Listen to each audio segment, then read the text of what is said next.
It's the Mixed Martial Arts Hour with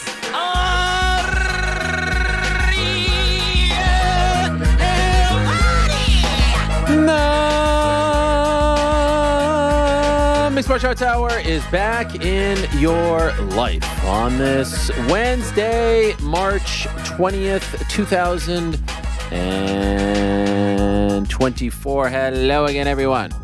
I sure hope you're doing well. It is so great to be here on a lovely, lovely, lovely Wednesday afternoon in New York City. I believe tomorrow is the first day of spring. That is very exciting. It's also my sister's birthday. She's also expecting a child any second now. It's a great time to be alive, my friends, and there's so much to discuss and be excited about.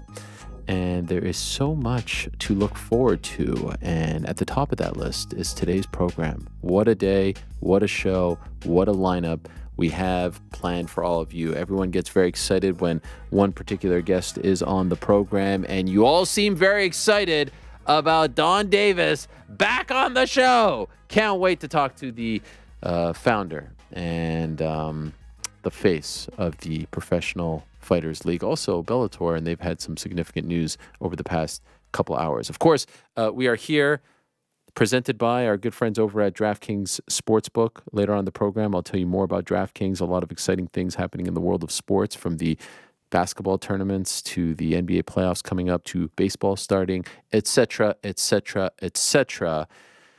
We'll dig into all of that, and we'll see what the winning combo is for the Parlay Boys. As you may have seen this past Monday, last show, we almost saw the Parlay Boys disintegrate in front of our eyes. But they brought in the closer, I made a call, and they're alive and well. So I feel like this is the week. I feel like this is the one, this is the card, these are the stakes.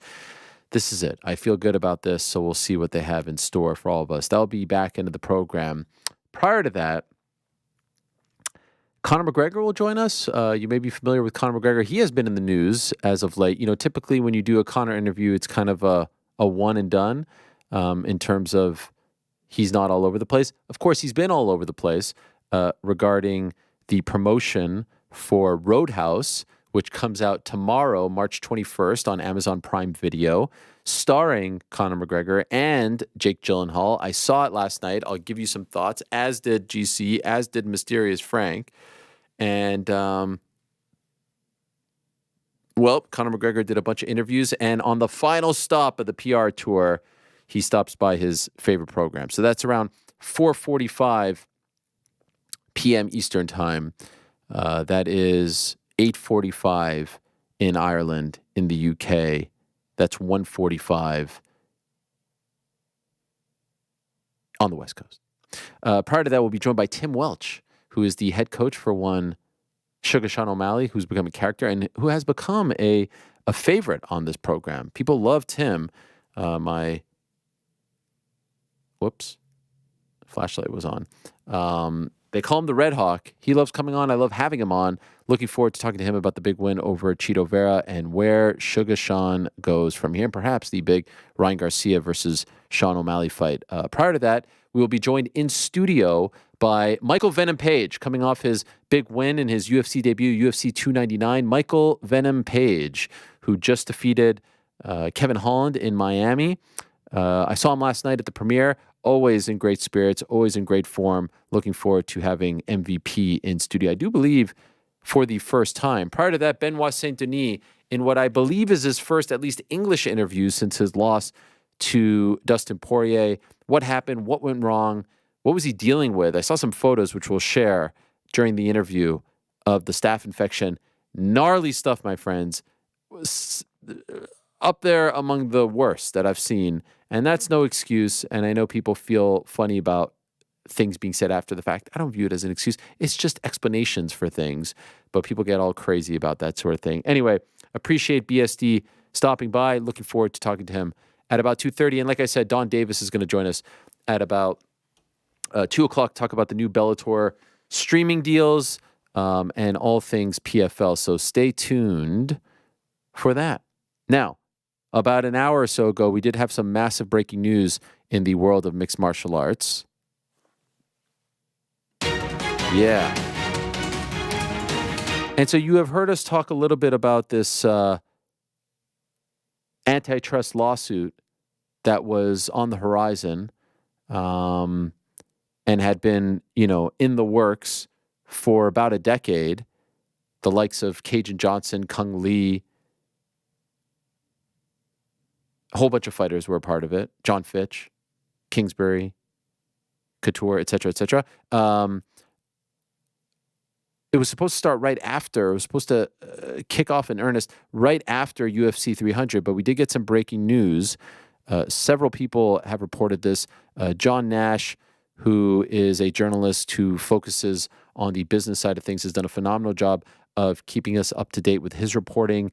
He was the first one that I saw report this massive update. And so I'm going to read this off of MMAfighting.com, written by Damon Martin, because I will be honest, I'm not the smartest person in the world, and certainly when it comes to legal matters, not the smartest person in the world. We are efforting to get an expert on the program. Perhaps this is an update that I'm seeing here. It's on short notice, but let me read and try to explain what I know regarding this massive update.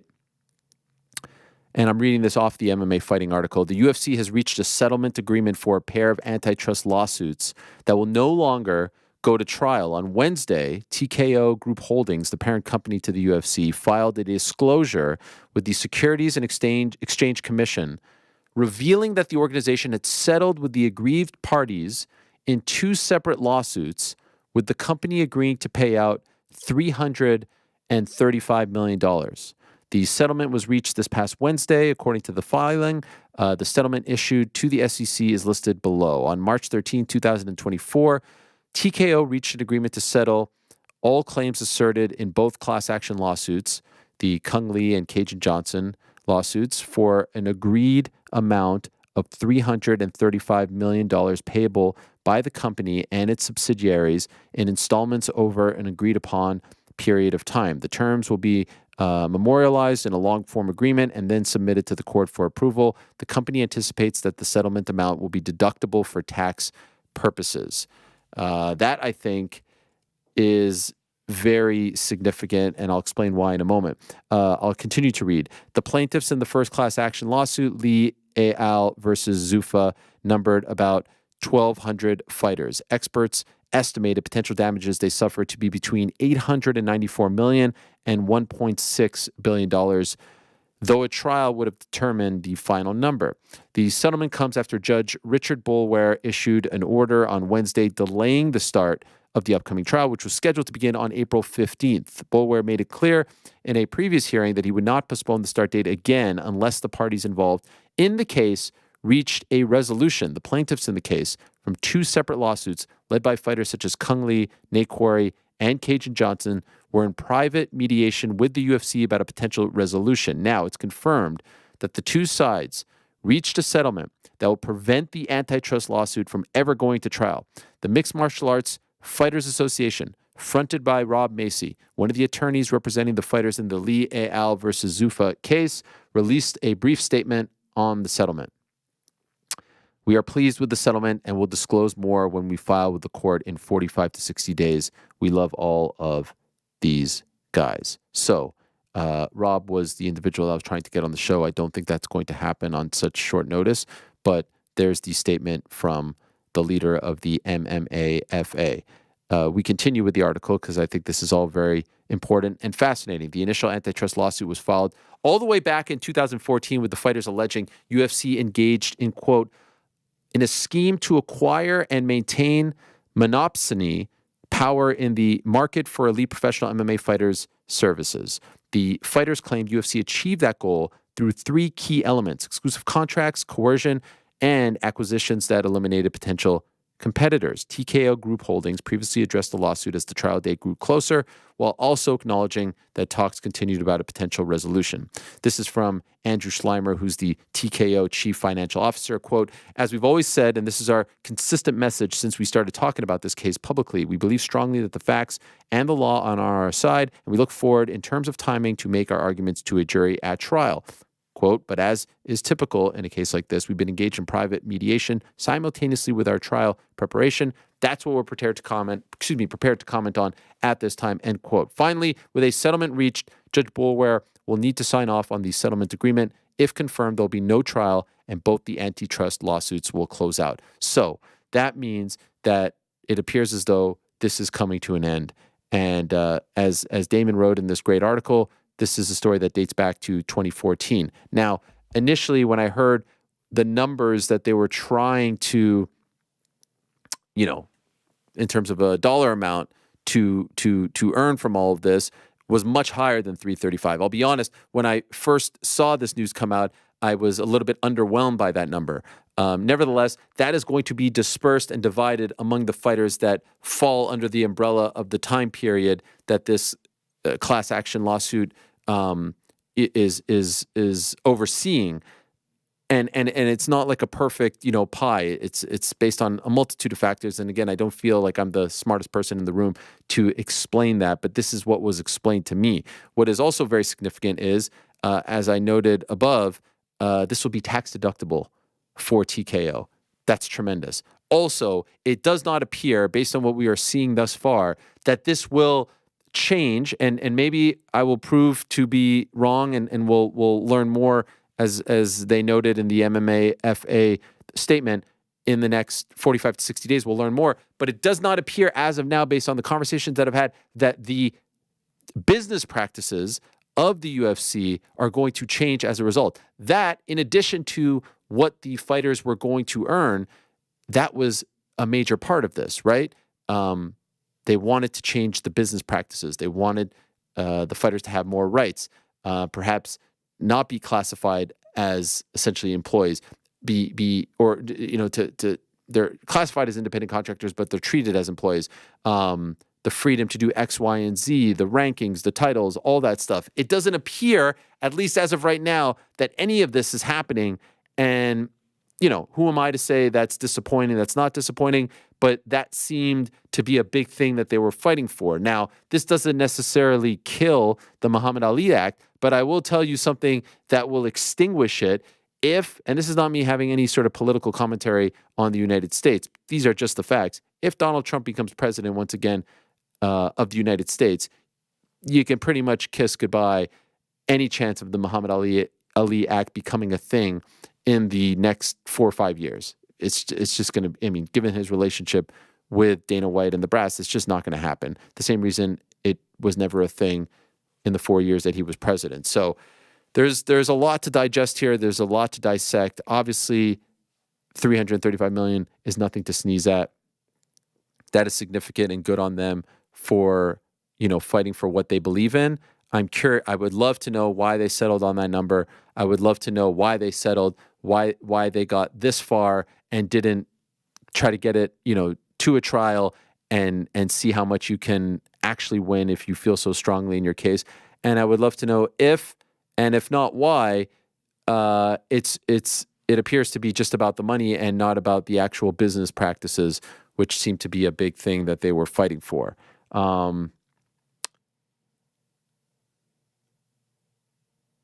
So a fascinating story, a massive story, hearing from a lot of people, hearing from a lot of fighters, hearing from a lot of people that, want to weigh in on this. Some who can on the record, some who can't on the record, who have to be off there. There's a lot going on, but there's a guy named John Nash and Eric McGracken and a bunch of people on Twitter who are covering this very well. And I think this is a super important story and a super important moment in the history of the sport. I just don't know, again, totally uneducated, not a smart guy, just don't know if it's as big as was hoped for and expected by the fighters involved at the very beginning. Maybe they felt, goes to trial, they're not going to get anything. That's a possibility.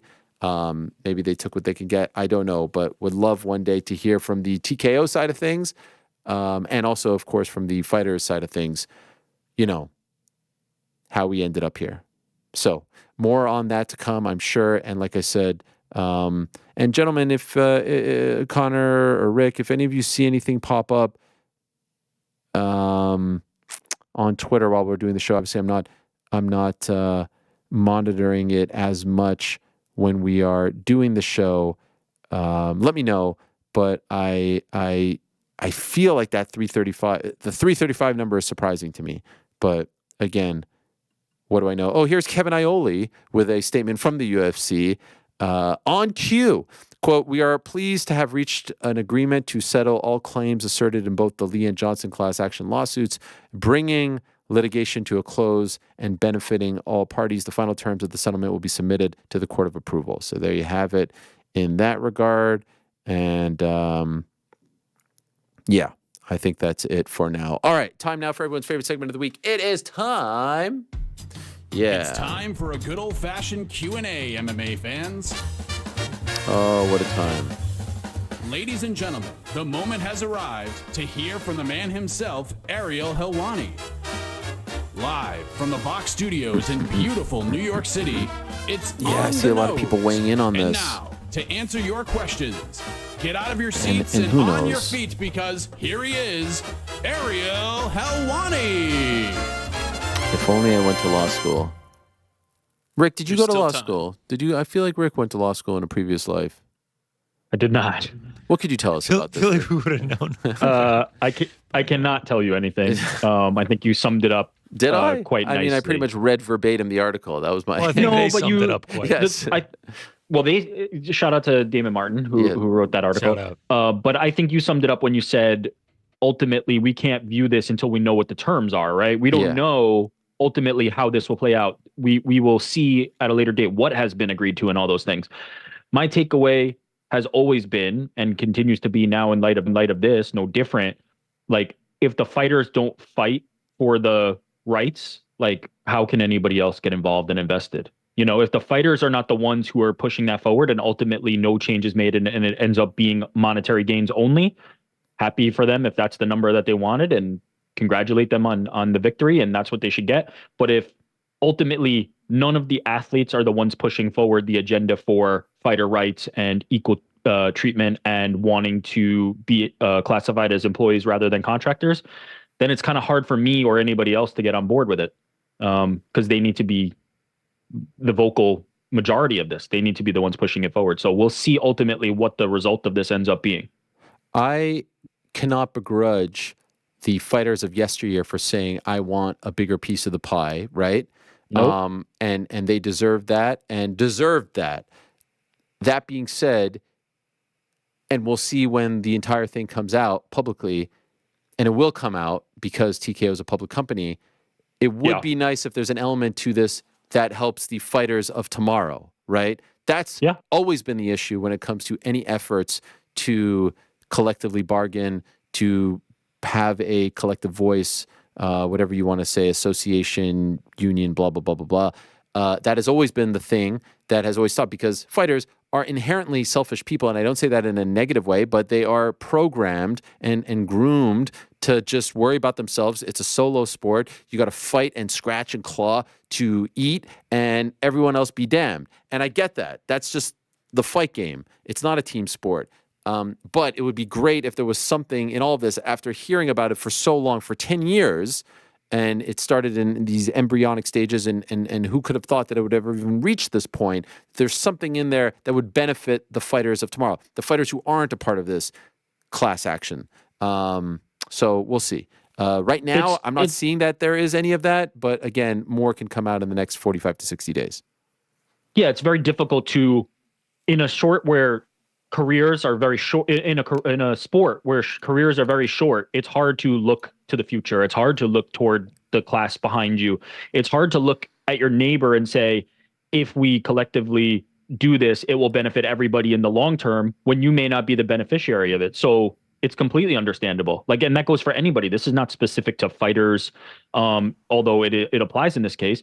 It's very difficult for everybody to come together and do things for the greater good, especially if the impact is not going to be felt for a bit, right? Especially if it's not something I can put in my pocket right now. So I don't begrudge anybody. And as you said, they're owed back pay, right? That is not like, they're not getting extra money. They're getting money that they should have potentially been paid if the system was fairer. So yeah, no judgment on my part for that, but the intention makes it very hard if there are no measures looking forward, it makes it very hard to support anything if the fighters are not interested in that themselves, right? It can't be only third parties interested in that.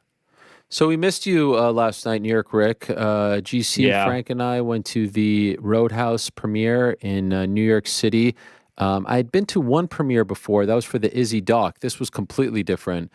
Cocktail chic was the attire. I certainly didn't show up in cocktail chic. I think you nailed that. Yeah. I think you nailed the cocktail chic. Well, Set a you know, new listen, trend, I'm... That sounded sarcastic. That sounded a little we bit have a sarcastic. picture right here. I marched to the beat of my own drum. Here we go. Okay, what's the picture? Let's see it. I mean, it's us. It's the boys at the premiere. Yeah. We're like large Roadhouse premiere. what's wrong? jeans. I mean... Hoodie jeans, Nikes with fluorescent. Yeah, and that's my look. That's my look. Exactly.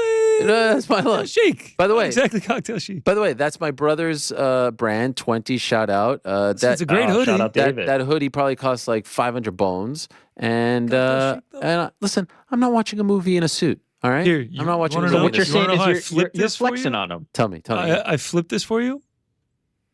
The leaves, they're sort of tropical. It gives that Key that's West, what I was that doing. Roadhouse feel. That's what I was doing. It was intentional. I got the After seeing the Sols. movie, I was like, he nailed this. I got the He Della absolutely Sols. nailed this. Maybe I shouldn't have worn the blue jeans in Yeah, retrospect. blue jeans, you know, a pair of Wranglers, maybe Fine. not fit for cocktail chic. Fine. Someone It's not came and Wranglers. complimented your shoes too. I heard that. Yeah, someone complimented. I mean, those are De La Sols. Those run for like 15 at this point. I mean, if we're going off a Yeah, cost, it's we can about flex cost. on everybody. Yeah. I got the So, Chelsea like, boots on, whatever. overlay I show up. jacket. I'm like Adam Sandler. I show up in baggy shorts, and you all have to deal with it at this point. I mean, But yeah, that's a good point. it was a nice experience. My wife and I got to walk the wet red carpet.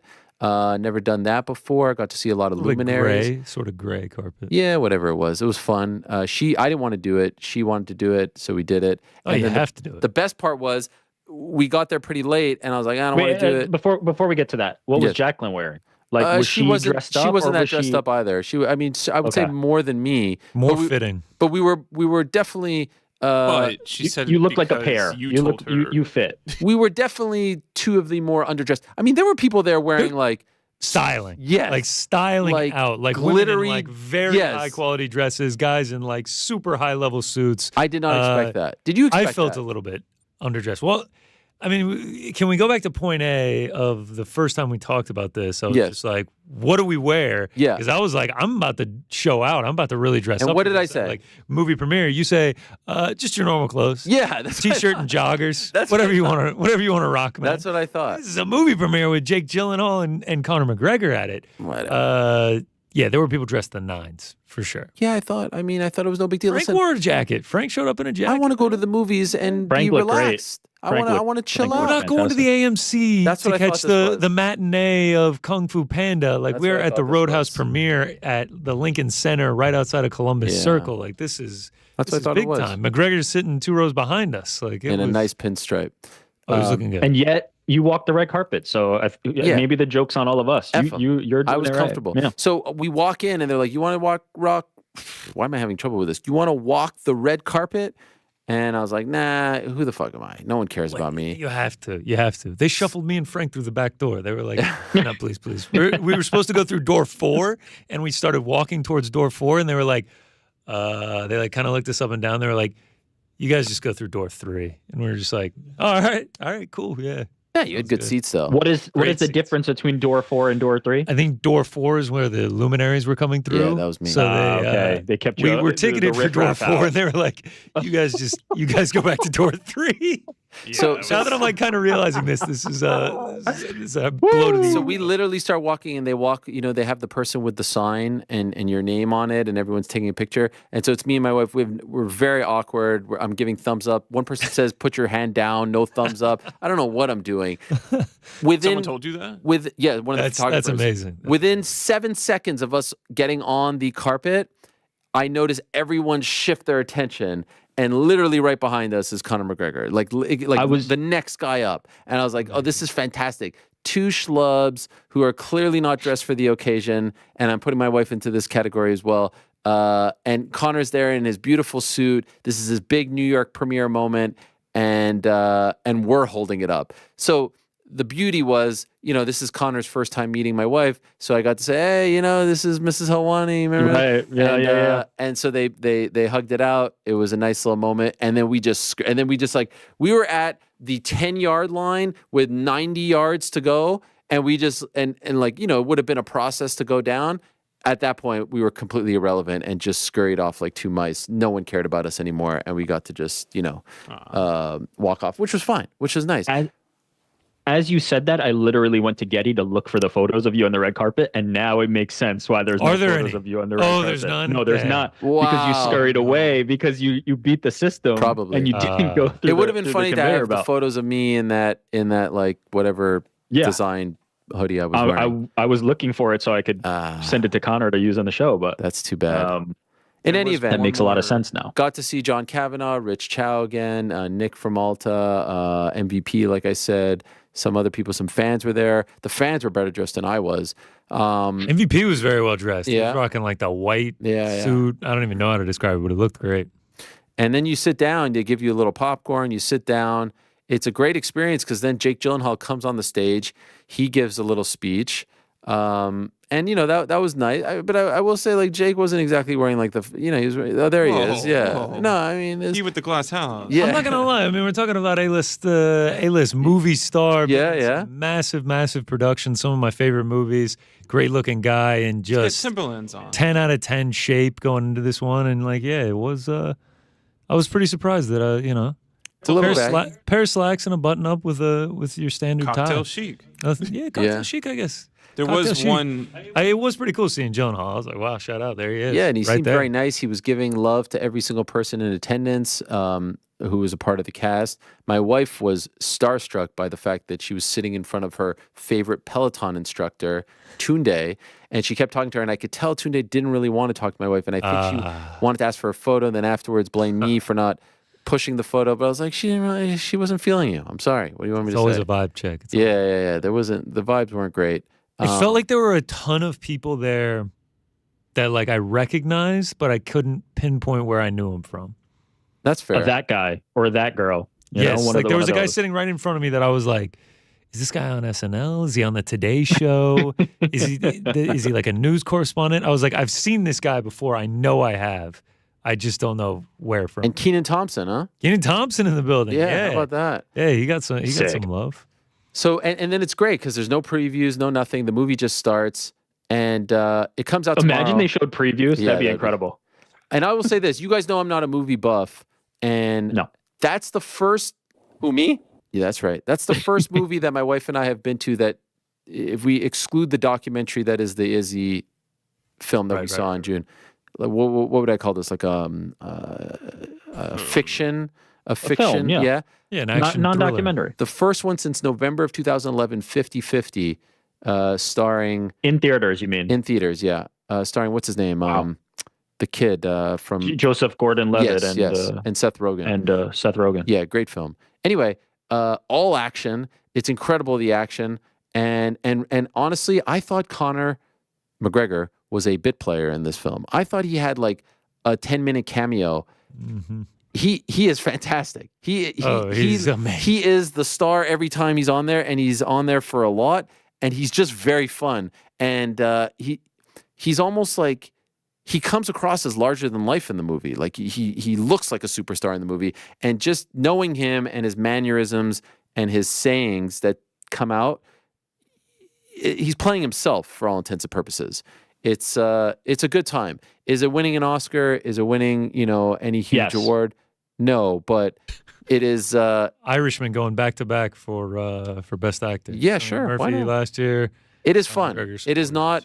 I don't know why they didn't put it out in theaters. I don't get that whole thing. I know there was some drama about that. The director kind of got into it with Amazon. It's a studio. Like a lot of the studios are going this way. It's kind of just a financial based decision, not a merit of movie based decision most of the time these days. There's kind of just this is definitely this is not a straight to DVD like Never Back Down. Yeah, 4. a good popcorn flick, right? high You would have just sat quality- there and just enjoyed. Yes. Yeah, like very well made. Love like the setting down in the Keys, and then I mean Conor is like I would say like behind Gyllenhaal, like he's like he's the guy star of the movie. Yeah, he's like the main antagonist. It's fantastic. one of my favorite podcasts is a podcast on the Ringer called The Rewatchables, where they rewatch old movies and they hand out like awards that they've created. One of the awards is the Dion Waiters Award because he shows up, plays 4 minutes, puts up 50 points, and is just like, a heat check type guy, and then he just disappears. So is that Conor? Like every time he's on the screen, he's putting up a bucket and then he's gone. He's not there for 4 minutes, dude. He's there like once he arrives in the movie, he is prominent. there. Yeah. Oh Okay. yeah, he's a prominent figure in the movie. It's great and then the end from is his great. arrival to the end. And he provides comedic value. Like it's good. Like at first, I almost feel like he's settling into the lines, and then by the end, it feels like end himself. He was a natural. Yeah. At the end, he was a natural. If you're going to be the highest paid debuting actor in Hollywood, you better earn your money. I don't know how they figure that out. Earned that how check. do you find that out? How did they measure Yes. that? Well, I think the answer is like nobody else debuting in a movie has been Conor McGregor, and I don't know, commanded The Rock that type of money, or right? someone, Hulk No, but Hogan. Rock's first movies were trash. Like they were garbage, like straight to DVD type garbage. Nah, the Scorpion King, that was a big deal. I went to see that. I in don't even theaters. think that was his first. No, that wasn't his first. Maybe it was his first, but also I remember that like being a big deal. I'm sure Conor made more than The Rock for that. Frankie, what'd you think? Honestly, I was very surprised by how well it was done. I think it was really Conor's movie, to be honest, because I know how Jake acts and he does a good job. But like seeing somebody debut and like give those lines, I want to put every one of his line on my own soundboard so we could just trigger because them. it's all like because there's one six for every words. setting. Right? Yeah. He doesn't have any like monologues. Yeah. They're It's all mostly very just snackable. one-liners. Jake's physique is insane. He was believable as far as a fighter. Again, you want 2 hours to just go somewhere else? It's a turn your brain off movie. Yeah. It's just like you just go Breaking and turn news your brain here off, from entertaining the whole time. breaking news here Breaking from news. Jose Youngs. Okay. Conor broke The Rock's record. So The Rock was let's go. the holder initially, There and you then go. Conor broke it. Scorpion there you King? go. You have to come in with status. Yeah, I think that was his first movie. I love it. I love it. My biggest question, without giving away anything from the movie, how'd they do McGregor's tattoos? I was really. I was wondering about that as well. Yeah. It's Well, not he doesn't his- have his own. No, he doesn't have his own tattoos. They're like customized to the movie. I don't know. I don't know how they did it. They're reimagined. Yeah, that's a good way. Okay, Big skin. Yeah. sick. So I'm so excited to see it. I'm so Oh, stoked to see I'm gonna it. watch it again. It's fun. It's It's fun. entertaining, man. This It's is a good in my time. wheelhouse. I actually this think is in my do you wheelhouse. think my Big kids could watch in this, your Connor? wheelhouse. Do you think like my 12-year-old and 10-year-old time. or 12-year-old and 10-year-old for sure. I think they would actually Oh, like so it. it's family No, friendly. It's not even like there's swearing, but there's no like There's swearing, Sexy but it's time. not like it's not like. there's no nudity. I think they maybe say like okay. 3 or 4 Nice. F words. Yeah. Like it's not like just like riddled with profanity, and like the violence is like fight scenes. It's more family appropriate than the original one was. I don't Yeah, even, I was going I to saw say the that original, one. but I don't would remember. not show the kids. When's the last time you saw that, Frank? Last year when this was announced, Oh, okay. I went and watched it. Here's And what I it's could great, but- here's what I could say with great certainty. This movie is 100% better than what the Ronda Rousey version of this was supposed to be. Oh, Do you remember God. that? Ronda Rousey was supposed to be, I guess, Connor. Was she Couldn't supposed to be happen. Connor or Gyllenhaal? So what I've heard Neither is she couldn't was have supposed to be Gyllenhaal, but it was completely reworked. Like Okay. it was not supposed to be that exact same role, but it was supposed to be. By the way, this is per I believe Damon Martin told me this. It was supposed to be the Gyllenhaal role, but the script and everything was completely different. The story was completely different, but she would have been like the lead character. Okay. I could see. Okay. Now, Gyllenhaal was perfect for this. He's great. Like he has that certain demeanor that's necessary for this character. Plus, the way they tied in the UFC stuff was really cool. Yeah, I was actually expecting I a mean, little we bit were- more of that, to be honest. We were I there. feel like they gave enough. Right. We were there when they were recording that scene, at the actual UFC Mhm. event, and like I just couldn't believe You what were they at were that able one? to do in like 5 minutes. I believe I was. I forget what number it 290? was. 285? Was it 266? Didn't you say the last one you went to was 266? Nah, it definitely Oh, was yeah, not so maybe- 266. maybe- 266 was September 21. Yeah. No, that's the last one I traveled to. Right. In Vegas. So maybe I wasn't there. Maybe I'm just remembering the footage we got sent back. I know Jose was definitely Jose there. was there. It Um, was 85 or 90. It was one of the two. I don't know But if you either guys way, noticed like me they- drinking. I was just drinking from my MMA It's hour. a sick water bottle, yeah. Oh wow. Nice Got anything yellow to color, share? too. No, this is from our guy. What's his name? Gunnar Woodworks. Gunnar Woodworks. One of one. Oh, shout out Gunner. Yeah. I mean, also, if we're gonna do that, like the boys, Hey, the St. boys, Pat's St. going Pat's, today. baby. Yeah, big game tonight. Today, 8 p.m. Eastern, 7 p.m. Oh, Central. brilliant! I thought it was Minnesota going to be during the United. show. Yeah, I'll be able to Minnesota. tune in. No, after the show, we're gonna watch it, and Minnesota party? United, unfortunately, is gonna have to lose Watch along? to the boys Watch of party? St. Pat's. Let's Yeah, do Rick's it. doing Why one not? on his YouTube channel. Overall, what do you think? What do you give it, Connor, on a scale? I was asked earlier. I said a 7.5 is where I'm settling. Frank? Nice. I'm gonna say 7. Okay. I think that's pretty fair. I'm I think going it's with great like, for what it is. A 7 is a solid. Yeah. number. I'm teetering between like 9.8, 9.9. Fight fans are gonna love it, man. I really do. Granted, you've got like 4 movies for comparison. I mean, that are it's on the not quite scale. Billy Madison, but it was That's- a good that's time. 12. Great comic with relief those. in there. I have to say, some Yeah. great comic relief. Every time Connor I mean, was on, I was cracking for up. what it's Oh, worth. I actually was. I When thought he's Frank. doing things that he shouldn't be doing. People were laughing. I was laughing. I thought Frank was about to start elbowing me because there was a couple of scenes where I was just dying for no reason, just because it was McGregor. For what it's worth, the director Doug Liman is like a great director. So I'm Yeah. not, and I mean Jake Gyllenhaal's in it. Like I'm not surprised. It's pretty decent. And the producer is also a famous guy too, right? I don't know. I don't know offhand. There's 2 names, Doug Liman and someone else that I keep hearing about. Nevertheless, wait, now it's going to bother me. Frank, you know who it is? You're the expert.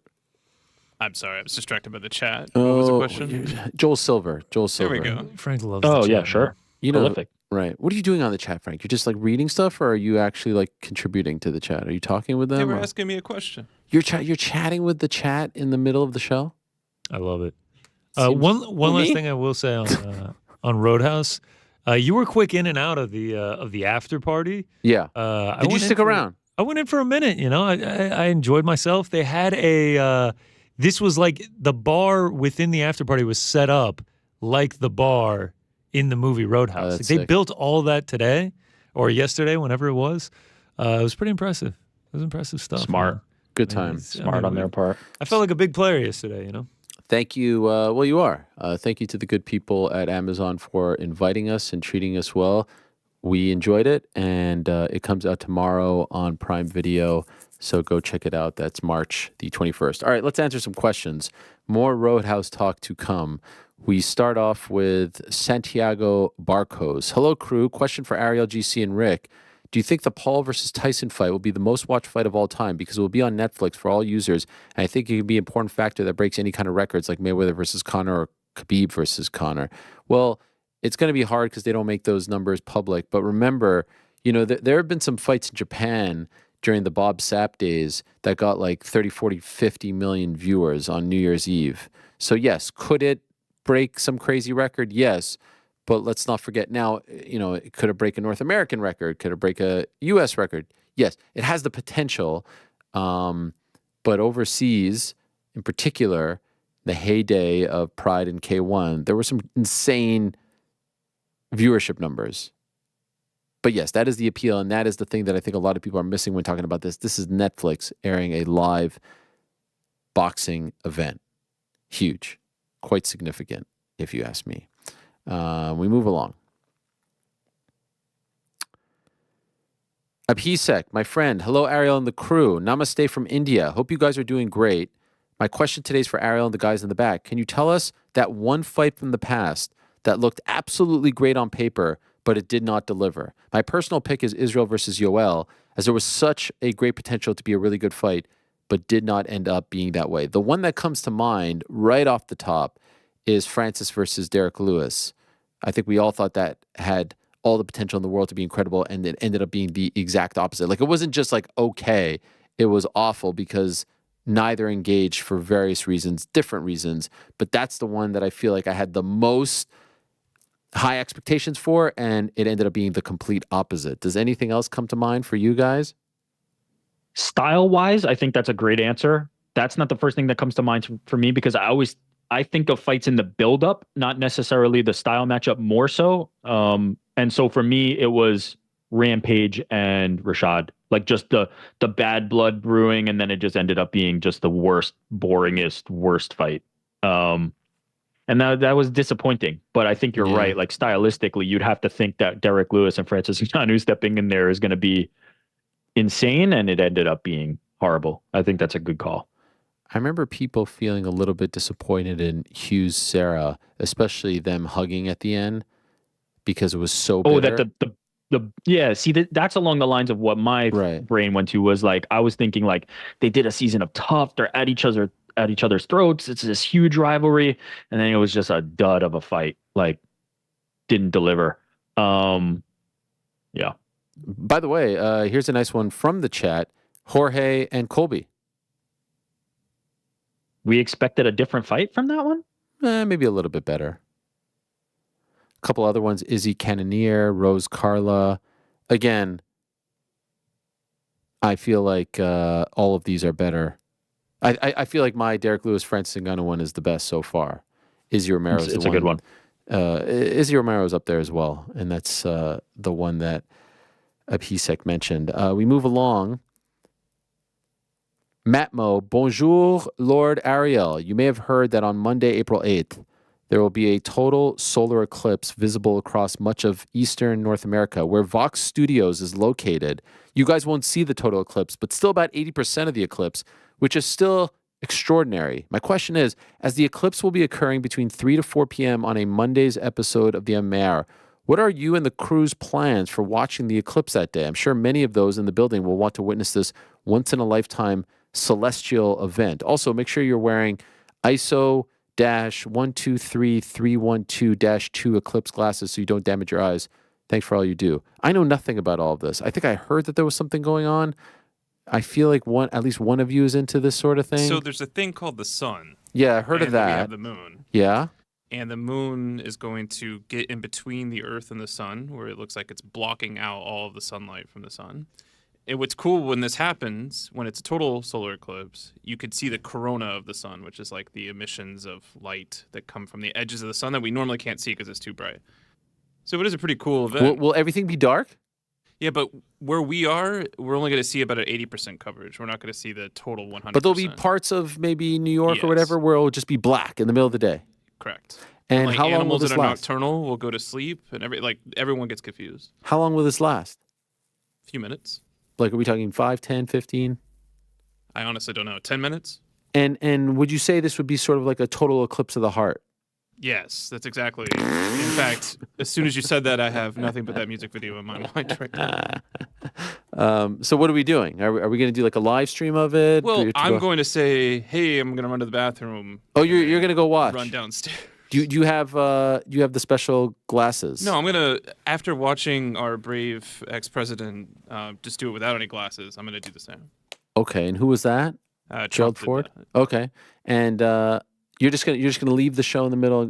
Can we never do that. Can we show it on the screen? Like we watch together, or I think the window behind you. Maybe we can. Oh, okay, all right. See something live. Wow, wise guy. All right. Well, all to say, Matmo, we have no plans, as you can clearly tell, but maybe we'll work on that. We'll look into that.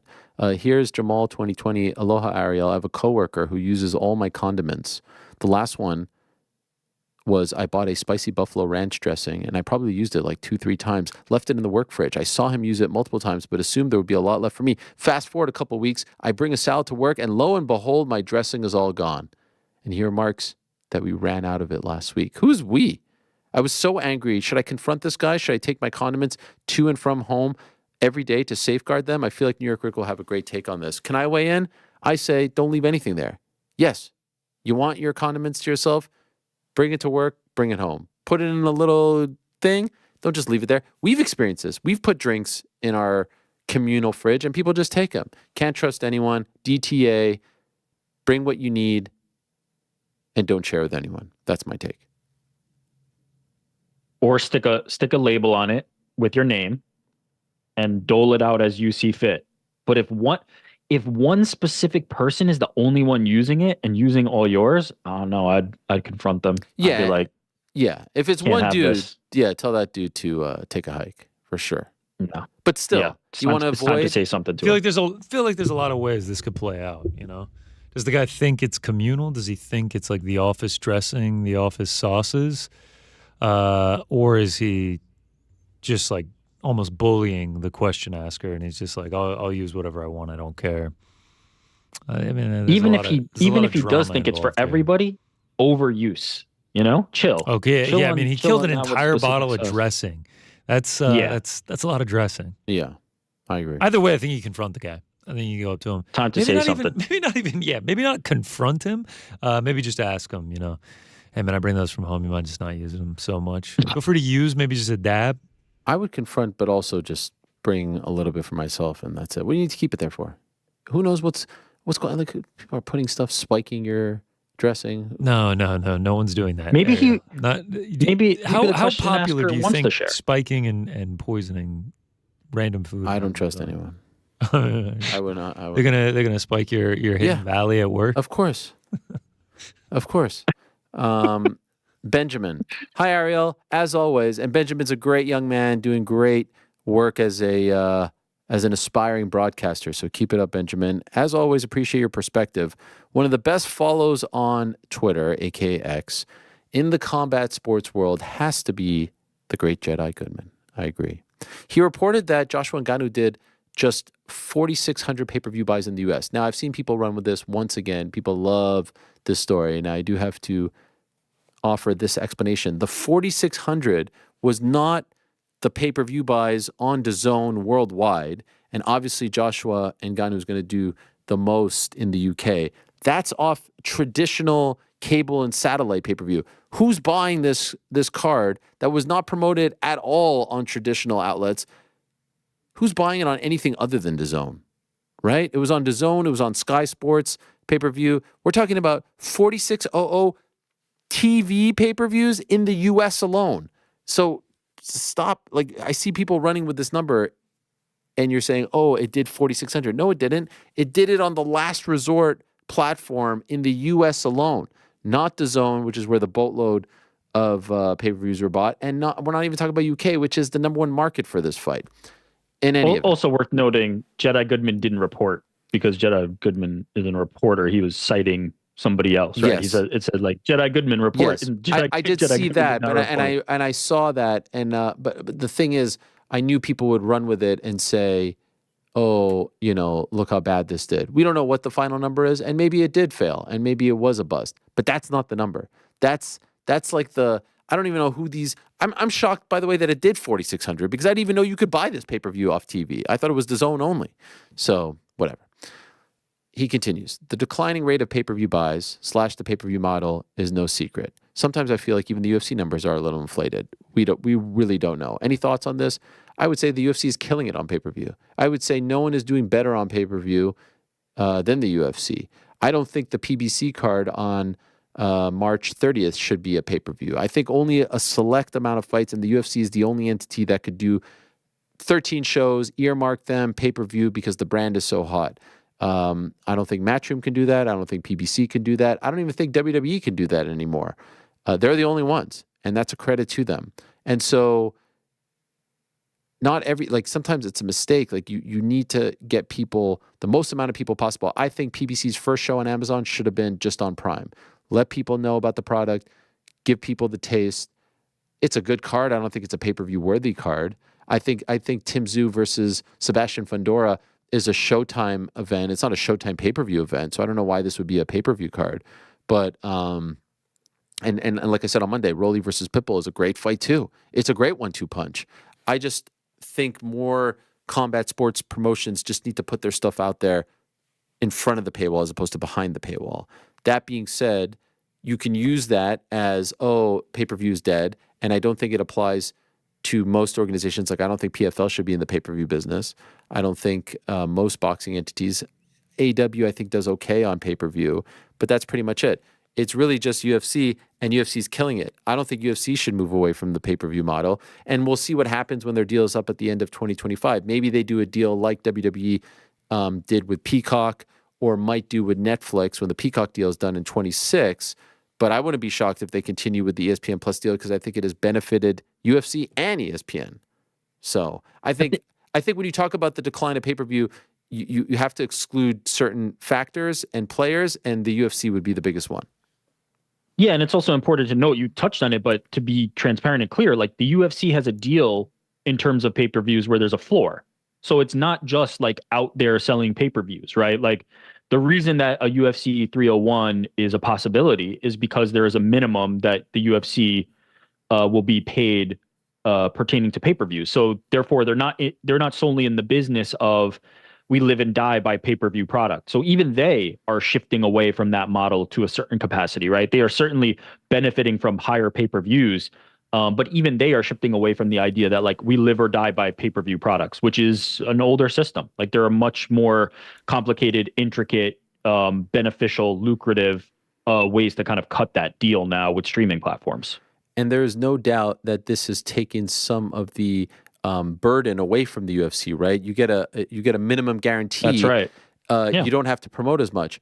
And so initially, if you put the product out and the only way you're making $1 is if one person buys that pay-per-view, it's completely different than if your broadcast partner says, we're going to give you this off the top. Like there's a completely different business that you can now do based on that. So yeah, completely alleviates that pressure. And initially, I think we all thought, man, ESPN overpaid for this because the numbers were lower. The deal couldn't have worked out better for UFC and ESPN. It's worked out tremendously because the numbers are great, and ESPN is getting what they want. They built ESPN Plus off the UFC, and the UFC doesn't have to go out there and pound the pavement in terms of marketing and promotion. So much so, I don't know if you guys saw earlier today, according to the UFC Europe account, they have released the poster for UFC 300. I'm springing this upon you. I'd like to see it. GC, do you mind pulling this up for us real quick, the UFC 300 poster? Did you happen to see it, GC? Oh, I saw it. Stand by. I will have it in just... I refuse to believe that this is real. I refuse to believe that the brilliant minds over in Las Vegas are honoring UFC 300 with a poster like this. And if you don't mind, while you're doing that, a quick... visual for the 100 and 200 posters, which would be a quick Google search, would be great as well, just to compare and contrast. The 200 poster was great. Do you remember that one with all the guys looking over? Yeah. And then 100 was not bad. I'll grab the 100 and 200. Let's take a look at the 300. Yeah, first. Please. I mean, this is impossible. It's impossible. It cannot be the final one. There's no way. I just don't think it is. I don't think it is. I think it was a mistype by the UFC Europe account because I went to the UFC's account and they didn't tweet that this is the official poster. That would be crazy. Crazy. I refuse to believe it.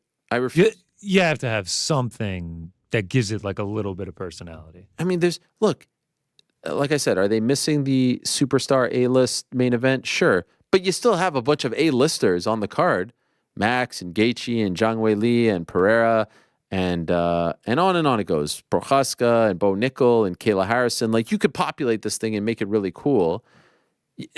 But this might be a byproduct of like, we don't really have to sell this thing. You know what I mean? So we put minimal effort. But like, come on, posters are so important to the. Oh, no, I've seen some fan designs that blow this thing right out of the water. This can't be. Is it? Can I DS play? Twins is one. Like there's some. Here's the 200, by the way. I mean, that's nice. Yeah, far better. That's good. And of course, can I play devil's advocate for a second though? Yeah. Not devil's advocate. Can I propose a potential thought that I had, which was maybe they typically don't feature a lot of people on these posters, right? Especially like 200 was a different era poster wise. We can agree, right? Like they were still trying to make interesting posters. Now they've shifted toward much less dynamic type posters.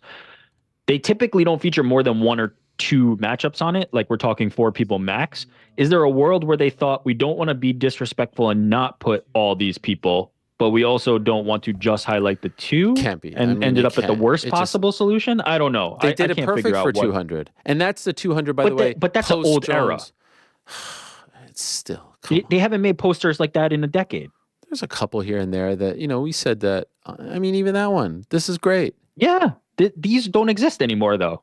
It's face versus face, black background. Like it's the same poster every time now. They don't do this anymore. They still have some cool posters from time to time. This is literally just a flag that says UFC 300. No, I'm not defending. Please stop. I'm not defending this effort. They should have hit up the people from Rise. Figure out how. If we were going to go no fighters on the poster, Yeah. call up the people from Rise and be like, "Yo, can we get something crazy made?" Boss for Logic. 300? Boss Logic would do it for free. Well, Boss Logic. the thing about Ryzen is even on like every event, they've got everybody on the poster. That's kind of the thing, or nobody, right? Somewhere They'll do like a tiger walking tiger. through a garden, or like a raven. I'll take that. flying. I'll take that. Or there was they one do classic everybody. one, a baby being breastfed. Now we're talking. Remember Oh, that the one? Pride poster. That's Yes. Pride, no? Yeah, yeah, Or is yeah, that that's- Rising? Same thing. So, same guy. Oh, same thing. Okay, good. Well, no. Saki Kabara. It's the same. To me, Ryzen is a spawn Call of up Pride. Saki. Yes. Good.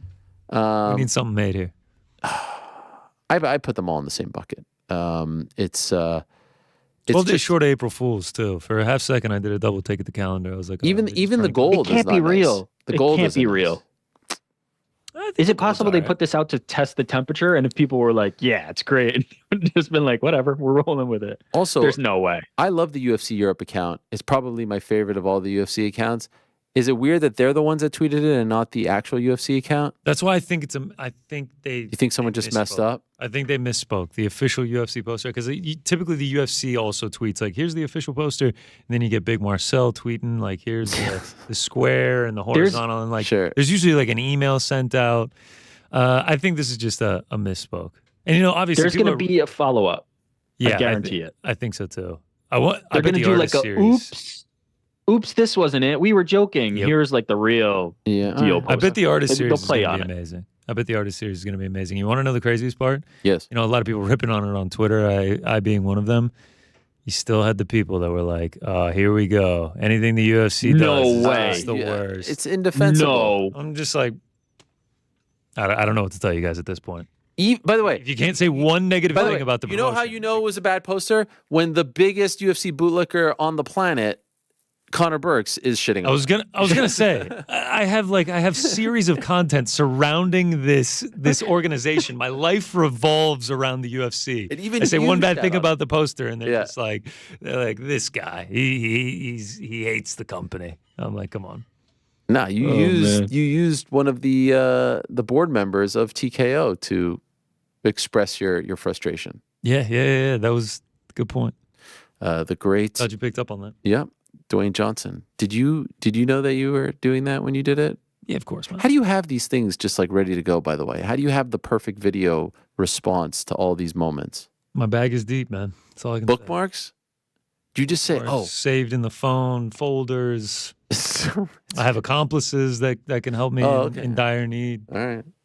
All right, we'll put a pin in the questions for now. Many more to come on what is a very exciting day on the program.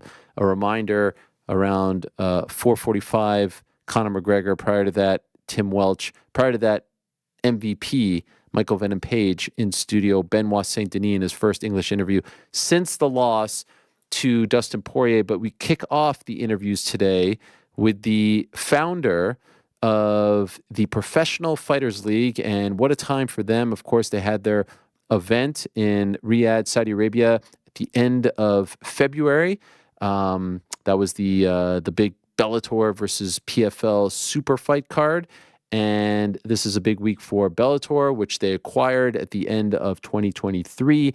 They will have their first Bellator Champions Series event in Belfast, Northern Ireland on Friday in what is a solid card for their first outing. Originally, there was just one title fight on the card. They've since added another, and we found out yesterday that it will air here in the United States exclusively on the Max, formerly known as HBO Max streaming platform, part of the WBD family.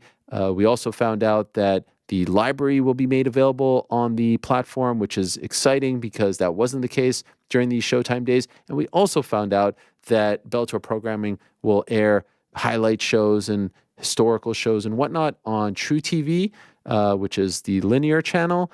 And we also found out this morning that for Canadian viewers, because we knew already that it was going to air in Europe on DAZN, we found out for our Canadian friends that it will air on the Fight Network live, all 8 events scheduled for this year. The first one this Friday, the final one December 31st. Every date has a venue except for that one. For more on this and everything going on in the world of the PFL and Bellator, let us say hello to Donn Davis, who's kind enough to join us. There he is. Hello, Donn. Great to see you. Always look forward to these chats. How are you? Wow, is that a lot of news on the lead-in? Yes. That's an incredible amount of news on the lead-in. Off the top of my dome, too. I wasn't reading anything. That's crazy. And here I am only to promote the Roadhouse remake with Conor McGregor. That's all I'm here to do. I appreciate that. I appreciate that. Well, an exciting time for you guys and a lot to discuss. Could I just ask, I'd be remiss if I don't, some big news regarding the UFC earlier today in the class action lawsuit. Do you have any thoughts on the news that has come out about 2 hours ago? My main thought is what I've been consistent saying. If you're a top fighter or you're an emerging star, it's the best time in the market for you. You used to have one option, really at the premium level. And with the PFL, you have two. And the difference between 2 and 1 is much more than 1. For all of you who've ever had a job offer, having 2 job offers versus 1 job offer is all the difference in the world. So to me, the biggest difference is not the antitrust lawsuit. The biggest difference is the emergence of PFL to be a premium option on a global scale with the same distribution, the same ability to pay, the same great option for you. That's made the most difference for fighters, I believe. But obviously, it's a good outcome for fighters today. But I believe PFL being on level for fighters as UFC has made the most difference in the last 3 or 4 years. Okay. We're moving towards the Friday card in Belfast and the platforms that you signed with, et cetera. But I'm just curious, since the last time we spoke, was there ever a consideration rolling Bellator into PFL and not moving forward with this Bellator as a separate entity idea? Look, it's a great question. And obviously we considered everything. As I told you when I sat down in studio, our entire philosophy is fighter first, fan focused. We don't want to necessarily always be right. We just want to win with those two kind of North Stars driving us. So we looked at all the options. We had picked up 200 great fighters that we didn't have before. So we said, what's the best deployment, the best use, and the best product when we have 200 fighters we didn't have before? And we considered all options. What we decided on was 2 things that we've announced. One, half of those fighters moved into the PFL League season, which remains on ESPN flagship, primetime Friday night. So the toughest test in MMA just got a lot tougher. The average ranking, and all the inside MMA fans that watch your show know Fight Matrix ranking, the average ranking, if you took the entire 72 fighters, right, 12 fighters, 6 weight classes in the league season, last year was 60. That was the total ranking in the league season in 2023. This year, it's 35. 72 fighters. The average ranking is 35. So the toughest test in MMA just got tougher because half of those Bellator fighters came in to the PFL League season. Many fighters, that's not the best fit for them. And it's not the best fit for fans. Johnny Elbin, Patchy Mix, Usman, Pitbull. They make too much money, and they don't want to fight 4 times a year. That's why we created the Bellator Champion Season with 2 title fights, 8 events. So half of the Bellator fighters went to the Bellator one-off event product, which we called the Bellator Champions Series. So that's really the 2 products and how we divided those top fighters and how fans can enjoy them really in 2 very distinct ways. The PFL product, as you know, is on ESPN. We announced the Bellator product on Max, both broad distribution. Almost all the Bellator events are outside the United States. Almost all the PFL events are hosted inside the United States. So clear distinction, but both very premium. The Max announcement yesterday was a fascinating one on multiple fronts because just as a combat sports, I don't know if you want to call myself a historian or anything like that, the idea of going from Showtime to HBO is pretty darn cool, and you might be the last combat sports entity to hold that distinction. But we know that they're out of the combat sports business. I know WBD has a deal with AEW, and I know they had one for a moment. How did this come about? How did it come together, and why did you feel like Max was the best home for the Bellator events here in the United States? Yeah, really 3 reasons. Number one, when you look at the Max platform, 98 million homes globally, the vast majority of those in the United States. So when you stack up the biggest streaming platforms Boy, after Netflix, that's it. So we said, how can we get the new Bellator Champion Series to the most people? Check. Number 2, what properties do they have? NBA, NHL, AEW.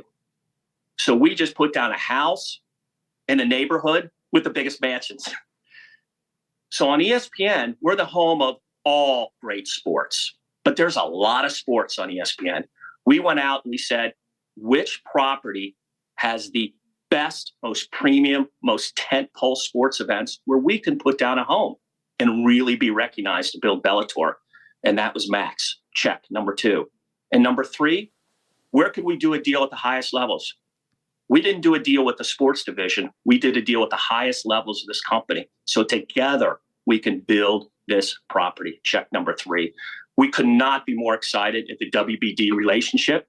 We think the best is just starting. And we think over time, you'll also see them showcase linear on, call it the TNT Sports Block on True TV that they're building with select NBA, select NHL games. You'll see select Bellator Champion Series fights also on, call it TNT Sports on True this year also. Okay, so the live events, not just old. You'll see live events also. Okay. Select events. Now, obviously, because most of them are international, they'll be picking and choosing which ones make the most sense to move to linear, because this is best of all a streaming product. So you'll see not just some packaged, but also some live. Okay, very nice. And how many years is the deal? We did not disclose anything about the years or the economics of this deal. No, I know that. That's why I'm asking you the question. I know that. That's I know. And you know, I tell you anything that I can tell you. Right. Okay. Fair. It's first in line for information that's mine to share. Is it multi-year? Can't share with you anything. Okay, fair enough. And just curious, it is not like a time buy or anything of that nature? You are No. Okay. Not at all. Okay, so this is a good deal. You're happy with it? Delighted. Okay, Fight Network in Canada. Why them? The Fight Network in Canada, we talked with Rogers, and there was too much conflict. Okay. Too much conflict of time. So obviously Rogers would have been fantastic, but other than them, UFC was on Fight Network for 6 years, 7 years. So they have some combat history, some combat audience. So we thought, other than Rogers, this was our best choice. And once Rogers had some conflict, this was a natural idea. And those are live as well, right? Because that's sometimes been an issue in Canada. Okay, fully live. Correct. Okay. That would have been the issues with Rogers, just too much conflict in the live product. Okay, and DAZN in Europe? DAZN in Europe, Stan Sports in Australia, New Zealand, Globo and DirecTV in Latin America, Super Sport, Canal Plus, call it in Sub-Sahara Africa. I believe RTL in Europe, Unext in Japan, Akko in Russia. So we're covering 152 countries, all premium, all live. Bellator has never had this distribution in its last decade. Amazing. Well done to you and the team. You had the super fight card in Riyadh, and some people were celebrating like, hey, look, PFL got whooped. Now, you know, yes, that's sort of a simplistic way of looking at it. Ultimately, it's all PFL, right? It's you own all these guys, and these are all your fighters. So it's not like you went up against another organization and had to like scurry off with your tail between your legs. What was your takeaway from what I think was a 5-1 victory for Bellator on the main card? How did you feel when you saw that? Great. Us is them. Us is them. The only people I'm worried about are the fans. Do we put on great product for the fans? Unlike other organizations, I'm not here to protect anyone. I'm here to put on the best fight product for fans. And that it was. So that's point number one. That is our only thing we think about all day long. Point number 2 is there were some fighters that we wish would have been available. We had some fighters with injury. We had some fighters retire. So PFL was not able to put up its best. I would have liked to seen 2 of those fights actually have the best against the best. Just as a fan, I would have liked to seen that. And the final point, boy, the fight that really mattered really delivered. We all want to see Francis tested and to see Francis come back into MMA. And if you ask me, sitting cage side with Mike Tyson, with John Jones, with Francis Ngannou, as we all were, is there a fight that I really cared about somebody distinguishing themselves was the heavyweight fight?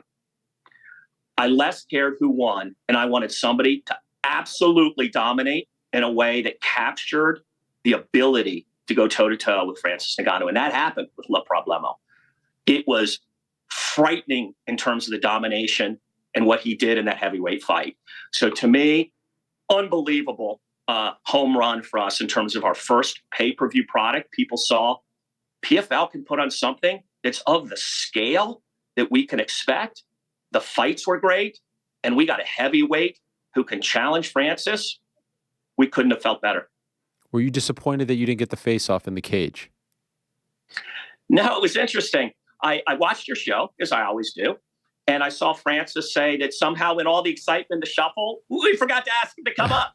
And I just think there was a lot going on and a lot of excitement, a lot of moving pieces, and it just didn't happen. So obviously Francis was very nice to even come to the event. The event ended at 3 a.m. local time. He was very close in terms of his training. So I just appreciated him being there, and it all got lost in the shuffle. But none of that means anything because we're going to have plenty of months to promote that fight. I said after the Francis AJ fight that the big winner that night, and I don't say this in sort of like a malicious way, but I think you'll understand what I'm saying. I thought the big winner that night was the PFL because had he won that fight, it might delay his debut with you guys. I think the result expedites his debut. Do you understand where I'm coming from, and do you agree with that? 100%. 100%. People asked me before the fight when I was interviewed, who do I think will win? Who would I want to win? And I obviously root for Francis all the time. He's our partner, and I truly do. But he would not have fought in MMA until the first quarter of 2025. We talked to him about that, and I was very vocal about that he would have absolutely fought, but it would have been December at the earliest, more likely February of 2025. So he was locked in, but he would have then gone ahead and fight Fury, as we all said, had he won this fight. So it would have delayed. So I'm rooting for Francis all the time, but now he's coming back early. Will it be as early as July? Maybe. Will it be as late as September? No later. But you'll see Francis now in 2024 in PFL against La Problemo in what I believe is going to be the fight I'm looking forward to the most in the heavyweight division of all of MMA. Will that be a pay-per-view fight?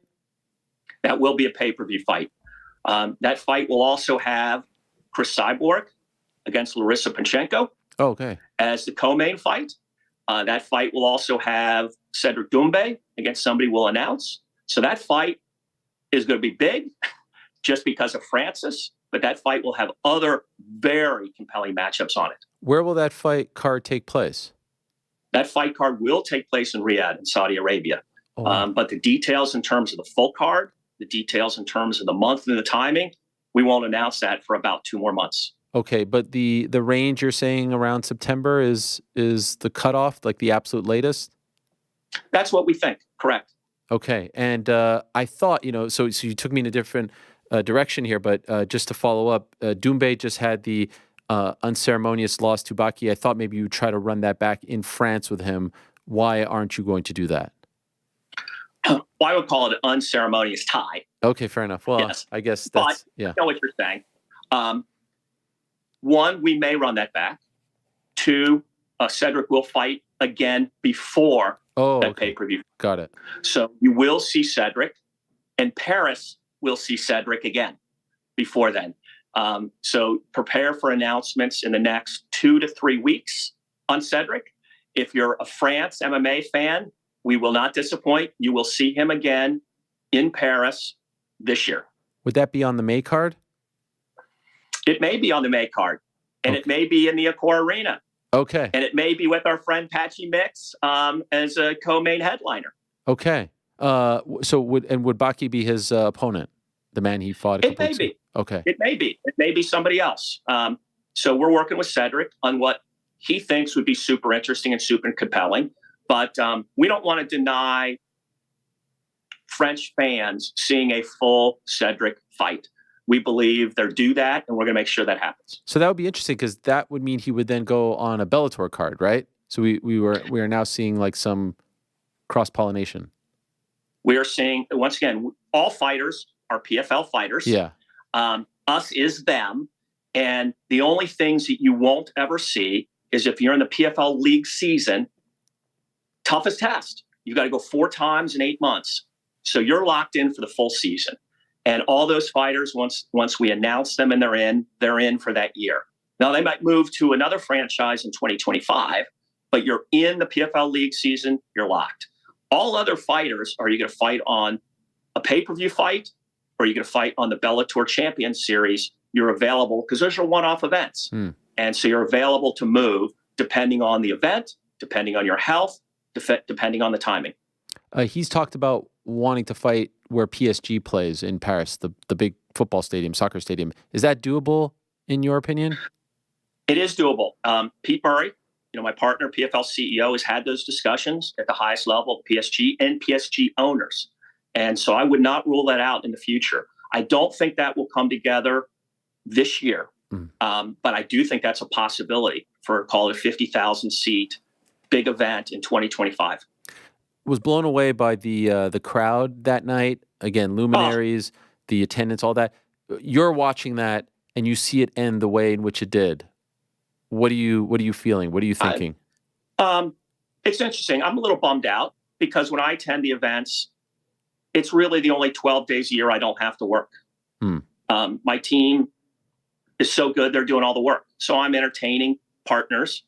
I'm thanking our team for doing the great work they're doing.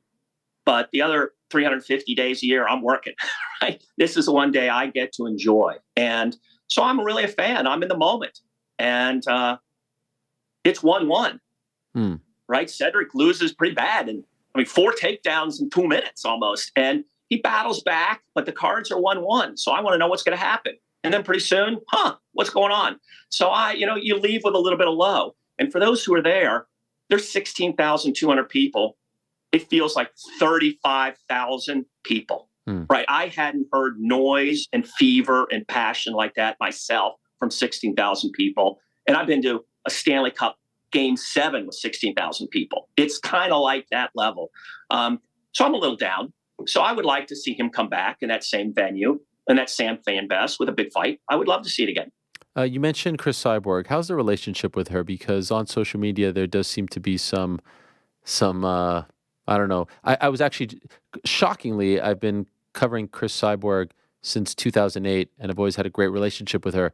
Now, unfortunately, I have to reveal that I've been blocked on social media by Chris Cyborg. I think it's because I said that she's not running her Twitter account and someone else is, and I think the person running it didn't like that I was revealing that. I don't know why it's a surprise. In any event, I did see a lot of belly aching. How do you feel about the relationship with Chris? I think it's totally fine. I don't get too wrapped up into emotions. Fighters are very driven to be their best. I'm very driven to be my best. As I always say, I'm a fighter too. I'm just fighting to build the PFL company into a co-leader in MMA. So I'm intense. I get down, I get up. The world beats me up. All the same things that happen to them. I try not to post them. I try not to air it out. But I'm 62 years old. I've been through building dozens of companies. So occasionally I can stop myself from doing that stuff. So I know what they all go through. So I don't take any of that personally. Our company, tries to respect and roll with the punches and take all that. So to me, no big deal. All of our fighters, we want to build them up as great as they can be, have them make as much money as they can, give them every opportunity they can. And to me, no big deal at all. So her next fight will be on that card. Nothing in between. Nothing in between. Chris is certainly on the Mount Rushmore. Some people would say the greatest of all time. She's a pay-per-view fighter. We've told her that. So when her account, whether it's her or somebody else running it, says, fight me, why am I not fighting? She's earned the respect of only having big fights. So I don't understand why Bellator was fighting her in little fights. She's earned the respect of big fights. So we're only going to give her big fights, important fights with big promotion on big stages, because that's what she's earned. Mm-hmm. And so, all right, so we have that. You mentioned hopefully Francis is on that card and whatnot. Is there any chance Francis does anything before this date, or have you been told by Francis and his team his next time competing is this plan that you just proposed? That's the current plan, Ariel. Okay. That is the current plan. Are you hopeful? You feel good about that? I'm confident. I'm confident. Now, the other thing he's working on is PFL Africa with us. So I believe his mind is actively engaged. He will announce, as the chairman, the real chairman of PFL Africa, not just the named chairman, major announcements within 2 months of investors, of partners, and of media distribution for PFL Africa to launch in April of 2025. So Pete Murray and Francis Ngannou have been hard at work on PFL Africa. So I think he'll use the next month or two to engage his mind also on his other pursuit with PFL Africa. Could you tell us from your perspective what happened with Kayla Harrison? The last time we spoke, you said one fight left. She said on the show recently, like everything's been worked out. Obviously, she's with the UFC now. What transpired there? You know, May, and everybody who has heard me on your show, but people know me more, know I'm very, not just transparent, honest. I don't know. And I talked to Kayla, and I believe Kayla and I have a very good relationship, and I don't know. So I can only speculate, and I don't really like to speculate about things that are about other people. So one, I don't know. And two, I'm disappointed. So I think unlike Dana, when he talks about other fighters, tends to be negative if they leave, or tends to be negative if they don't do what UFC wants them to do. Here, I'm disappointed. PFL in 6 years has never lost a fighter. And remember, in year one, and year two, and year three, PFL was not a strong company. We're a new company. So there were many reasons for fighters to leave, and they never did. Now, did we release up fighters? Yes. Did we upgrade fighters? Yes, because we were always getting better. Never had a fighter leave. So this is the first time in 6 years.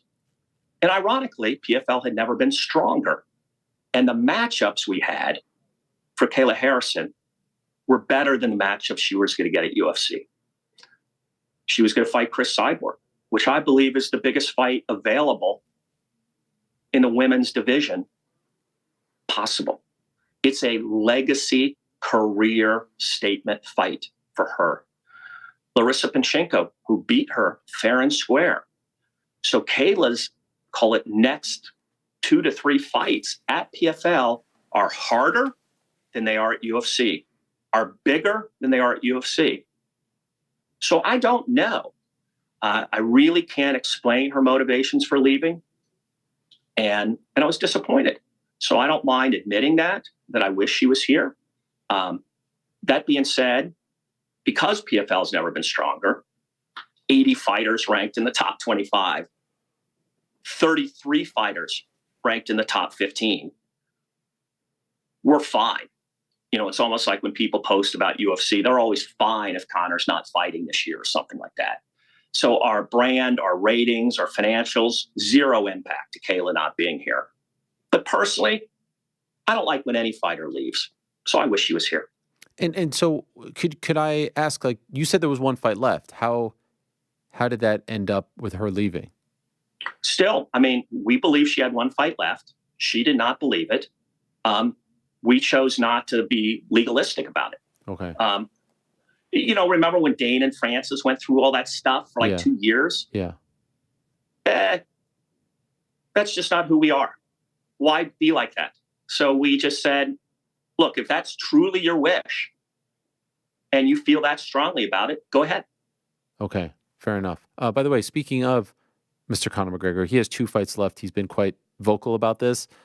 Not sure how much you could say, but is this a situation where you're like, okay, if he gets that fight in June and then there's one fight left, you know, do we try to get all parties involved, all investors, like this is the game changer right here? Do you try? Do you have to wait? When you hear that sort of thing, and I know that you've heard it because it's been out there and you have your finger on the pulse, what are you thinking? Well, not addressing Conor per se, but just addressing any fighter, whether it's John Jones, whether it's Conor McGregor, anybody. The market understands that we now have the capital to do anything. The market understands that our desire to think differently is unlimited. And the market understands that our partners want to stage the biggest fights in the world beyond what's ever been done. So we don't need anything that we don't have to make the biggest fights happen with the biggest fighters on the biggest stage. So anybody who's interested, whenever they're available, we're ready. And we're the most creative, and we're the most aggressive, and we're the most interested. So that applies across the board. The PFL season starts in April. The second event of the season is the night before UFC 300 in Las Vegas. What was the thinking behind doing that? No, to be blunt, no thinking. It worked perfectly. No thinking. Right? Sometimes I think it's brilliant. By the way, it's like I know. WrestleMania. You have a multitude of events that week in Philly, and I know. So why not? I know. I know. I wish I could take classic, brilliant. Wow. Thinking, because deep in Reddit they go, oh, this is this is that. It's the JFK theory. It meets MMA part 2. That weekend was perfect, and it was always planned for our PFL season calendar. Wow. So that Friday had been locked with ESPN. So it's just a question of where is that held? And they were literally down to 2 cities that worked for us. In the PFL season this year, we wanted to have 10 events in 10 different cities. As fans of the PFL know, in the past, we've done mini residencies, 3 events, 3 cities with the championship in a different place. This year we said we're taking it to 10 different cities, big enough fan base now to let them do it. And so we're down to 2 cities. Where we could take Vegas, is it this event or that event? And we just made that choice. Okay. The championship, will it be back in DC, in New York? Have you decided yet? It will not. The championship for the first time ever will be outside the country. Oh, wow. It is a world championship. It is now a global event. And so the PFL championship for the first time ever in season 6 will leave the United States. And it will not be in the United States. All other events are inside the United States. Will it be in Saudi Arabia? We haven't announced it yet, but it will be outside the U.S. I know you haven't announced it. That's why I was asking you to announce it here. I know. You're up like 5 pieces of new information already today. It's like 22 minutes in, 5 pieces. Yeah. But it'll be outside the U.S. What we found pretty interesting, and look, UFC's done this for a while, and most people who know UFC very well, they don't go anywhere without getting paid to go somewhere. There are now more territories, more cities, more countries that want MMA that can get it. So PFL is now in demand, not to the degree UFC is. I don't want to overstate the case, but PFL is now in demand outside of the United States. So we'll be taking a select number of events each year outside the United States with host countries and with host partners.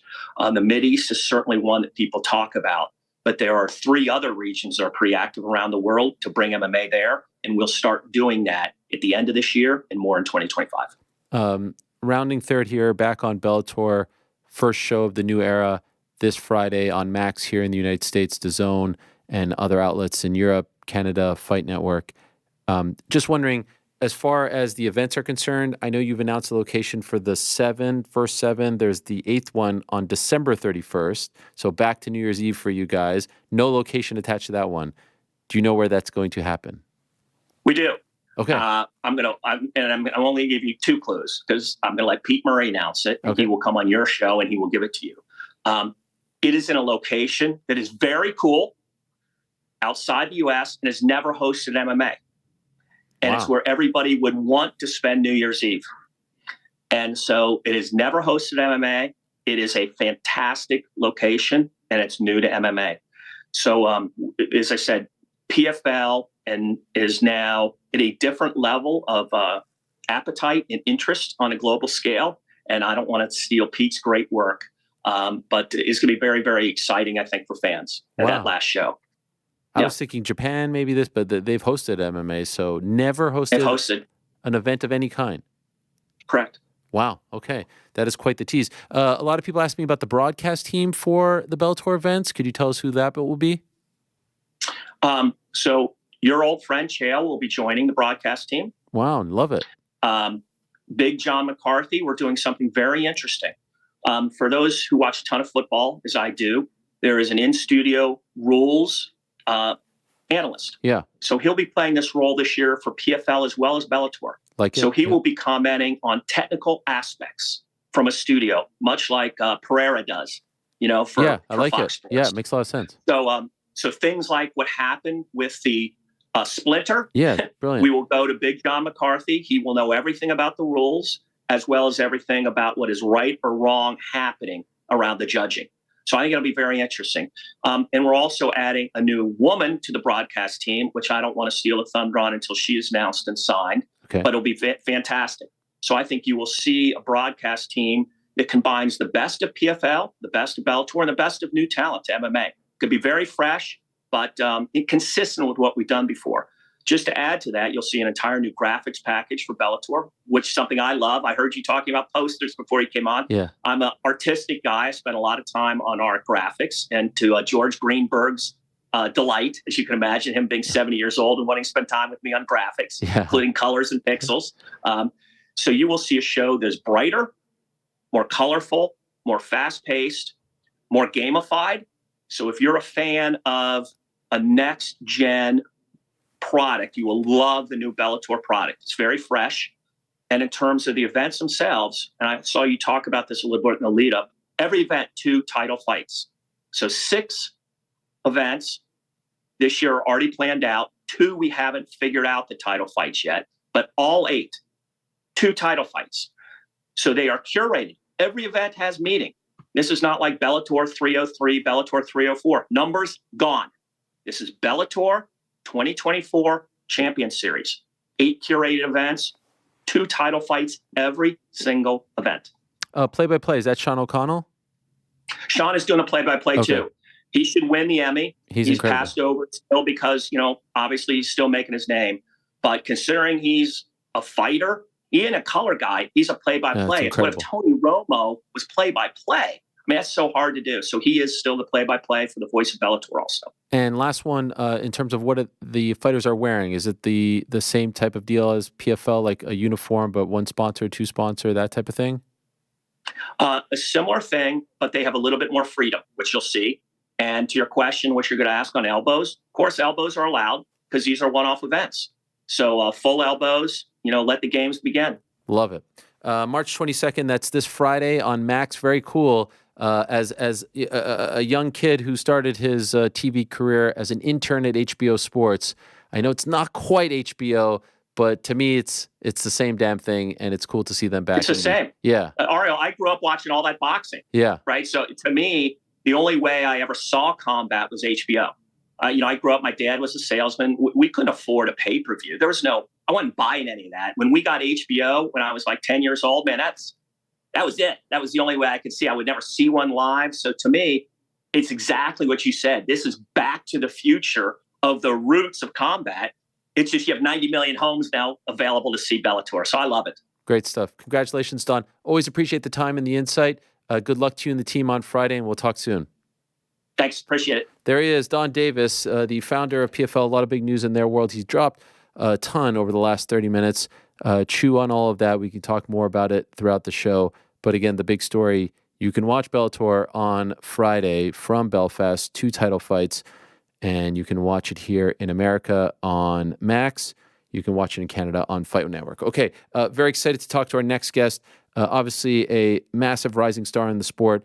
Unfortunately, hit a roadblock just a couple of weeks ago in Miami, a trying time for him. But as I said on the Monday after that fight, reminds me a lot of the GSP Matt Hughes situation where, GSP bit off a lot in their first encounter, stumbled, dusted himself off.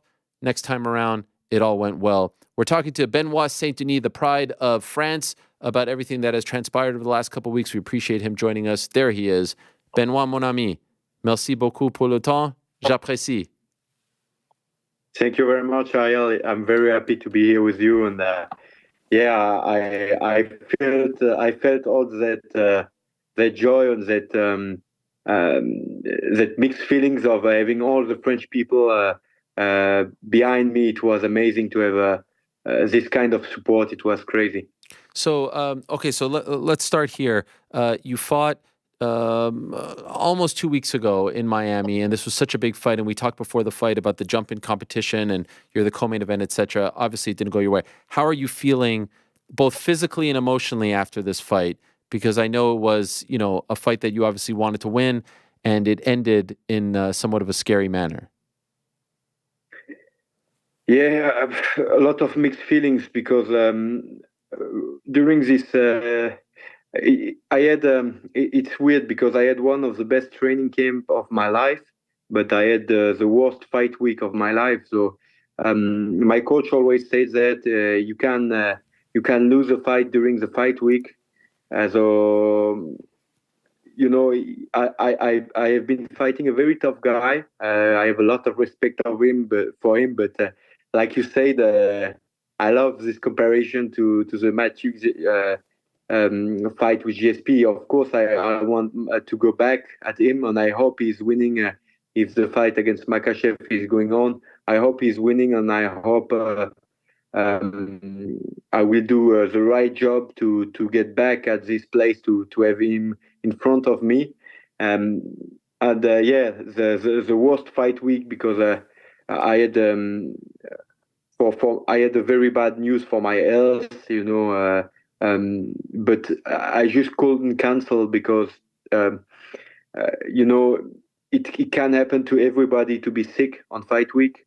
We have 2 legs and 2 arms. We are humans. We are not robots. And I was hoping that with the treatment I took for my staph infection, I was hoping that after 5 days of taking antibiotics, I will be in a good health and at least at 90% and be ready to have this huge opportunity and to be able to give him a good fight also because out of respect for him, I would have loved to have a bit more energy to give him more than 5 minutes, but it was very difficult. I was tired the whole week with the staph infection, and maybe this is also my fault. I came a bit too heavy.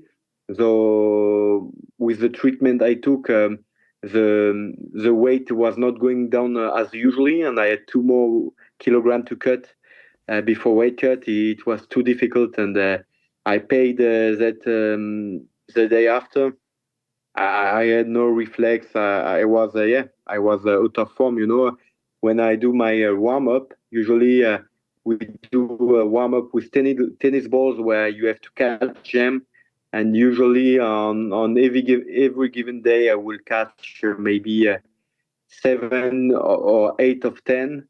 And on fight day, usually when I'm doing it, my reflexes are aware. I have the adrenaline going on, and I will catch 9 or 10 out of 10.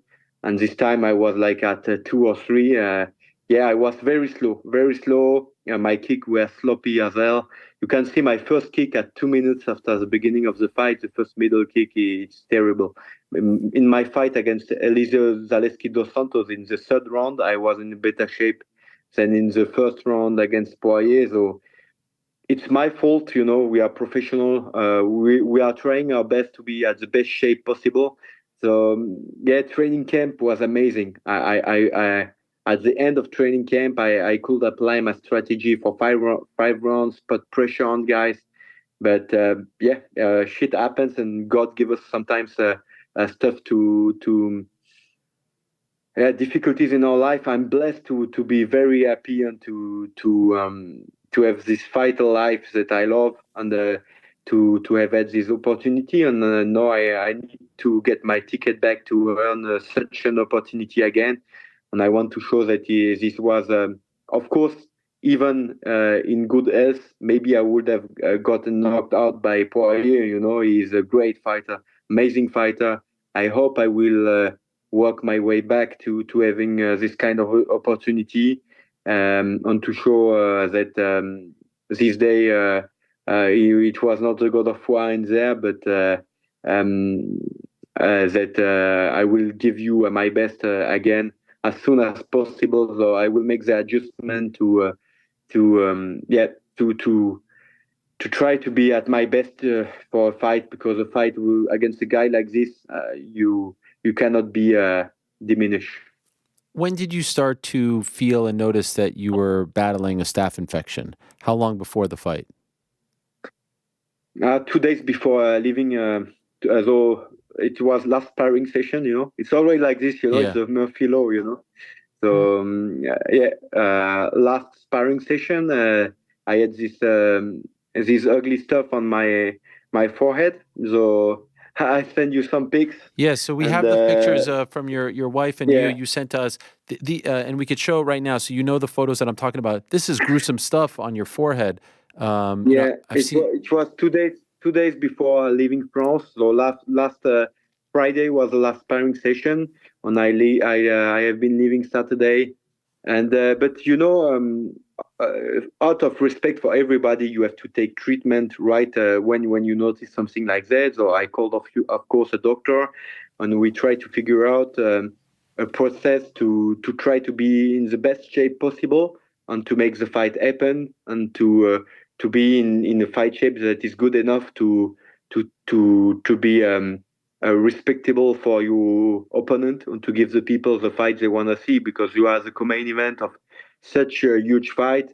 For me, it's important to be able to give the people what they've paid for, because the UFC, it's a war machine. When you come to an event, guys, they are putting money out of their pockets to see a good fight. And me, I'm working my ass off to give them this fight, as well as the opponents. So, especially a guy like Poirier, he is there for war. And I was very excited for the fight. But it's always like this Murphy law. So I had that on Friday, and we try to treat it as much as possible. But like everybody saw in the staff of the UFC during the week, I was very angry, very turned off. And even DC, he remarked it on I think it was Wednesday. He asked me about it, and I was very tired and very unhappy about the situation. But it is what it is. I was also thinking about all the Olympians that are going to be competing soon, as they are representing their country. They have a ticket to shine every 4 years. It happens to them. You have to show off anyway. So it is life. And like a guy like Dustin or like Eddie, I talked to Eddie during the fight week. Those are the guys inspiring me, and I'm sure they all have already been fighting with in bad health for many reasons. They are warriors. They want to give the people the fight they've been coming to see. So I was honored to be there to try to give the people the fight they were there for. But I can guarantee you it was the worst feeling I had in my life, going against a guy like this, knowing that I had just a couple of minutes in me, especially when I was in his back. I managed to get the back. I don't know how, but I managed to get in the back, and I felt like biceps cramping. I could not choke him. It was impossible for me to get the choke, because it was too much energy. But this is where I told to myself, you can see when he gets up. I won the first round, but I'm the one in despair, because I know it's over. I couldn't take the opportunity there. Not enough energy, so in the second it was not going to be better. And a lot of people, they are saying, man, you are too open. When you are dead tired, you can put the best technician in the world. When you are dead tired, you are going to be open. And I couldn't see the punch. Against Eliezer, I took, I think Eliezer is not as precise as Dustin, but it's very hard. He's a big welterweight. He has been knocking out St. Strickland, for example. He was hitting harder, but I was not in the health condition I was against Poirier. So I could take the punch. I could get my hands back to my head and stuff like this. For this fight, I tried the motto of my former regiment: who does wins, but who lose pays. So it's a fight game. And like I said, heads off to Poirier, because even in good health, you don't know what would have happened. He could have knocked me out anyway. He's very precise. He's methodical. But I'm very frustrated, because I managed to get the fight kind of the dynamic I would have liked to, and just I didn't manage to have the energy to put on the type of fight I wanted to do. So I tried my best, and we will work on from that. And like you said, it's and I will give the UFC more wars. They know it, and I'm getting back to work. Like Poirier said, you have to go back to work. Take your time and go back to work, and that's what I'm gonna do. And I'm gonna work to have the opportunity to have my revenge against him, and to go back to that title contention and back in the rankings. And just curious, was the fight ever in jeopardy of getting canceled? Like when you got to Anaheim and the UFC saw your head, the doctor saw you, the commission, did anyone threaten to cancel the fight? Tuesday we had the debate. Tuesday with the team we had the debate, but it didn't took long time to convince myself to make it happen anyway, because with a staph infection, sometimes in 5 days you're getting in a better shape, sometimes in 1 week, sometimes in 8 days. The problem was with the stress and the weight cut, the infection. My body didn't manage to do both things. I mean, I didn't manage to cut the weight, being on a very strict diet, and in the same time to treat the infection.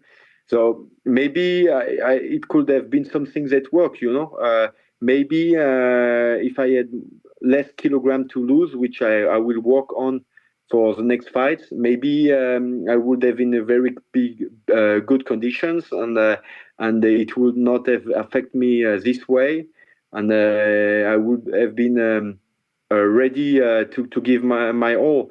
So even given those conditions, it's difficult when you have a huge opportunity like that to say no. It's very difficult.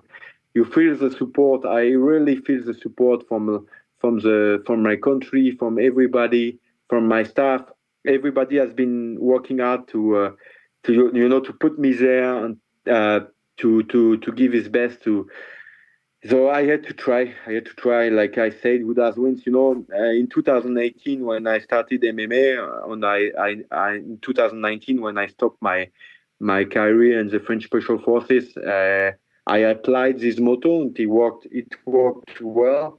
Today I'm a very happy man. Like I said, I'm living my life, doing what I love. So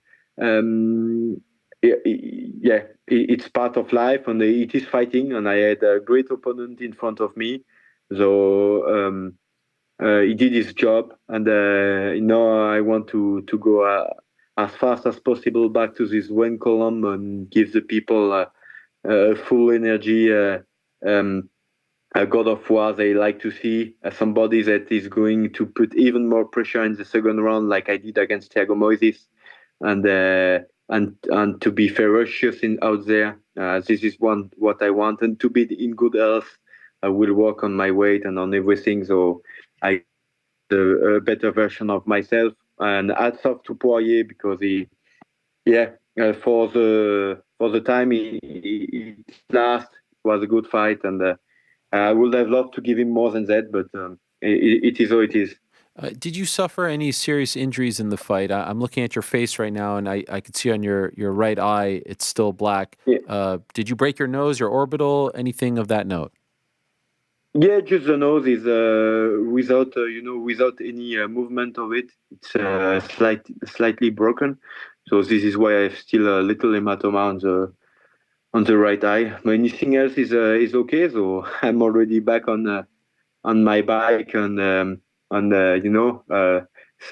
slowly getting back to work. And I take my time. I will take my time, and the nose will make me take my time anyway before going back to hard sparring and stuff like that.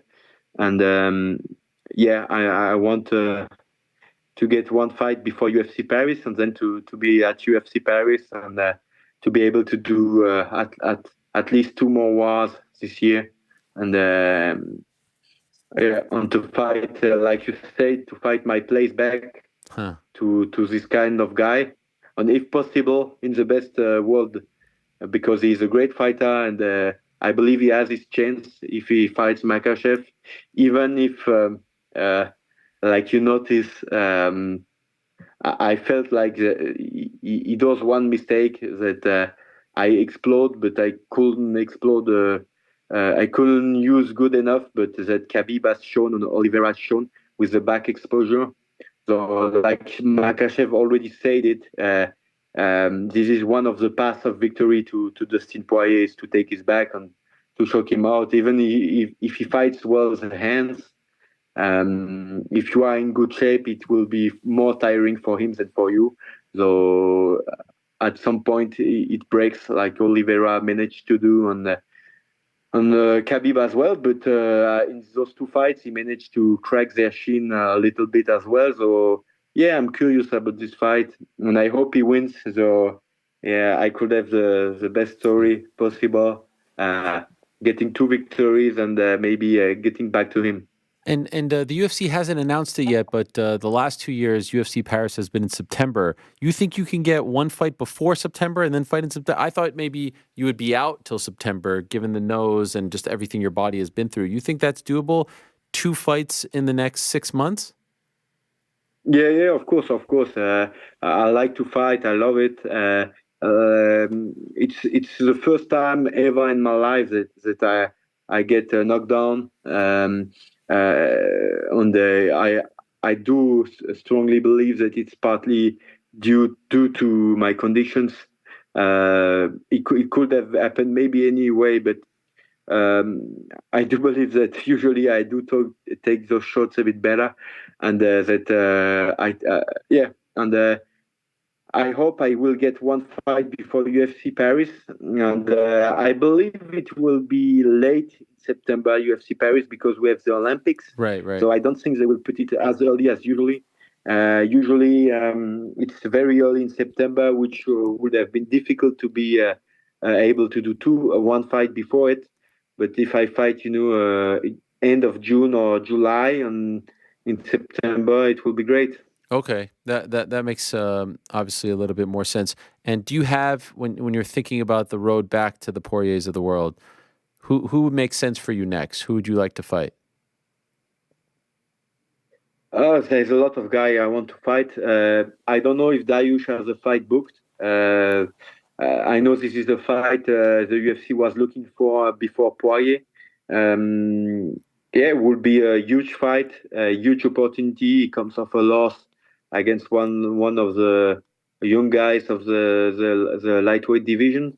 And for example, this will be a fight I would love to. Also a very experienced guy, also a huge opportunity. So yeah, any fight against somebody in the top 15 is a great fight for me. And I'm not gonna ask the UFC for too much. You have to deserve it. Like I said, I don't want the easy way, so they can give me anybody inside the top 15. I will be happy about it. Do you regret going through with the fight, given your condition and the result, now knowing how it played out? Is there a part of you that wishes you didn't go through with the fight? It's difficult to say no, but in the same time, it was the kind of situation where you never know. Yeah. Till the morning, you don't know if you're gonna recover or not. So I had to try, out of respect for him and for my staff, for everybody that has been putting on this fight. And I tried my best, and there is no regret. It's a fight game. Like I said, he's a great champion. He could have knocked me out anyway. I'm unhappy about my performance because I didn't feel. I feel like it was not the God of War out there. It was the Wish version, So it's not. It's a very, very frustrating situation to be in. especially the day of the fight. You do the muscular warming up in the morning. You feel nothing is good. You say, maybe I will take a sleep. You sleep from 1 to 2 p.m. You wake up. You say, okay, still not there. And then in the night you try your best. But yeah, it's especially against a guy like this who's taking his time.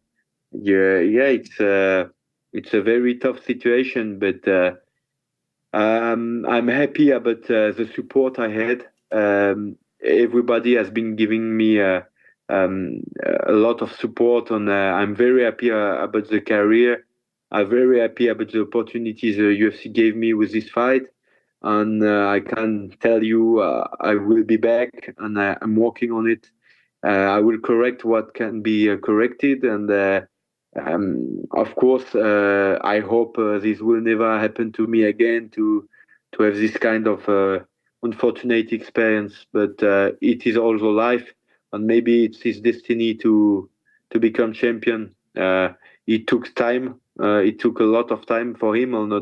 He never gave up on himself. So yes, it's like guys like him on RDA are the career. Like it's not the most constructed career, but they go back and forth, and they go out there back and back again, and they do their job. So I will be back. Well, I have no doubt about that. We've seen this time and again. Fighters who are coming up, you hit a roadblock. Like I said, you dust yourself off, you get right back on there. You eventually fight for the belt, become champion, et cetera, et cetera. You have all the makings of that fighter, and I have no doubt that you will get back there. I appreciate you coming on, Benoît, to talk about this. I know it's probably not the easiest subject. It's a lot easier to talk about a win, but says a lot about you that you would come on to talk about this. And most importantly, I hope you feel better. The head seems better. The forehead seems better. It seems like it's all cleared up. The eye, the nose, everything. And le cœur aussi, if you know what I mean. The heart, I'm sure, is a little bit damaged too. So I hope you feel better, and we can see you back in there in full strength, full health, feeling good, looking good, and see the continuation of the career that you're building. Thank you very much, Ariel, and cheers to everybody that is following the fighters on their journey. It's a difficult but very happy and difficult road, but we love it. It's life, and it's we just enjoy the process, and cheers to everybody. Thank you, Benoît. Talk to you soon. All the best. Cheers. There he is, Benoît Saint Denis, the God of War. Hard not to be a fan of that, guys. And I'm appreciative that they provided those photos, which we won't show again. Pretty gruesome. I hope you weren't eating either lunch or dinner while we showed those, but that's as gnarly as it gets. And I don't know of many who have had it on their forehead. Insane stuff there. So thank you very much to Benoît for coming on. Again, this isn't someone who is offering excuses per se. People get all worked up about this, the Cheeto stuff as well. We want to know the full story, and that's not taking anything away from Dustin. He won that fight fair and square. He did everything he had to do to win, but it's good to hear this side of the story, and we look forward to seeing where he goes from here. In about an hour and 45 minutes time, we will be joined by Conor McGregor, exclusive interview, the longest interview that he has done in the build-up to this movie coming out tomorrow. So stay tuned for that. Prior to that, Tim Welch, the head coach for one Sugar Sean O'Malley, who was victorious at UFC 299. You know who else was victorious at UFC 299? Our in-studio guest at this time, who I do believe is joining us in studio for the very first time. Perhaps I'm wrong. I'm not sure. Let's see the entrance. Is it The Undertaker? What is it? Do we have music? Do we have lights? Ah, there he is. You know yourself. Wow, wearing the full getup, huh? Yes, look at this. Man. How are you, my man? I'm good, man. Good to see you. Good to see you. Thank you for coming in. No problem. No problem. Please have a seat. Is this the first time? No. Old We've been in studio before, in the old studio. Old studio, The okay. old studio, but Yes, the first time in the new yes. studio. In this one, yes. Yes, in the studio. I love it. By I the love way, it. you smell fantastic, huh? Try What to is stay this? sweet. Try to stay sweet. What is this? It's Holy a smokes. MVP mask. Okay. You're going to have what Ilya is with Dolce. You saw that? Oh, Ilya no, Taporia. seriously? Oh, amazing. Yesterday, he posted a whole thing. Oh, wow. That's By the way, amazing, why are man. you wearing the full outfit? What is going on here? I just came prepared for This today. is all right. Are we fighting? No.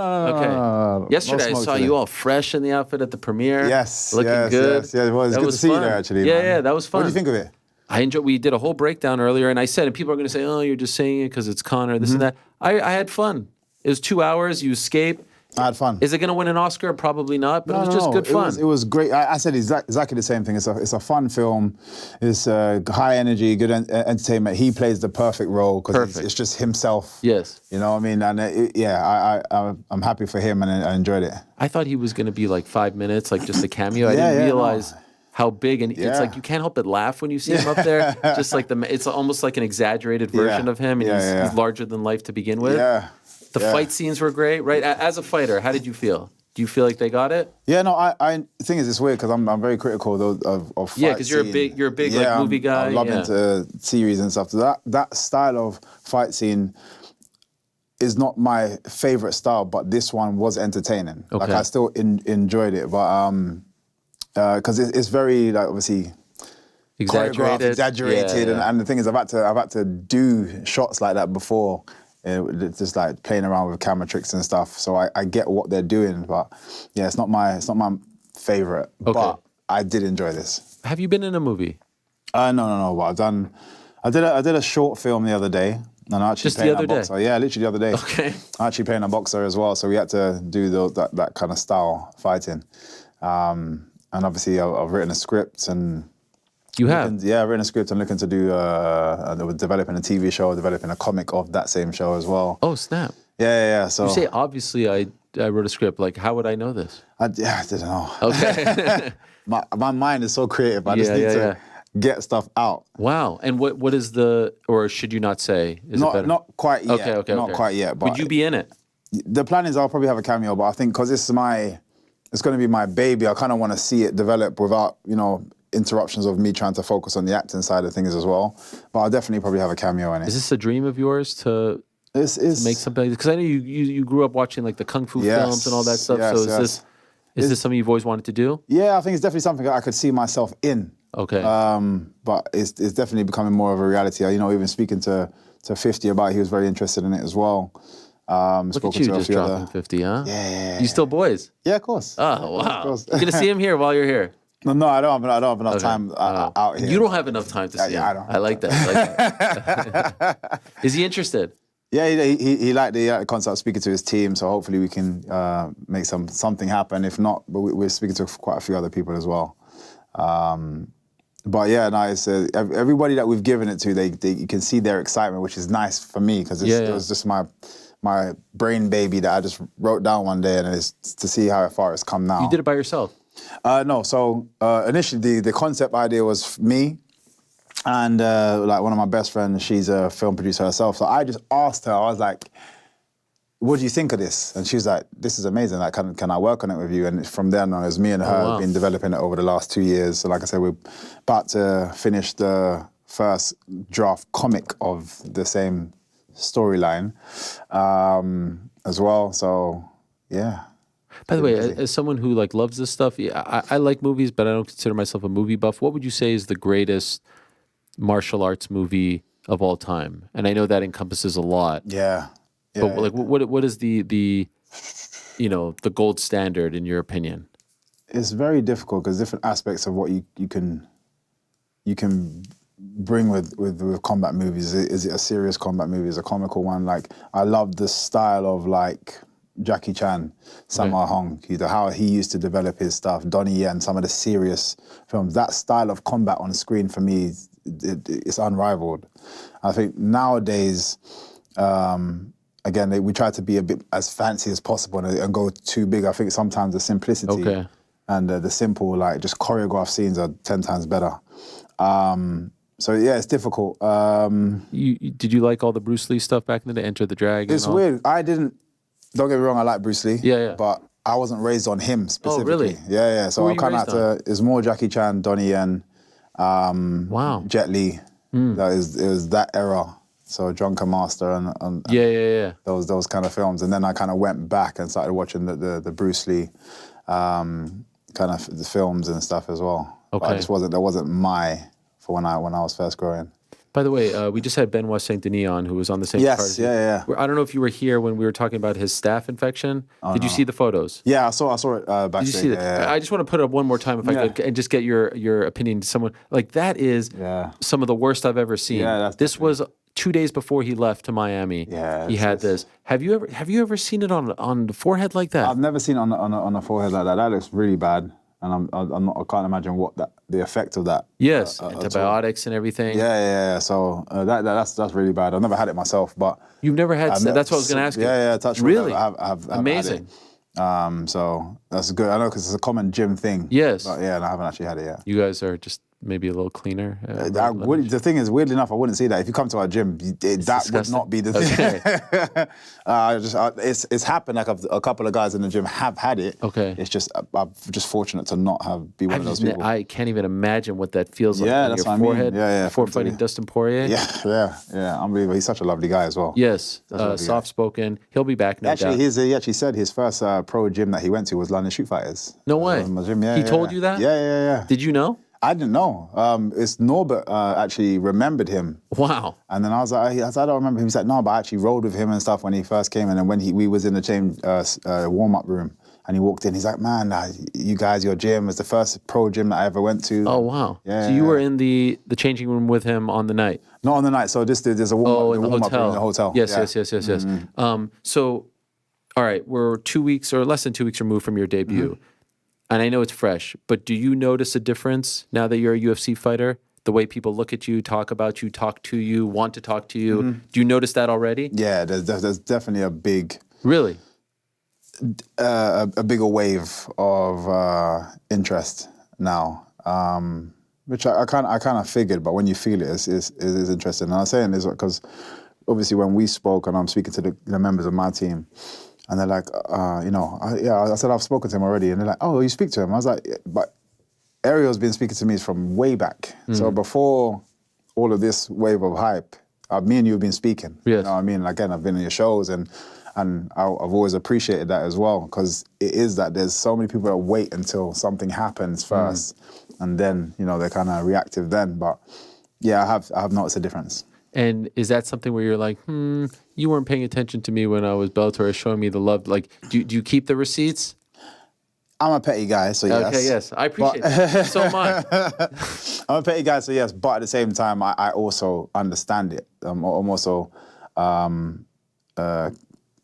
capable of putting my ego to one side as well and just being like, well, it is what it is. You have to keep showing. You have to keep... proving to people, regardless. I reckon I can get to where you probably think that it's the highest of the highs, and still there's going to be something to prove. So it's just part of the game. Is there any part of you that says, man, I kind of wish I was here a couple of years ago? No. I don't like to look back on things that are not within my control. And I'm a big believer of everything happens for a reason. And this, for my journey, this is timed perfectly for my journey.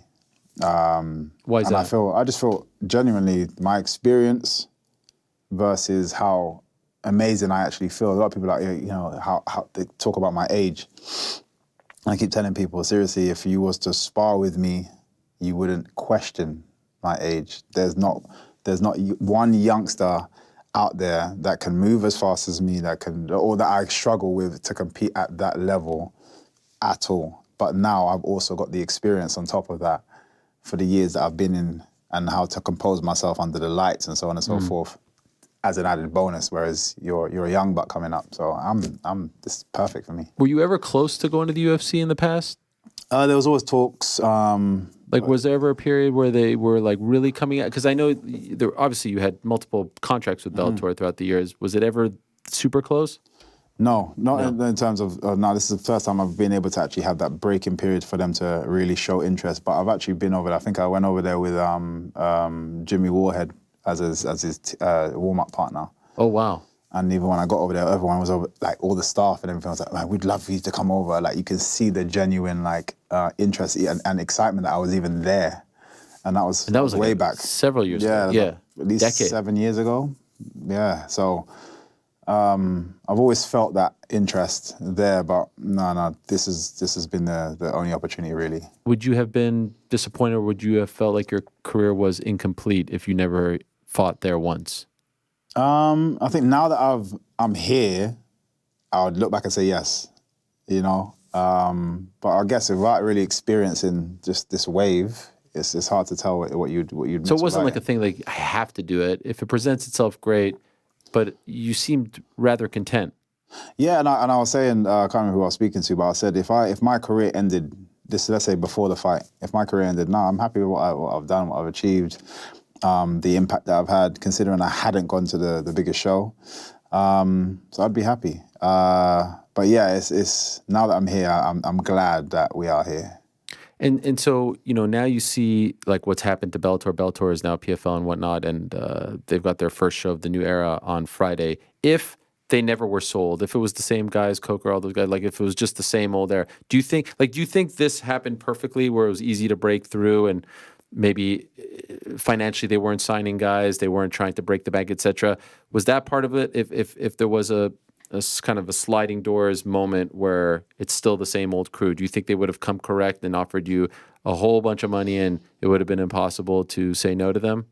No, it didn't feel like that. And Okay. this is one of the reasons why I felt I needed to step out and see if there are other people out there value what they have. I feel like they've got something and they just didn't value it in the same way. I could be wrong, but this is just how I felt from it. And it's not that I have a bad relationship with them at all. You know, even Scott still message. I don't have a bad relationship with any of the guys, but I just didn't feel like they valued what I was doing, how I was delivering things over there. So it just felt like it's the right step for me to just break away and then see, you know, if others can see it my way. And yeah, it worked perfectly. What happened with the face-off with Cedric and all that? Was all that just like, you know... I'm a marketing genius, man. Yeah. So it was just, you know, was it maybe to get the UFC be like, okay, we got to fucking... Yeah, again, obviously there's a conversation with both sides. Again, and I was very clear with PFL. I was like, it would take a lot, like a hell of a lot, to turn my head away from the UFC. That's definitely the direction I want to go in. But everyone's busy. Things are happening. Other things are moving. It's not just about me. So, you know, you got to keep reminding people that things aren't sewn, like aren't in stone yet. So it was just a perfect opportunity to do that. And the UFC are like, wait, what's going on? Did it work? Yeah, 100%. Amazing. Because it did feel like it happened like shortly thereafter. Yeah. Where it was announced. It definitely did work. Maybe that's why Dana announced it at the press conference like that, huh? He's like, all right, you want to play that game? We're going to play this game with you. No, so either way, like, again, I've only met him like properly once. And again, it was quite brief, but, you know, I had a That was good in interaction. Miami? That was in... No, it wasn't in Miami. It was in... Can't remember where I was. Oh, it was now. even before this fight It was before. Oh, wow. It was Abu Dhabi. Okay. Oh, Yeah. yes, when you had that. Mm-hmm. How long was that meeting? Nah, not long. You know, probably about 5 minutes. Okay. Just general chit chat and stuff. But just his energy is weird. Obviously, similarly to myself, the persona that I have in the cage is very different to what I'd give you, you know, when we're face to face. And it felt like that for him. He's got a persona that, you know, he's Showtime and Dana White. And then when, you know, I met him there and it's just kind of like, oh man, he's just very chill. We're like, man, welcome to having you. I'm glad you're coming over and da-da-da-da. Just a very different person to what I thought I was gonna, you know, gonna meet. But yeah, it was cool. Not to harp on the past, but did you ever find out why they announced it like that? No, not at all. Not at all. I didn't know how they were going to announce it. Middle of the night, post-fight press conference, it's just like, no promo, no It was nothing. weird. You know, it's so weird that they didn't have anything to do. Everything happened so quickly, so they wouldn't have had any content anyway. But it is weird that it happened like that. And weirdly enough, I like that he did it like that. And the only reason I'm going to say that is because it made it so much different. I guess. Everybody and I like to be the stand-alone. But you deserve a hullabaloo. You deserve a package. I'm going to make my noise anyway. Yeah, I know you did make a noise. You did. You had everything. But I just like the fact it was different, like the way he did it. And everyone was like, wait, what? And it just was a thing. Like, why did you just do it like that? Yes. So I kind of like this weird. He mentioned you like you were just a guy on the roster. But it's weird because that's what I'm saying. That's how I felt even when I came to the UFC recently in Miami. I got there. It didn't feel like I'm a new person coming to this place. It felt like that I've got the respect of everybody already. It felt like I've already existed there forever, which is nice. Do you know what I mean? Like there's no added pressure. Okay. Obviously, I had to do a few more media stuff, but in general, everyone was just like, man, just responding to me like we had known. Yeah, and had you're a a known relationship. commodity. Yeah. Anyone who follows the sport has known about you. And there's only a few of you left. Yeah. You know what I mean? There's not that many guys out there right now who, I would say Kayla to a degree, although she started much later than you. Yeah. But I would say you're kind of like one of the last guys. You and Chandler, who obviously has come over. That would, like, when I was watching, I was like, wow, I can't believe MVP's in the UFC. It was so weird when you walked out, It felt almost like you were an intruder because you're so associated with the belt. Yeah. Not in a bad way, No, I but know like what it you was mean. just like, it felt like even this is weird, if I'm being honest.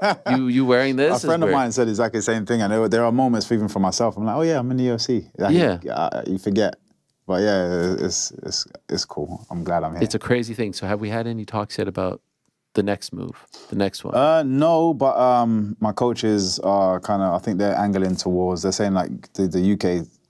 That has to be the one, right? Where it said it's good time, sufficient amount of time, and then they're going to start speaking, but I've, to be fair, just been on holiday. Yeah, just enjoying chilling. myself, just chilling. Have you even been back to the gym? No, I've gone from Miami, spent some more time with the family, flew to Jamaica.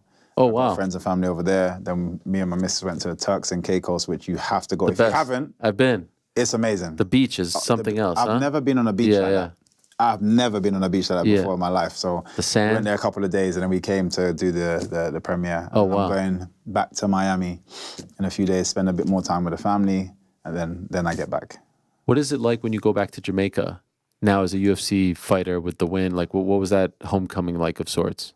You're going to get people that recognize you, like, and they're just confused that you're even there. But no, it's just relaxed. I don't like to make it. You don't make a big hullabaloo. There's no need. Like, I don't feel like anyway. There's no need. I'm enjoying the fact that there's almost you live two lives. The Clark Kent Superman. Yeah. I can go back to Clark Kent whenever I want and just kind of calm down. You're always going to get recognized every now and again, but it's nice to just be myself and not feel like I have to be like right, of course, on guard or. But between you, Leon, Aljo, I might be forgetting. Oh, Rude Boy, right? Yeah, Randy Brown. Randy. What is the state of MMA in Jamaica? Is it? To be fair, I think I've spoken to a few people that are doing some like work over there, like charity work over there, and I'm hoping to get over there and do some work over there myself properly. But it's still it's a baby. That these guys they don't have enough facilities and so on and so forth and funding. But hopefully, like I said, all the names that we've got now, we can go over and make some stuff happen. Okay. And by the way, family, you have 7 of you in your family? There's 7 of us, yeah. 7? Yeah. How many boys, how many girls? There is 2 girls and 5 boys. And where do you fall? I'm right in the middle. Right in the middle. Yeah. And are you close with all your siblings? All of us are just, they were all over for the fight. Wow. Yeah, Do they usually go to all your fights? They try to as much as possible. It's just obviously depending on where it is, and they got families and stuff, so they have to organize, make sure kids are all right. But we always try to make it happen. Damn. And they're a big part of everything that I do with regards to my walkouts. Like my walkout, the Undertaker remix came from my brother-in-law. Okay. Like he done that, and my brother. He produced it. Yeah, he done. Wow. And we do this all the time. Like a lot of my walkouts for years have been from within. And I like that because we have control. They always like, you need to try and get permission from them. It's like, we don't need permission. This is us. Yeah, you know what I mean? So they're a big part of even just the creative thinking and stuff. Yeah. And so I think, correct me if I'm wrong, did they all compete in some way, shape, or form in martial arts?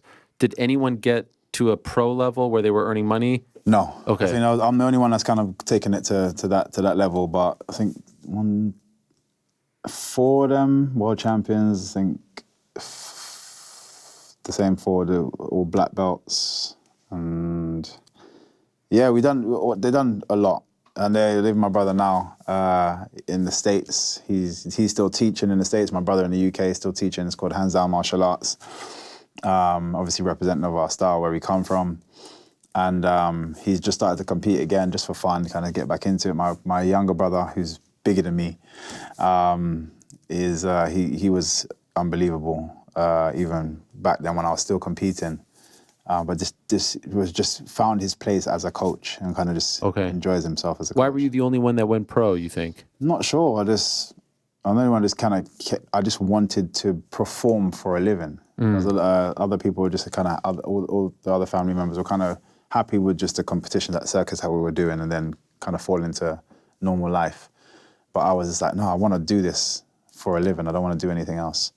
And then that's when I was like, it's not going to happen in the kickboxing, I have to find something else.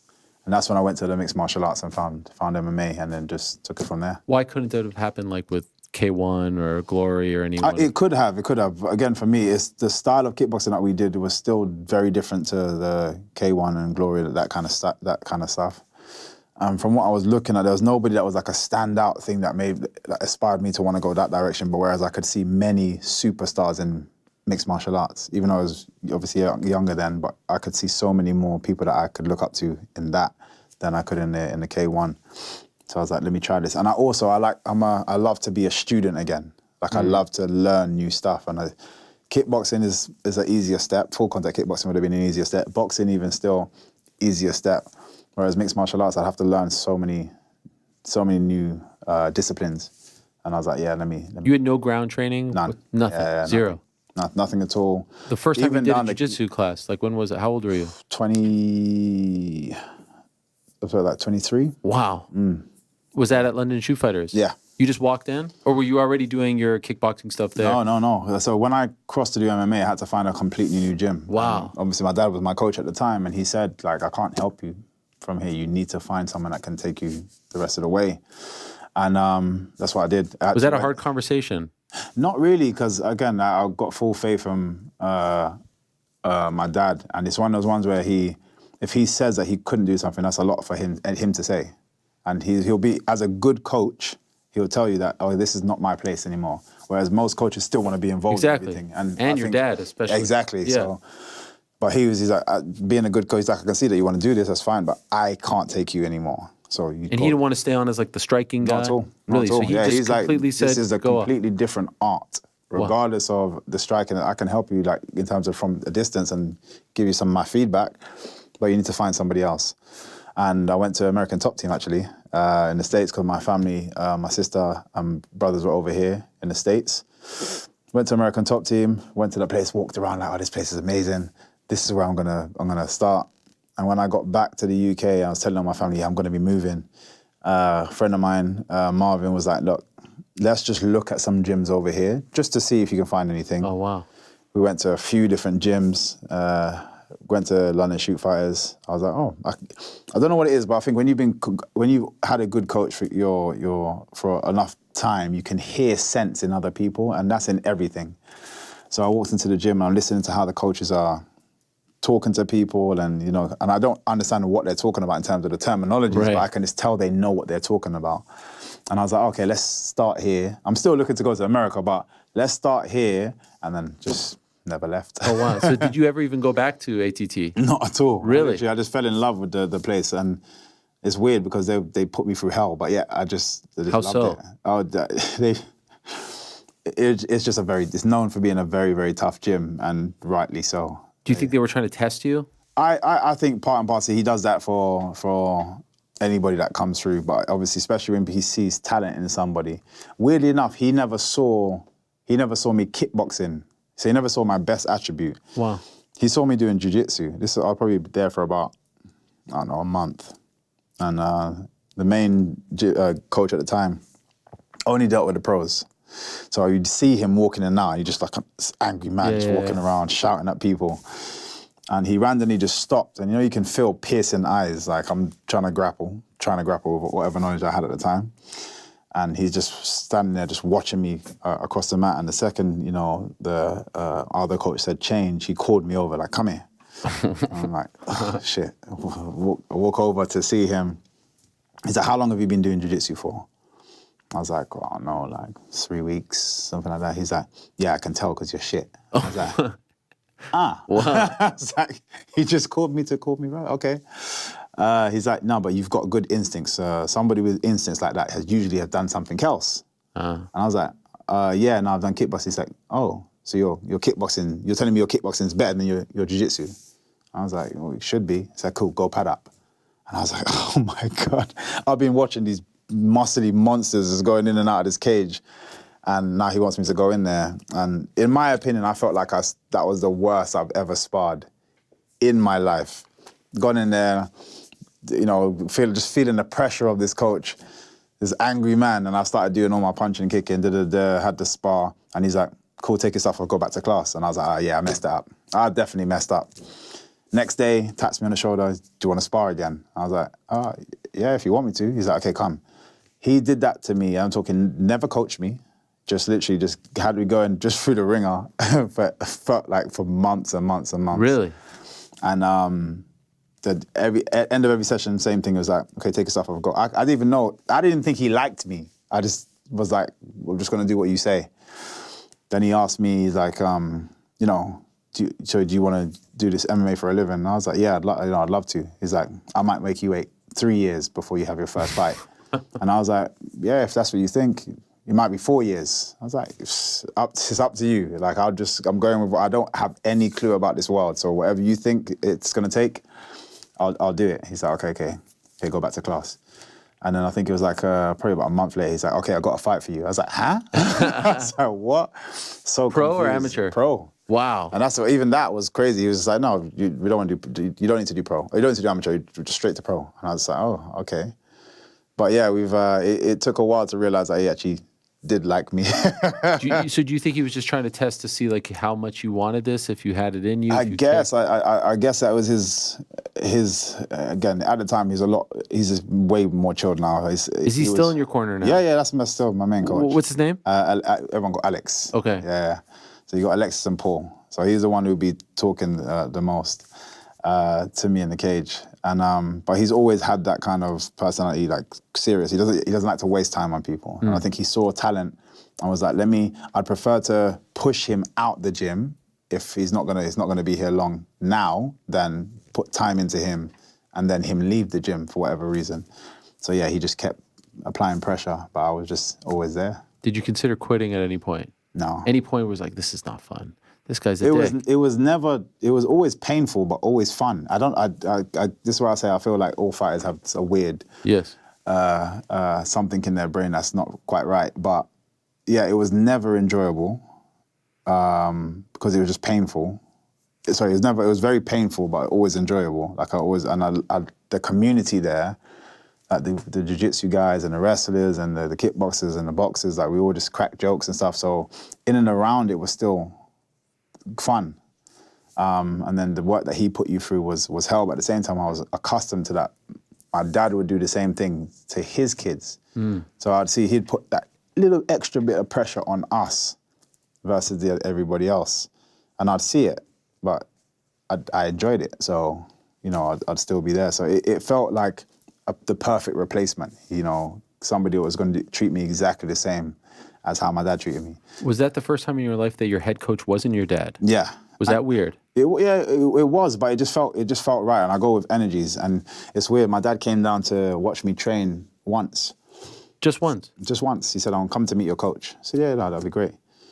They were speaking on the side. They went off together, speaking. Came back. He said, "You're in the right place."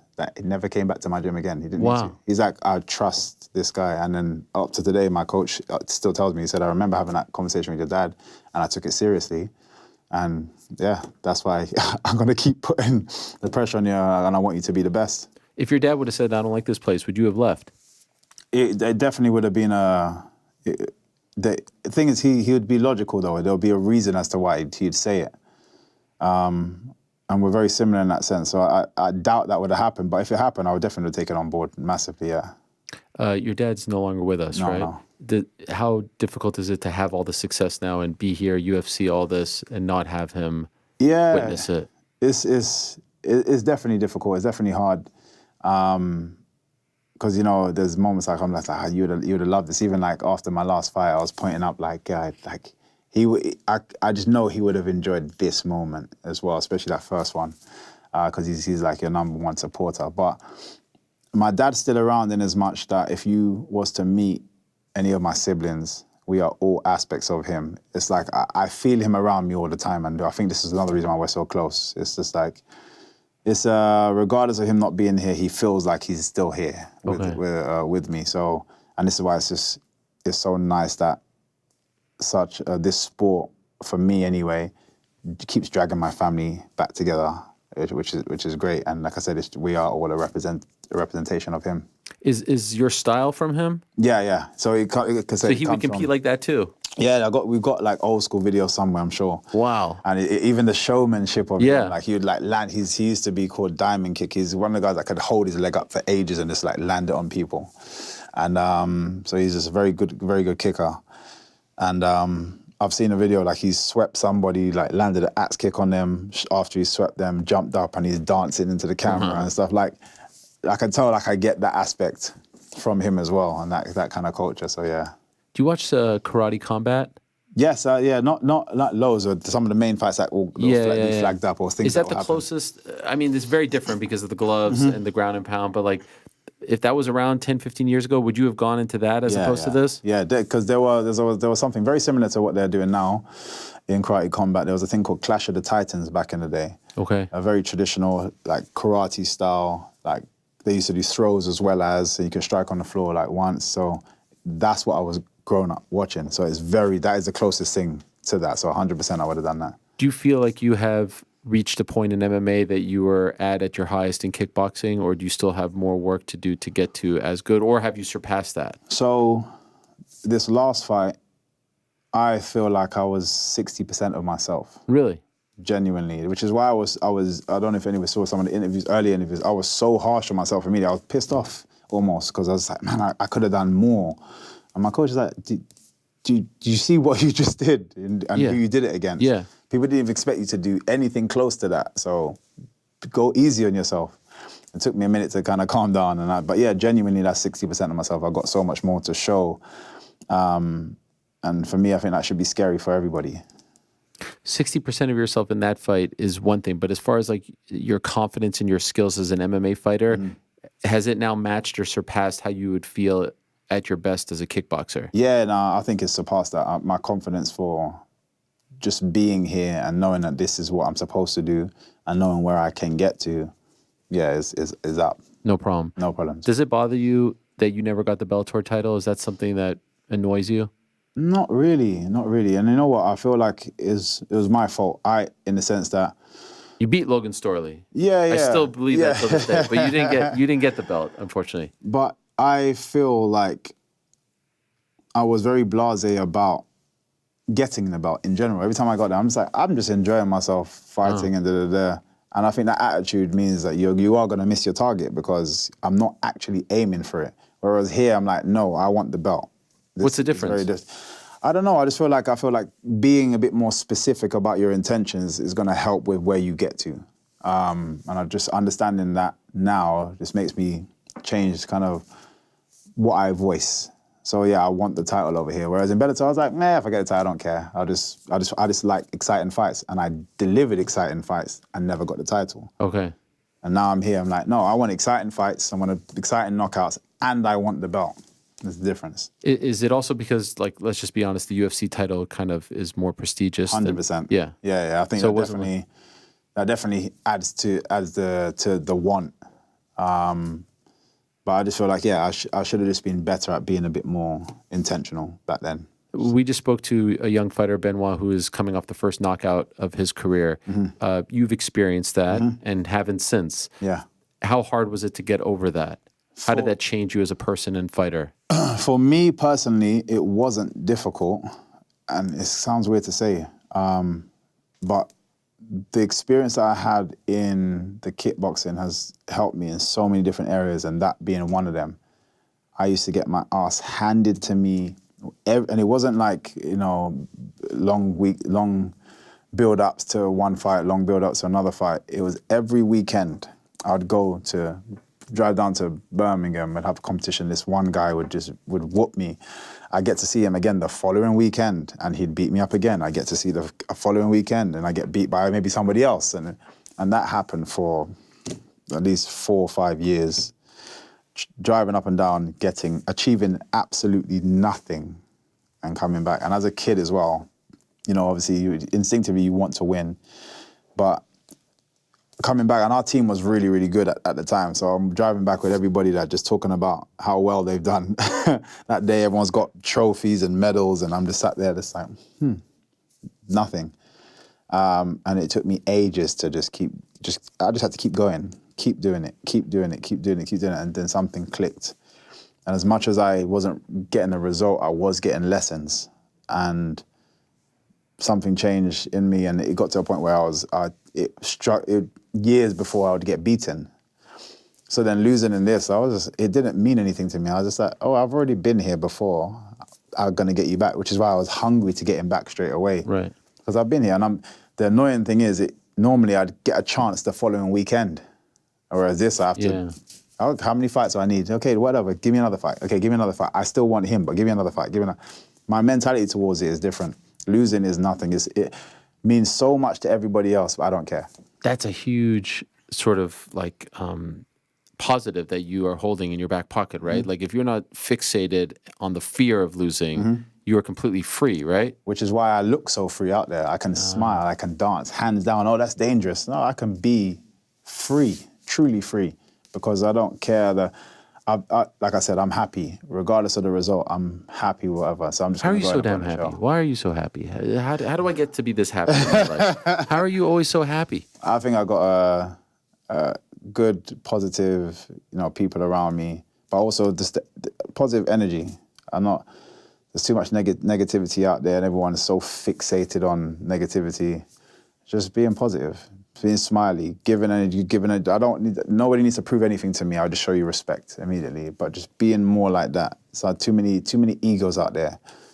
And self-reflect. I think that's one of humanity's biggest killers, is that we don't seem to learn from anything, let alone others, just ourselves. Being able to actually analyze ourselves and be like, actually, yeah, maybe I messed up there. People are always scared to be like, they was wrong or apologize for something.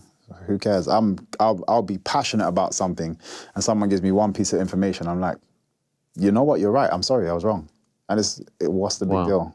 And I think it helps me. It allows me to just be. You can go into whatever direction you want. You're free, because I'm okay to be wrong as well. Were you always like this? No, it takes time. It takes time to learn of it. But I try to listen and be open to hearing other opinions and hearing other sides, whether it be religious views or political views, just hearing people's side and trying to see it from their point of view. But again, coming from the martial arts that I came from, understanding somebody's style is important. So I used to do things like I would fight exactly and try to replicate that person's fighting style. I'm talking down to I'm actually just trying to be their style. They fight like this, I try to fight like this. And just to understand what holes does that open up? And and I used to do that religiously all the time. And I think that is part of it. Having an understanding of that view helps you understand the whole picture. But even as a kid, were you always kind of happy-go-lucky, like smiling? Yeah, I have to say, my mom, dad, it's a Caribbean feeling. It's always singing, dancing, parties, this, that. Everybody was always joyful, and I just stuck to that. Try to keep replicating that as much as I can. We need more of that in this world. Oh, definitely do. Yeah. Do you meditate? Yes, but just not as much as I should. I want to. Okay. I'd want to kind of get into that. I've been over the last 3-4 years, I've tried to get into that, a bit more in touch with the spirituality side of things. I think I was doing a lot of stuff without really realizing where it's coming from. I'm trying to do a little bit more. So what do you do? Will you take moments? Will you speak to someone? Will you go on? No, it's just self-reflecting. Just writing stuff down, what can I do better? Speaking to people and being honest. You need to have somebody that you feel comfortable enough to see your ugly side. So I've got a couple of people around me, fortunately, that I can actually be like, yeah, I did this, and just hear the noise back, and obviously take on their views and be like, okay, I hear what you're saying.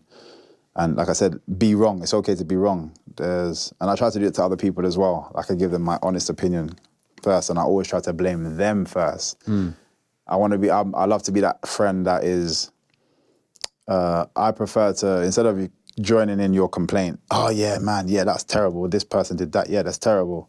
Well, let me hear the whole story. What did you do? Okay, well that was stupid then, because technically if you did that, because my influence is not with the other person, my influence is only here with you because we speak. So if I can help you make better decisions for yourself, then in chain effect, the knock-on effect should be you get better results from that. So yeah, I always try to like do that with other people and then do the same with myself. It's difficult, we all make mistakes all the time, but it's just you have to keep trying to come back and learn from it. Do you think MMA and the UFC will be the final journey for you as far as your martial arts journey is concerned? Like, do you think you'll ever kickbox again or ever box again or bare knuckle or anything like that? Do you think this is it? Yeah, you know, I think so. You know, there's, like I said, I've got other goals that I want to aspire towards. Similar, like I said, about the acting side or even writing and stuff. I'm kind of really finding a love for creating stories. So yeah, there's definitely something else I want to lean into. But who knows at the same time, I'm always open to just trying some crazy stuff, which is where the bare knuckle came from. Right. So yeah, we'll see. But yeah, in my mind right now, UFC is that final thing I need to do to prove to everybody and kind of leave something behind for everybody, and then that's it. What is it, 4 fights, 6 fights? 6 fights. So, okay, so you got some time. Oh yeah, I got some But time. you like to be active. Love to be active. So like ideally you can maybe get 3 in this year. That's the plan. So obviously if this July comes to fruition, that happens, hit July, I would love to do September. That's very close. Oh wow. But if I can do something quickly in that fight, you say September, you say the Sphere? Yes, it's only because of Sphere. Yeah. And again, my creative mind is like, my walkout is going to be insane. I'm not even doing it for the fight, I'm doing it for the walkout. So yeah, if I can get like those 2, that would be great, or maybe July and then something just after that, just before the end of the year. Perfect. And then, we start the new year fresh. I know last time we spoke about Wonder Boy, this and that, you gave us your reasons. Have you thought more about who the July opponent could be or who you want it to be? I'm just looking at the ranking system. I think the one that probably makes the most sense would be like an Ian Gary. Considering he thought that I wasn't even going to get past Kevin. He said that? Yeah, he said he. I didn't see that. There was an interview that he did. I'm not sure on what, but they asked him his views on me, and then he was like, oh, "Who's he fighting?" He said, "Kevin." Oh, well, he's not going to beat Kevin. There's no way he gets past Kevin. Dismissive. Oh, very dismissive. Very quickly. Yeah. Which is fine, and everyone kind of people ask me about my views, and I'm like, everyone's entitled to their opinion. There's no need to be angry about it. But now I've gotten past, then maybe you can stop me. That would be some matchup. Yeah. In the UK as well, it's perfect. Yeah. I think it's UK versus Ireland. Exactly. So that'll be a lot of noise there. I think that's a good fight, and I think he's ranked 7th. 7 is my lucky number. Okay. What are you? 13th. 13th. Okay. Yeah. Well, you're new. You got to work out. Yeah, exactly. Truly indicative of talent. Yeah. No, not at all. That doesn't bother me. I let other people kind of argue about that. For me, it's just getting that gold. How do you feel about him? How do you rate him? No, he's a great fight. Again, no need to be negative towards anybody. I think he's sparked a lot of emotional reactions from a lot of people, from his personality to his performances. He's doing good, but I definitely believe I can beat him. So why not? What do you think of his last performance? Wasn't his best, but Jeff looked good. Yeah. It was a tough one. It wasn't his best. It was a very close fight.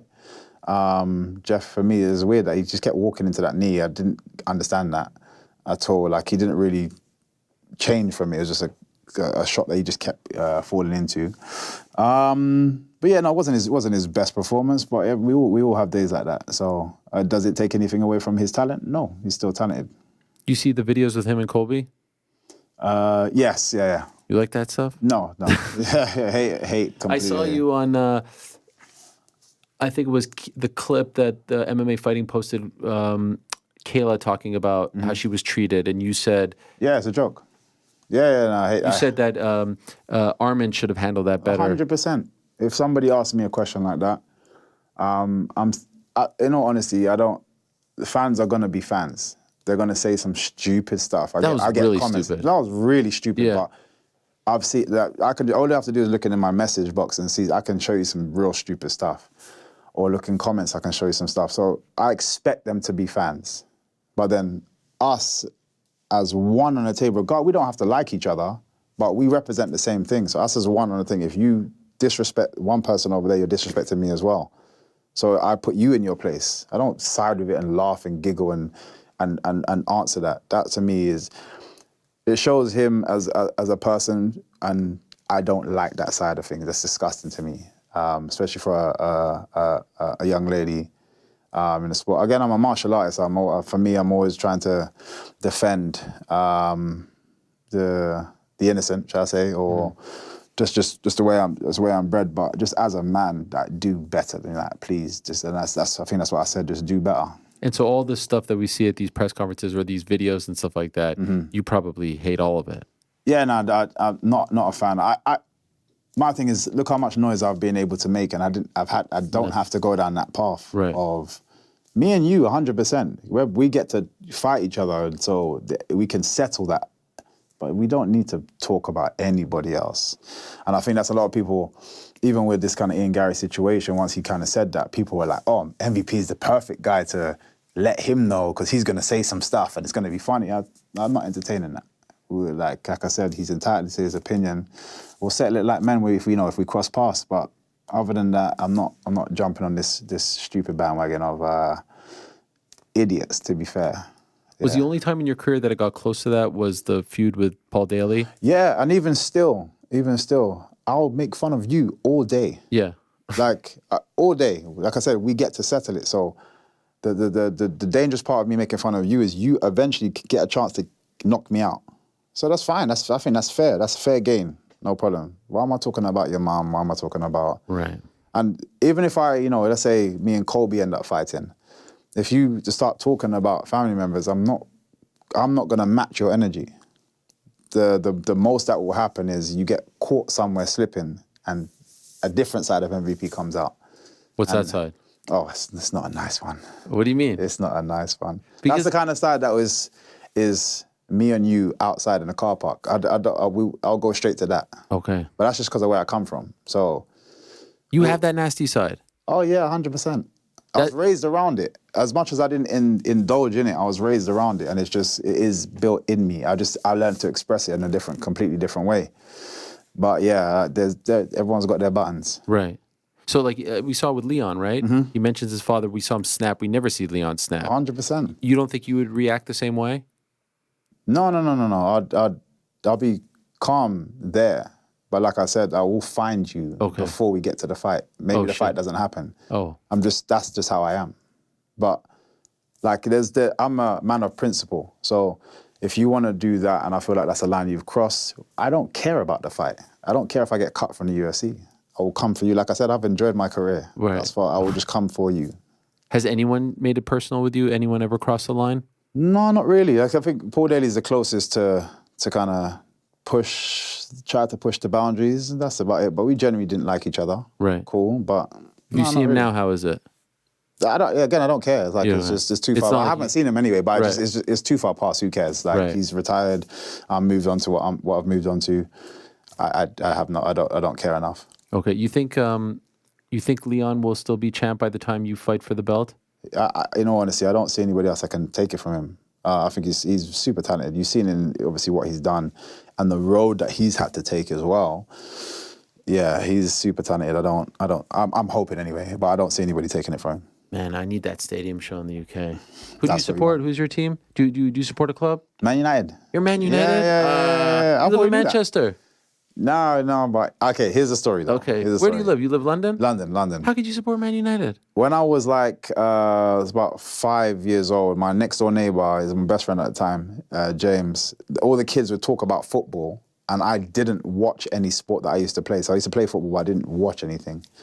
So all the kids are shouting at me about these different teams, and my best friend was like, just say you support Man United. I didn't know what that meant. So somebody like, who do you support? Like, Man United. Then I was like, like just going crazy. Yeah.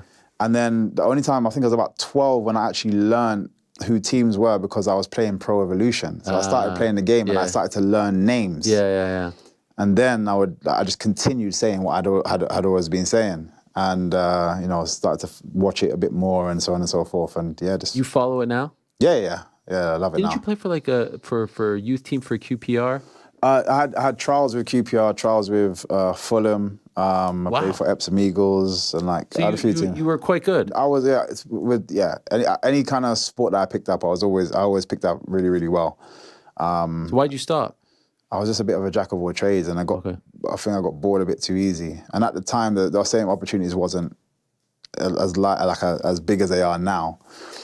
But yeah, I just kept chopping and changes. Like I've been offered to do a skiing course because the guy went to train me for the Olympics for slalom. What? Yeah, exactly. Like, really? Yeah. Did tennis. you do it? No. He's like, it's going to cost a lot of money. Okay. And this and I don't have a lot of money. This one I was young, so like I took to that. I used to break dance. I had like break dancing around London. I was on a swimming team. I did like anything I used to touch, I'd pick it up really, really well. The only thing I stuck at was the kickboxing. And then just kind of, that was a family thing. So it didn't even seem like a sport to me until I made it professional. Do you still play now? Not really, not really, not as much. Obviously, it's not dangerous, but you know what I mean? I don't want to get injured doing something like that and then not being able to, do what I'm now passionate about and make a living from. Okay, last one, because it's been a hot topic here on the show and everyone's going all crazy about it. Jake Paul, Mike Tyson. Yeah, I don't like it. Okay. And only, I had nothing against Jake Paul. I just don't, the potential picture that Mike Tyson could be lying on the floor and Jake Paul could be standing above him, I hate. Because of the age or because of the legacy? Because Just the legacy. I think not I hate. the age. Not the age. 57, Yeah, I think it's a stupid, again, I get the gimmick of it.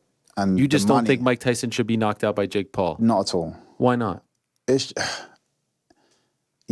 just Mike Tyson's legacy to all come down to, not that it completely takes it away, but for this next generation to remember Mike Tyson in that picture, I would hate.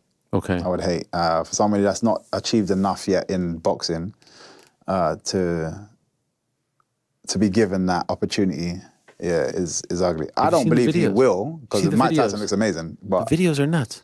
Of what? Of him hitting mitts. Of Mike hitting mitts. Oh no, he looks unbelievable. 57. He's looking like that. He looks. Let me be funny. That's something he can't lose. And even when it was him and Roy Jones. Yeah. He could still see the movement and it's the peekaboo style is just an unbelievable style that just fit him perfectly. I don't believe he will knock him out. He may beat him. Meaning Jake will knock him out? Yeah, I don't believe he'd be able to knock him out. And I do still feel like Mike Tyson does have stupid power in his hands and stuff, but he is 57. It's just, unfortunately, you are just that little bit further away from what you used to be and haven't done it for a long time. Yeah, the potential of it, I just don't like.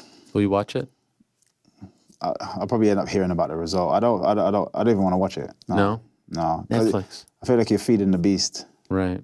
Because then there's something else is going to happen. Somebody else is going to come out and do the same thing again. It's like, no, I don't want to keep feeding. I'm not against Jake Paul in any way, shape, or form. No, It's I just know. that. I know your team KSI. Yes. Yes.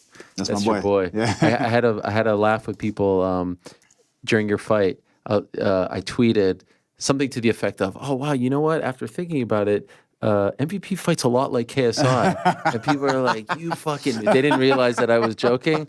You fucking idiot! Have you never seen him before? How can you influencer boxing? Bullshit. It is amazing how much he does look like you. No, when he's out there, he's really as in like taking a style. But it's not just him. Like even seeing Norbert Naveni take on the style, another guy Felix Klinkhammer has taken on the style. Like I just like the fact that it's a gift that I've been able to kind of give on to how many fighters can you say like, oh wow, that's MVP? You know what I mean? Like there's not that many fighters that you could be like, oh, that's his style.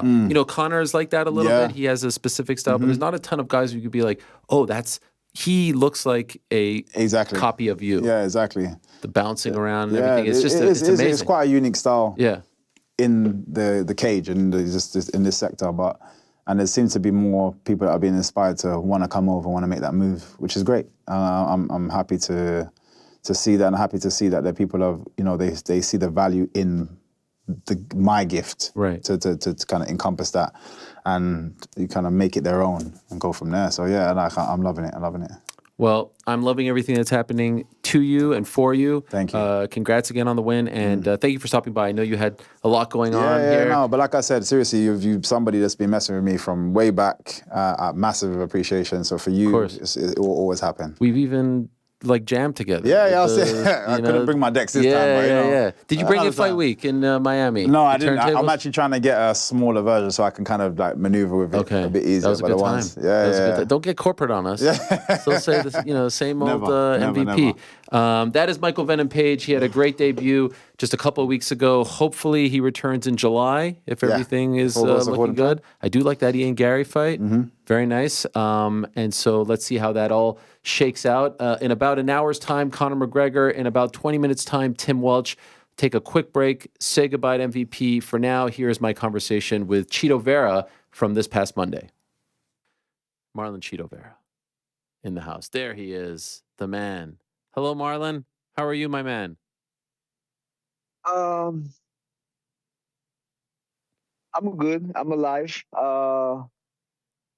Very disappointed looking back and, getting the opportunity for goal and didn't win my way. But overall, health is on point. I mean, I'm a health junkie, so after every fight, I go brain scan, I check everything, and the guys were tripping. Like, dude, after that fight, you have nothing. I'm like, well, it's the way I live my life, right? So I do take pride on that. I invest a lot into my health, and I maintain a really good lifestyle year round. So thank God for that. And here we are, back at it. And,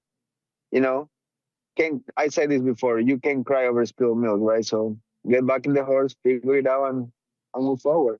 So no broken bones, no serious injuries, no nothing. Incredible. Nothing. Thank God. So here we are around 9 days after the fight. How are you processing what happened? Oh, man. Hard to sleep. Really, my goal, like my whole vision was to wrap around that bell around my oldest daughter, because she's really the reason when my life changed, when I started making the right decisions, and I just went, I'm going to do everything for you. And then having my other two kids just, make me better. It makes me want to lead and put out there a good example and just do better than I used to do. And that thing kind of kills me a little bit, give me it's a hard pill to swallow, but I'm still in my prime. I'm young. I'm not going anywhere, and I'm in the top 5. So if you see the big picture, I'm a fight, 2 fights away from another opportunity, and focus on what you can control. I lost a fight, fair and square. I am no bitch. I'm not gonna come up with excuses. Keep going, move forward, head up, and get back to the horse and keep digging. Have you watched it? No, I take my time. Win, loss, or draw, my whole career, I rewatch it a month after, 2 months after. Okay, even if it's a big win. Even every big one, I take my time. I just like to go back to the gym and really just really keep working the basics, keep moving, get back to conditioning, get back to all my routine, my eyes, my sauna, and then a month after, I get together with coach, and then we just let's watch, let's see what we did right, let's see what we could do better, let's see what we did wrong, because as a team, we win together and we lose together. We all lost in that fight. We all lost. And that's why we are a solid group, because there's no oh, it was you. Oh, it was you. It's hey, guys, we all lost. Let's shake it. Let's get better. And let's keep finding answers. There's always room to improvement. There's always something you can do. That's why I've been there for a long time. And now that I'm in my best time, I got to have the best people around and then just look for an answer. Look for what can be done better next time. That's all we can really do. Was Sean better than you expected him to be? No, he's quick. He's very athletic. That's something we all know. I'm not a gifted athlete, dude. I'm not the guy that can just do a backflip. I'm not the guy that can, do the splits like Luke Rockhold or Jan Klompendan. I'm not that guy. I'm just a fucking hell of a worker, very committed, and I'm obsessed with this shit. Like I'm obsessed with improving. I'm obsessed with like how I can be better, how I can get inches, how I can get wrinkles on my game. And I know this when I was a kid.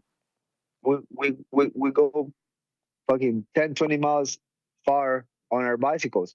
I was always the last one. All my friends smoked me. When I was in high school and we were playing soccer, I was the worst one. So I know that. I know I wasn't born with all this natural ability. But I'm a motherfucker. When I want something, when I care about something, when I have a dream, I go over anything, and I will overcome this. I won't be the first guy that fail a big attempt, but I want to stay down. I fucking guarantee you that I want to stay down. I won't complain. I won't get down. Doesn't matter. Doesn't mean I don't feel bad, but I want to stay where I am. I'm going to move forward. So obviously, like you just said, you didn't watch it, but from what you remember, why do you think the fight played out the way in which it did? Why do you think he had so much success? I couldn't find a rhythm for my kicking. I know they were trying to attack my body a lot, but these guts are fucking made of steel. That's one thing I take proud. I have good guts, good instincts, good eyes. He was just a better athlete than me, and I knew that. But I still think I can catch him, and I did touch him. I did touch him a few times because there's a reason he have 2 casts.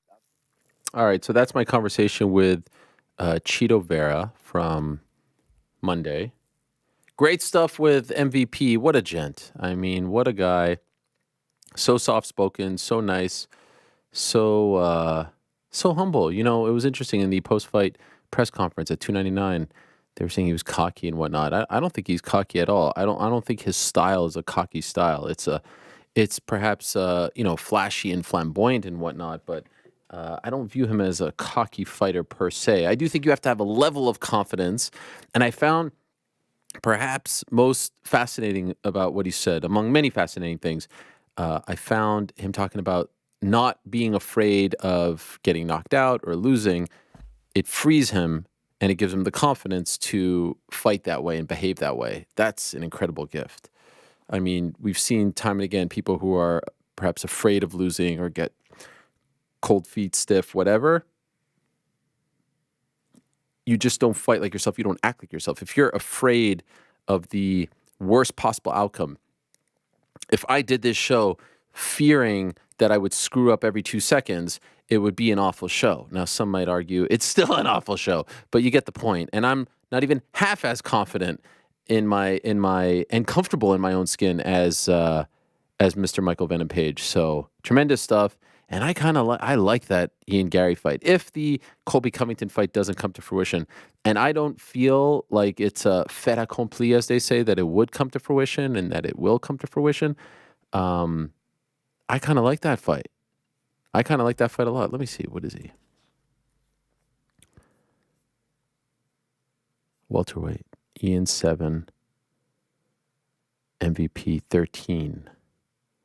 Between him and Ian, Magny, Luque, Jeff Neal, Stephen Thompson, Sean Brady, Ian Gary. So perhaps. All right. Still to come, Conor McGregor, alert the masses, 45 minutes from now. Conor Mac, return of the Mac. Yeah, return of the Mac. In about 12 minutes from now, we will have Tim Welch, who has become a fan favorite on this program.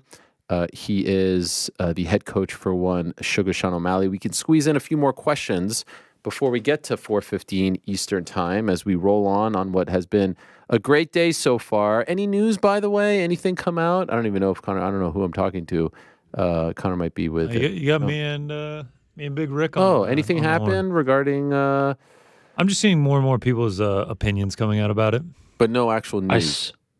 Rick may have I seen saw something. some word from Nate Quarry. Oh, Nate Quarry very much involved. in it. Yeah. What did he say? I'm going to send it to you now. I think it'd be better narrated by you than me if you want to read the statement. Or You think so? a reply. Yeah, I mean, It's his take on what transpired? yes. He's addressing what's transpired, so I'll send it to you now. Okay, yeah. Nate Quarry has been at the forefront of a lot of this talk. Here is this statement, courtesy of Nate Quarry. Here we go. I don't know where he posted this. I believe it was in response to somebody on Reddit.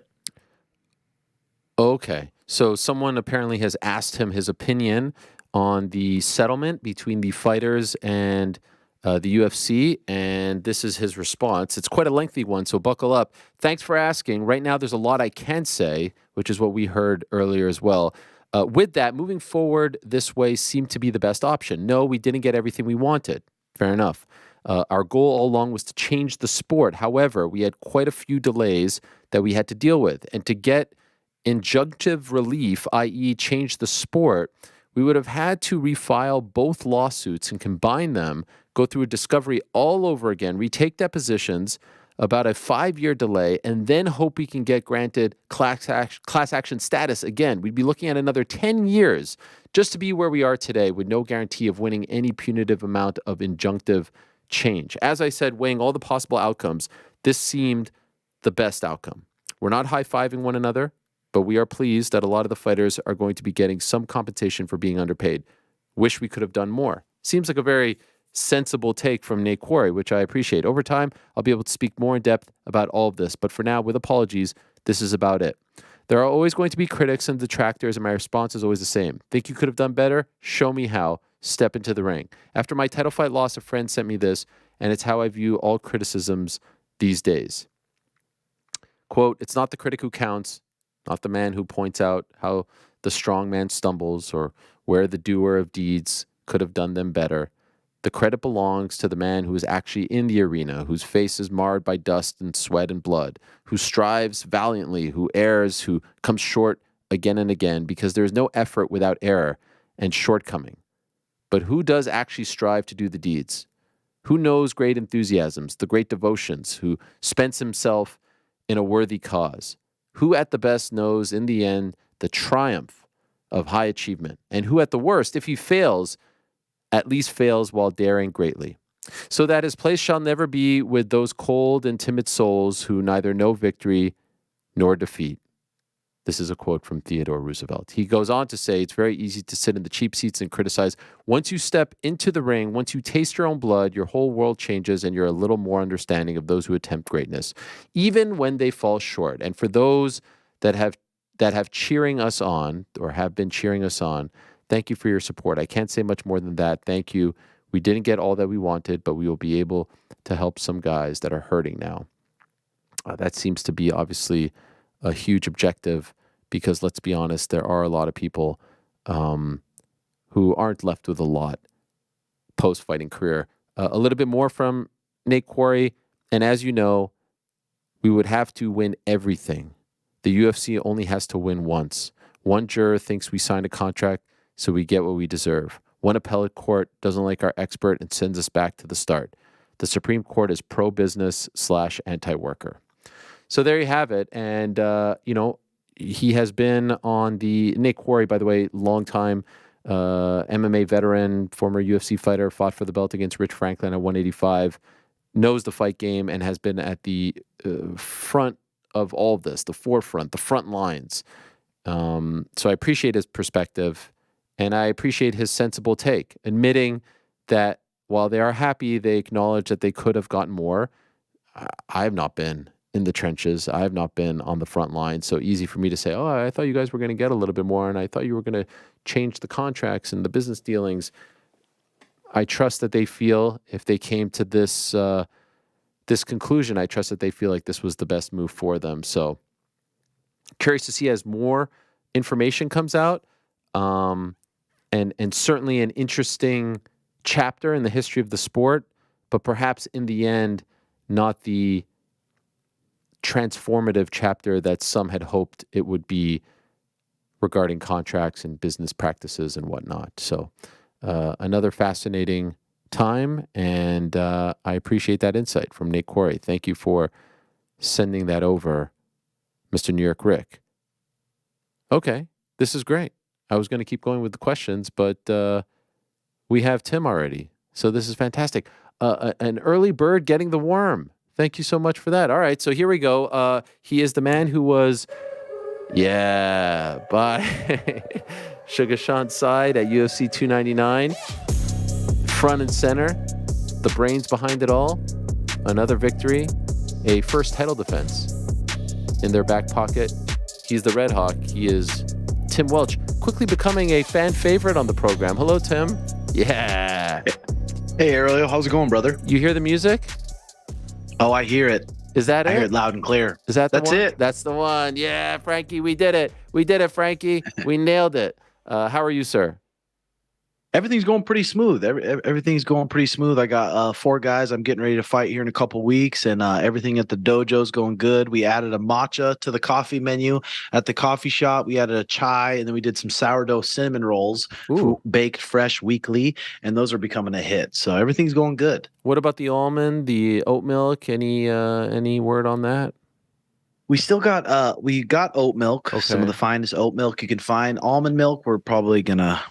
Serious, you know, a lot of people say oat milk is worse for you than almond. You know this, right? Well, I think it does spike your blood sugar a bit, but when it mixes with espresso really well. You like almond milk? It's watery, isn't it? No, it's my favorite. It's my favorite.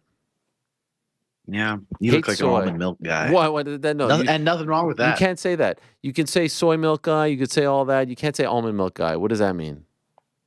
I mean. No, you look good. You look good. So I've been working out, Timbo. I don't know if you know this about me. 3 times a week doing the boxing. You don't want to see this jab. No, I believe you. Have you ever done jiu-jitsu or anything? Yes, in my early days, like around 2010, 2011. You know, a bit of a germaphobe. I'm not ashamed to say that, and didn't enjoy it. I really enjoy the boxing. Like I genuinely look forward to it. Didn't love the jiu-jitsu. Did you try no gi? Is that what it was? It was gi. It was gi. You barely even get any sweat on you in the gi. It's a lot of touching. It's a lot of it's a lot of breathing. Yeah, I actually gave a private to a guy named Evan Longoria. I don't know if you him. Yeah, of course. Know him? The baseball player? Third baseman? Yeah, yesterday he contacted me to get some jiu-jitsu in, and he had his first jiu-jitsu lesson, and he did really good. That's quite the name drop, by the way. Yeah, I didn't realize how big of a star he was until I posted that story of him, and everyone was like, whoa. Yeah, he's one of the all-time great third basemen. Tampa Bay, San Francisco, well done. He lives in the area? He's a nice guy, too. Yeah, he lives probably 30 minutes from me. Nice guy, super open-minded, wasn't afraid to get beat up a little bit, and he's pumped to learn jiu-jitsu. Will he continue? Yeah, twice a week, he said. Just privates, or is he gonna tussle with the amateurs at the gym? We'll probably do privates for a bit, but I always like people to get into some classes and get some tough goes with some other people. I think it's good for them. And by the way, I do have to say, I really enjoy your narration on your videos. Like there was one in particular that I really enjoyed. Like I think your video game controller wasn't working, and you went back and you shot it with a bow and arrow or something. It's very sort of no nonsense. There's a little comedic value to it, but it's just working. I don't know what it is. I don't know how to pinpoint why it's special, but it's really good. So keep it up. Yeah, people seem to like the voiceovers, so I definitely will keep it up. Does it take a lot of work? Not really. I just do it all myself. I just set up my phone, and then on this little app called InShot, I can voice it over really easy, and it's ready to go. Look at you. Unbelievable. How do you have time for all of this? You're doing so much as far as your YouTube. You did a show earlier today, I believe. You're also coaching world champions. Does it ever get to, the coffee shop, of course? Is it a lot? Is it too much? Sometimes it can be a bit overwhelming, especially like right after the fight when everyone wants to do something. Everyone wants to come to you for an idea. But I'm reading this book called Essentialism, and it talks about just how different ways to say no and saying no respectfully. And so I'm working on that. I'm working on saying no to things and focusing on the things that give me my greatest return. Okay. Well, thanks for not saying no to us. It's good to have you on, especially after a big win. A couple of weeks removed now. How do you feel about your guy, his performance, the total body of work at UFC 299? I feel good. I mean, I knew Cheeto was going to have to get lucky with something. I knew with something, but I know how fighting is, and that kind of stuff happens. I know Sean could throw one wrong kick and break his foot, or punch his elbow, and now he's dealing with a broken hand. I know how fighting is, so I wasn't never overconfident for this fight. I'll never be overconfident again after that first Cheeto fight, but it went exactly how I expected. I didn't think Cheeto would be able to last 5 rounds, and he did, though, so props to him. So you were expecting pure dominance. I think you said like second round stoppage, right? Was that the official? I think I said third round TKO. Sorry. I don't know. I said a handful of different things, but he's stuck in there. And 99.999% of people would look for a way out, especially how hard Sean was digging his body early on in the fight. And he hung in there. Tough dude. Was there anything that surprised you about Cheeto other than the toughness? Like, was there anything that you didn't expect from him? No, he's just as slow as I remembered. And I knew not in any of his fights he's the one initiating the takedown, trying to take the person down. So I knew with Sean's distance and the way he moves side to side, there's no way he's going to be able to even grab a hold of Sean at all. So nothing really surprising, actually. Do you think that there was anything that Sean could have done to put him away, to stop him, or do you feel like he did everything that he could?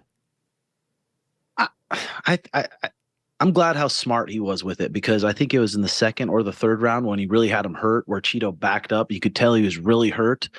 And we knew we were going to hurt him eventually, but I knew that would be a way for Cheeto to win if Sean hurts him early on and really empties his gas tank trying to put him out. But Sean's, like I've said it before, his fight IQ is so high in there. So he's very smart. He knew not to empty the tank trying to put him away. I don't know. He was hitting him with clean shots over and over. They say if that fight would have been no time limit, Cheeto would have won. But I'm like, dude, that fight's no time limit. Both his eyes are going to be swollen shut, and he's going to be the one getting killed. So I don't know what they're talking about there. And I feel like that's a new thing with the fight IQ. I feel like Sean is getting more and more credit for that as of late, last few fights, as opposed to earlier on in his career. Do you agree with that? You probably have always thought that he had it, and it's something you can maybe develop over time, but I feel like he's finally getting that respect. Yeah, I think so too. I remember early on, even an amateur fight in Seattle, where we went to fight this kid, or even his professional debut, Joe Riggs was with me, and he's like, man, is he always like this? He's just like, when the lights turn on, he's just game. He can't wait to perform and just put on a show for people. No real crazy nerves, no really fear of what's going to happen. He just is really good in the present moment. He's just a real showman for sure. Were you nervous about that body shot towards the end of the fight? Not really. I told him after the 4th round, I'm like, we don't need to sit there and slug with him. Right. You could bounce around, just punch him, 1-shot him, 2-shot him. But like I said, he was wanting to finish. So he's the one who chose to sit in the pocket. He knew how much time there was left. So he sat in the pocket for a reason. If there wasn't that much, if there was more time left, or if that was earlier in the fight, that body shot would have never landed. But I wasn't really concerned with it. I knew it was such short time that he could tough it out. In the championship rounds, were you expecting them to come with something completely different? Because obviously the first 3 rounds were won by you guys, to change the game plan, to be more aggressive, anything of that sort? I figured he'd come out there and he'd try to throw some crazy stuff. But also, if you start really throwing crazy stuff and just going, like people are like, just go. It's like, if you just go, there's a good chance you're going to get touched on the chin and you're going to be sleeping a few seconds later. And then everyone will be like, oh man, he rushed in. Right. Oh, why'd he do that? So Sean's footwork is so good. This is similar with Merab. Merab's a crazy type of dude who's going to rush in, and he's not going to be afraid to shoot a takedown, but that also could put him in danger too. How much more enjoyable was this week as opposed to the fight week in Boston, considering how Sean was feeling? Correct me if I'm wrong, there were no serious injuries that you had to kind of avoid or couldn't do, like limitations, right? So I would imagine that week in Miami was a lot more enjoyable than Boston. Yeah. Even my girlfriend just would say, just like, holy cow, you're way more at ease. I mean, there's still stress because Cheeto's, he's a beast and he's good at going 5 rounds. Jason Pearl's a good coach. But yeah, for the Aljo fight, it was a little bit different. I was just really, really nervous for that fight. Knew there was ways to win, but I thought we were going out to slaughter. And he got the dub. So that felt way different. And actually winning the title, this title defense feels good. It definitely feels a little different though. Does it also feel different because now you're the guy, right? As opposed to like, oh, you want to achieve this as a team, you want to achieve it for him, but now it's a defense as opposed to chasing the gold, the greatness. So there's a different type of feeling, right? Yeah, I mean, definitely. Now it's like seeing him on the number 6 pound for pound list. That's when it really hit me like, holy smokes. There's an opportunity to become number 1 pound for pound. And now defending the belt, being the champion, that's when you're going to make your real life-changing money. Were you surprised by the support for Cheeto that week in Miami? Not really. I kind of expected it. I expected there to even be louder boos and stuff. But it was kind of 50-50. It didn't seem like overwhelming either way. It seemed 50-50. But I thought it was going to be more for Cheeto, so that was good. So what about this post-fight interaction? Sean initially said that Cheeto said to you, we're never going to be friends. And Cheeto on Monday told me like, hey, we don't need to hug it out. Like, you go your way. It's all good. You're the guy who was involved in the interaction as well.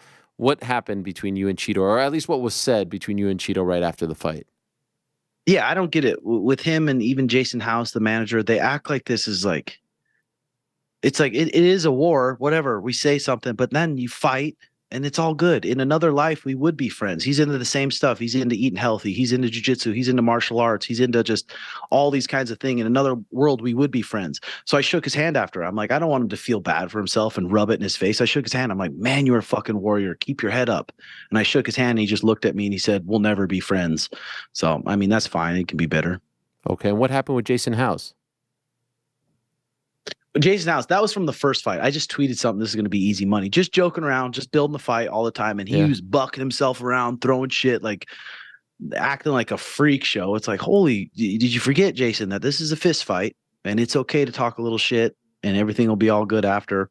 I don't know. He was being a little weird.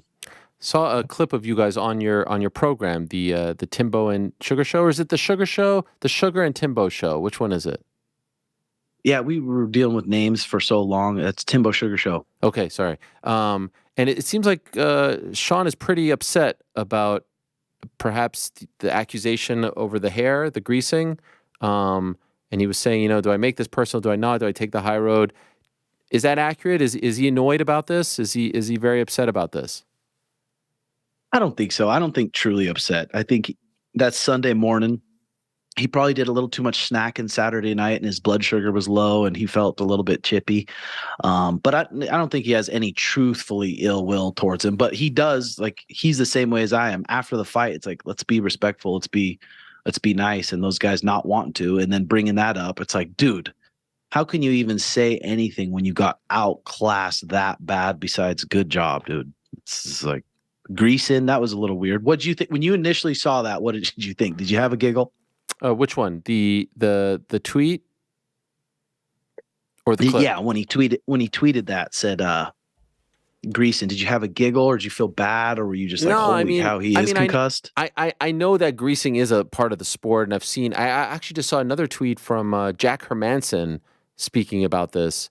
Not about you guys, just about like something that he's noticed over the years from fighters doing different things, putting different things on their body. I don't know what goes on with the hair. I'd never heard that before, but I put it this way. I knew that people wouldn't receive it well because they were just going to say like, oh, you're making an excuse. And I think that's what's happened, right? Just looking briefly at some of the comments on the show, on the video and all that stuff. So I don't really think it's anything that's being used against you guys. Yeah. Could you tell us your side? Like, what did he put anything in his hair? What does he put in his hair? Is it? We were going to get the braids done the day before on weigh-ins, but he's like, well, Saturday is going to be such a long day because we're fighting so late. So might as well just get the braids done fight day and then watch some fights. But even the lady commented on one of the posts I saw, the lady who braided his hair, she said she used the normal amount of gel and it was just. Oh, wow. The actual lady? Yeah, the lady who did the braids. Oh my she gosh. commented on there. She's just like, I just used a normal amount of gel. I don't know what you're freaking out about. Was she the UFC lady or is she a person that you guys hired? Because I know the UFC has a lady too, right? I think she was a friend of Danny's, which is Sean's girl. Yeah. Yeah, crazy stuff. And you know, I don't hide from the fact like I really like Cheeto a lot. I really like Sean. I really like you. You know, I have no sort of. It would be better if everyone could just kind of be buds and move on, and maybe you see each other down the line. So it's tough, and I feel bad for Cheeto with what happened at his house. You know, that sucks. No one wants to see that. Yeah, that's messed up. So you're interested in the trilogy too? Okay, so I was just going to ask you that. You're the person that I get to ask the question to, and I'll weigh in as well if you want. Obviously, next, no, it doesn't make sense. Down the line, you know, who knows? 3, 4, 5 fights. Who knows where you guys are at, where he's at? Are you saying you're not interested? Hell yeah! Oh, for a title defense to rematch Cheeto, hell yeah! And are you saying that because you like the matchup very much? I mean, like I said, that's just different levels of guys right now. Sean is elite. He's an elite athlete.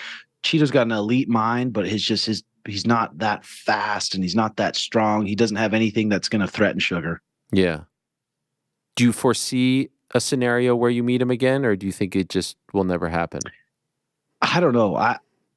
Hopefully not. And Cheeto seems like a mentally strong person, but those kind of performances like that, you've seen it in the past. It demoralizes people and it changes their career forever. Mm-hmm. So hopefully it doesn't happen to him.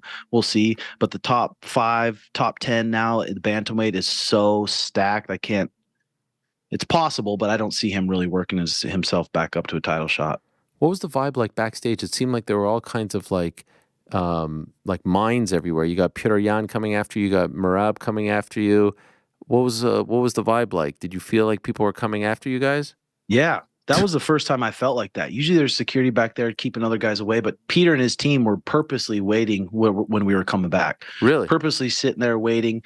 And I've been a fan of Peter for a long time, so I went to try to shake his hand, and he just wouldn't shake my hand. He shook my hand earlier in the week when I was being nice to him. I'm like, I'll be nice to you, and then he just wouldn't shake my hand, and he was talking shit. And then his coach and his team started talking shit. So I was like, damn, these guys were looking for trouble. I started walking away. They kept talking. So I'm like, I'm not going to let these guys just punk me out. So I turned around and started talking shit back, and his coach said, "Coach versus coach," and I pointed at him and I laughed at him, and that kind of pissed him off, and they kind of got flared up a bit. What were they saying to you? They didn't speak English. They were just trying to they were mumbling shit. Do you think they wanted to fight? Yeah, it seemed like it. They were perked up. I think Peter was being smart. He was trying to cause a little scene that everyone catches on camera, and then they can sell it for a later rematch, which if he keeps winning, it's definitely possible. Were they waiting for you at the locker room? Literally right when you come out of the arena. Yeah. Him and his team were standing there. You come out of the arena, you go to the left where the doctors' tents are, and that's where they were all standing. Damn. And that's never happened. Yeah. That's never happened. And even the security guard was like telling the UFC people, like, what are you guys doing letting these guys that close? And then they were yelling back and forth, and then they finally got them to move on. But that was the first time I was looking left, looking right. You got to be ready to rumble at all times. Yeah. And what about Merab? Merab was sitting there with his little fat friend there, and Merab's always nice. He's always nice. He's a funny guy too. And Sean didn't recognize him. He walked by. Merab said something, and Sean just got done with a 5-round war. So nothing really with Merab. Okay. Do you think Merab is next? I mean, 10-fight win streak. I just feel like there's a good chance he's next. Who else would there be? Corey Sandhagen. Probably a little too soon for Ilia Topuria, but it's going to be up to the UFC. But there's probably the highest chance that it's going to be Merab next, I think. If it was up to you, would you choose Merab? Do you think that that's the fight that makes most sense? I mean, depends what you're looking at from. Like, are you looking at from like a what fight's gonna make the most money and have the most viewers? But I think it's fair. We got to get through this guy. He's earned it. 10-fight win streak. Don't want to make him keep fighting. And I mean, yeah, I think it's fair. Okay. I saw yesterday Sean tweeted incredible meeting with the UFC. Do you know what they talked about? Yeah, he gave me a little bit of juice, but that'll be all just for him to release. Oh, damn. I thought you were just about to say, he gave me juice. I'm happy. Yeah, right. Yeah, right. Is it good stuff? Yeah, I mean, heck yeah, it's good, exciting stuff. It's pretty crazy. Oh, wow. Okay, so left field type of stuff.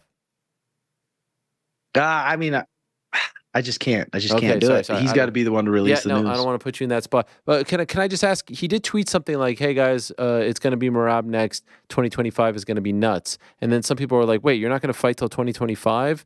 Are you able to explain that one? I mean, yeah. I mean, just get the little guy flustered up a little bit more, and that's about it.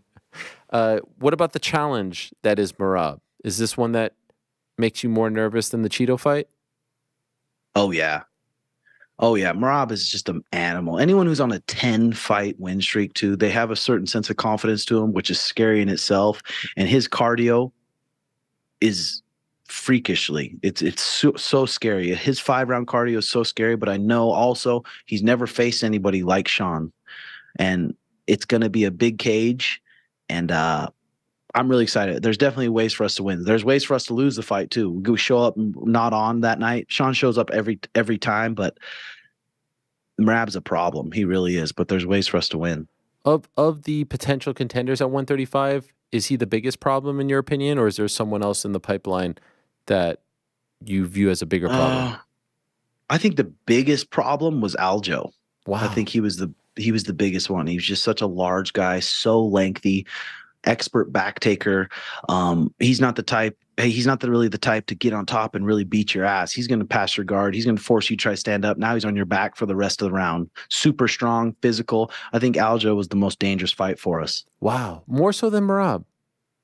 I think so. The pace, all that with Merab, that's just the funkiness of Aljo and the length of him and what he's good at.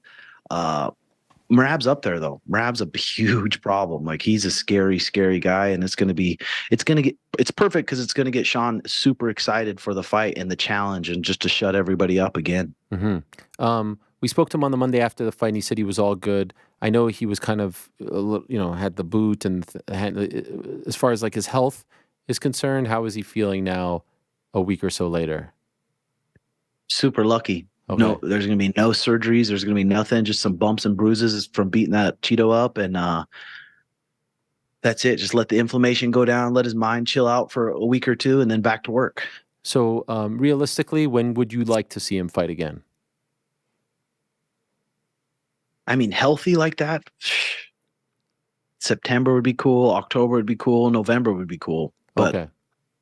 Yeah. Him at the Sphere because of his Mexican roots makes all the sense.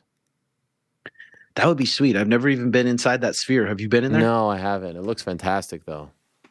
I just saw him on Instagram Reels. It looks really cool. Yeah, the U2 stuff and that other thing with the planets and all that.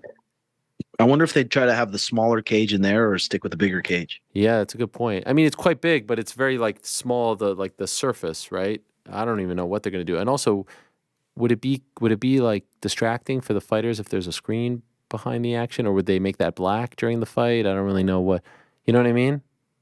I don't think it would be. I mean, we've fought in similar places like LFA here in Phoenix. It's in a theater like that, not near the capacity, but it's in a theater like that where the screen's behind you and you're on stage. So it wouldn't be that much different, I don't think. I mean, those screens are it's quite extensive. Yeah, maybe it would. Fuck, I don't know. It does seem like a great time. Now, what about that video you posted, which I've watched maybe 30 times, of you and Sean recreating Oscar and Ryan before coming on my show? I mean, by the way, the jab was on point in that video. You were freaking, you were on fire. What was your reaction when you saw all of this come out initially? Ryan saying that, and I'd like to ask your opinion on the current state of Ryan, but like initially when all that, because it's really kind of before everything changed a little bit. What was your reaction to his confidence about fighting, Sean in an MMA fight and how he would do in an MMA fight? At first, I thought it was like really funny. I'm like, holy cow, this guy is on serious crack. But now that it's gone so much and I've been seeing more of him on Twitter and what's been going on, it's almost past the point of being funny. I don't know if it's like you box your whole life like that and you have that many concussions and then you're smoking that much weed and then you're drinking alcohol on a daily basis and then you're around people that aren't really good for you. It seems like he's just having some manic episodes and turning into a psycho a little bit. It's actually pretty sad. Yeah, I mean, fighters, you are a former fighter, you're around fighters all day, every day.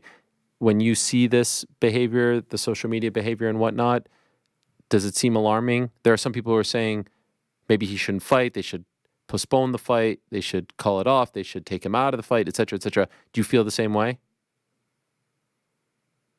Yeah, I mean, I think that's up to the commission to do a good job and really see if this guy's mentally stable, because if he has that much brain swelling already, he's already have CTE, plus he doesn't live a super healthy lifestyle. I don't know if he does or doesn't, but it sounds like he drinks alcohol a lot. Another knockout would probably not do the kid very good. Right. Those exciting plans with the UFC have nothing to do with a crossover fight, right? Can't say. Okay, damn, I thought I was gonna catch you slipping on that one. Do you have interest in seeing this? Yeah, hell yeah, because do? a lot of people will watch. It's some serious easy money. You remember Randy Couture, James Toney, but I know Sugar's not that type to just go take him down and whoop his ass. Sean would make it a point to knock him out. Yeah, in MMA, would you be like, let's say he's like, all right, fine, I'll do the boxing thing. Would you be in favor of that? Of who? Sean to box Ryan? Yeah. That would be a serious challenge. But it's hard for me to say it's not possible with Sean. He has so much belief in himself, and he's such a good athlete. And people are finding it out. He's such a good athlete. His fight IQs. There's ways for him to win that fight. People will go crazy. Be like, are you serious? There's ways for him to win that fight. There is. And so I wouldn't be opposed to that. No. How does he win that fight? He could KO Ryan Garcia with those tiny gloves. If you've ever seen those gloves, little 8-ounce gloves with a full cast underneath, and he has knockout power in both hands. And Ryan Garcia probably doesn't spar many people that are quite like Shug. He definitely could knock out Ryan Garcia. Wow, that would be great. You think? Are you a boxing fan? Yeah, not a huge like diehard boxing fan, but I boxed a lot of my life. Well, I mean, you're going to be busy on May 4th, right? May 4th is. Aren't you fighting Jaime Munguia on Mexican? Yeah, that's what everyone's saying. It is. I'm not familiar with that Jaime Munguia. Are you? Yeah, he's good. He's really good. He's like 47-0, and he's like 27 years old. It's kind of crazy. He's never fought anyone quite like Canelo, but he's worked his way up. And this is Mexico versus Mexico. But it is really, truly uncanny how much you look like Canelo. You've heard this, yes? I mean, I hear it every single day being in Phoenix, sometimes multiple times a day, every store I go into.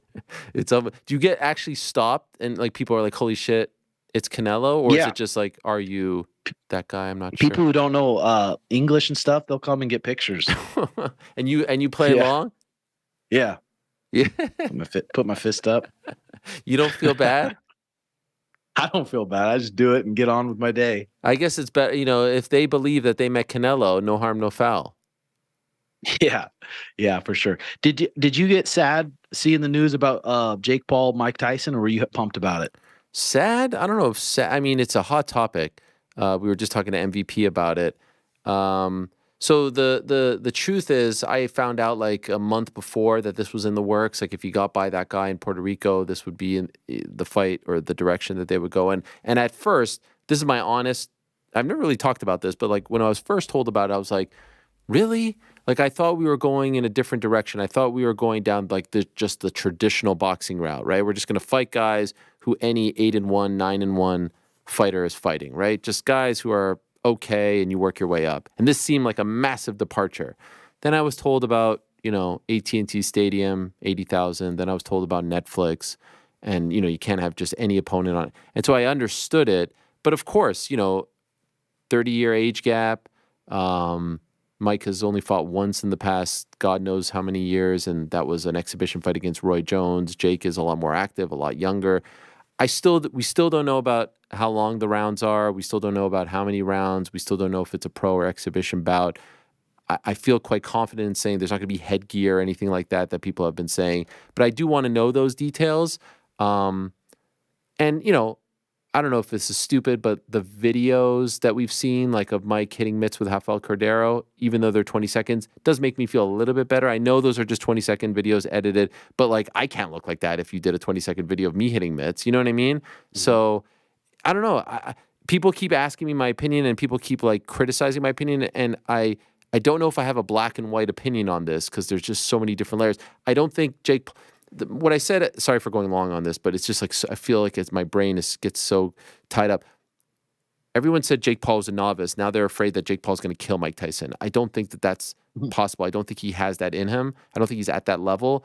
But I do think that the optics of 57-27 is something that is hard for people to stomach, and I don't blame them for that. The other thing is, I really hope that the rest of the card features some true blue legit boxers. So then you could say, hey, if you don't like this, if you're a legit boxing fan, at least this is going to be showcased on Netflix on a massive platform. That is good. So after saying all that, how do you feel about it?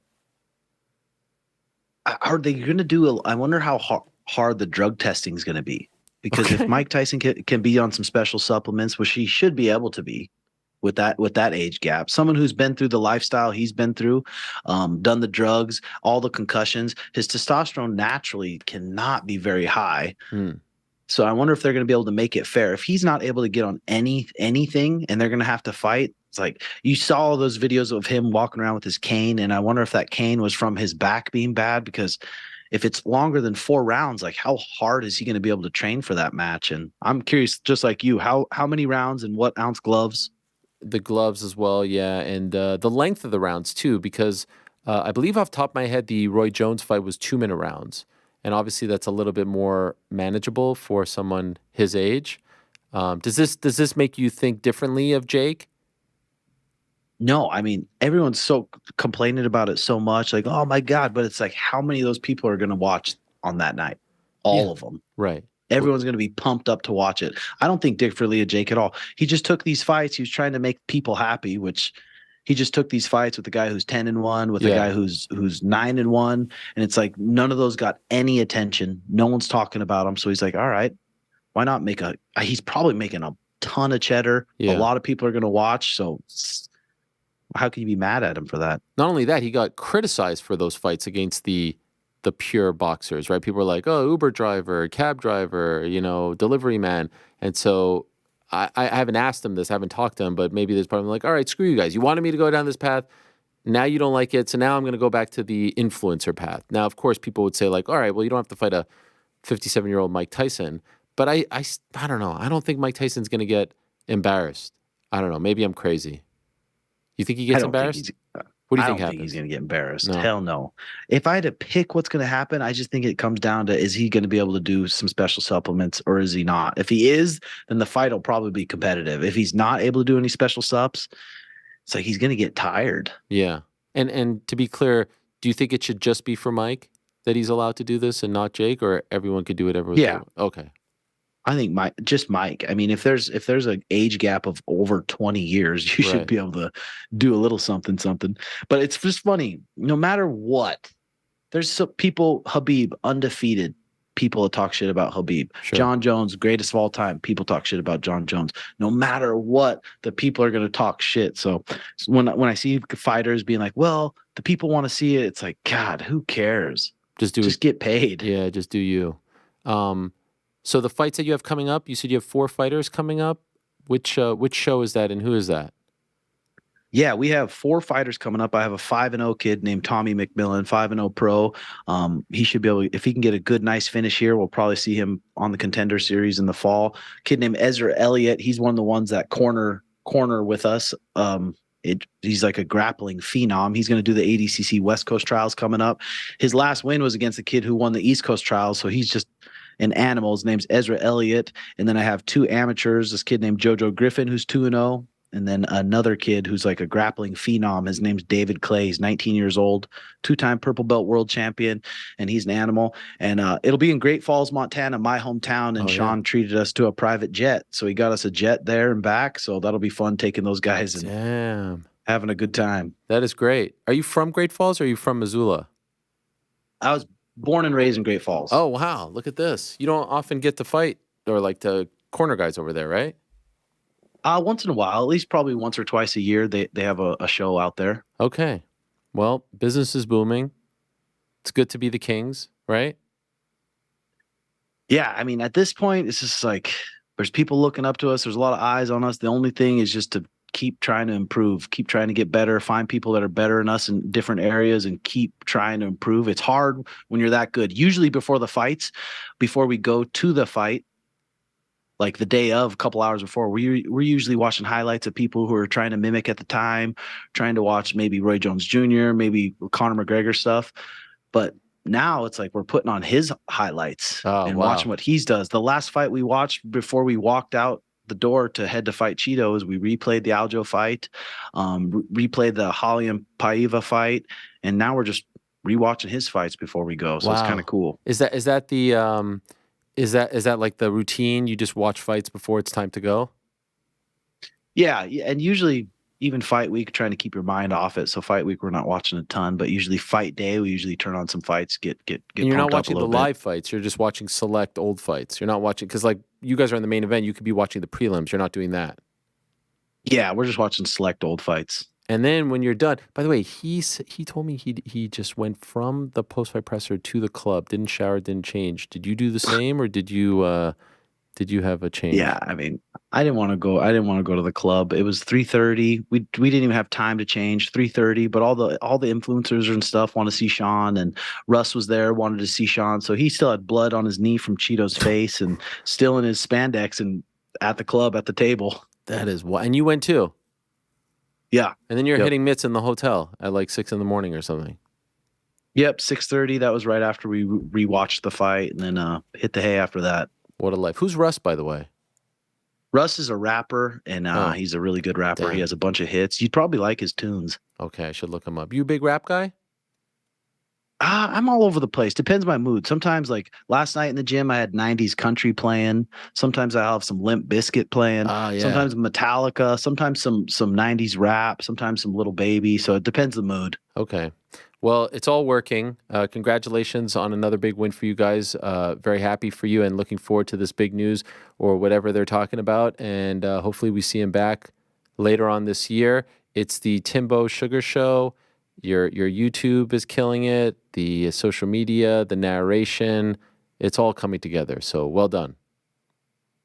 Thanks a lot, Ariel. Good to have you on. Thank you, Tim. All the best. Talk to you soon. Okay, brother. Talk to you soon. Bye. There he is, Tim Welch, the head man for Sugar Sean O'Malley, doing some great stuff. He has a very sort of like dry, no nonsense response to everything, and I enjoy it. I enjoy it. He doesn't really sort of fluff things up. He doesn't use a lot of hyperbole. He just does his thing, and I enjoy that. All right, minutes away from Conor McGregor. First, a quick word from our good friends over at BetterHelp Online Therapy. Yes, support for this episode of the MMA Hour comes from BetterHelp Online Therapy. I want to give you guys a little hypothetical.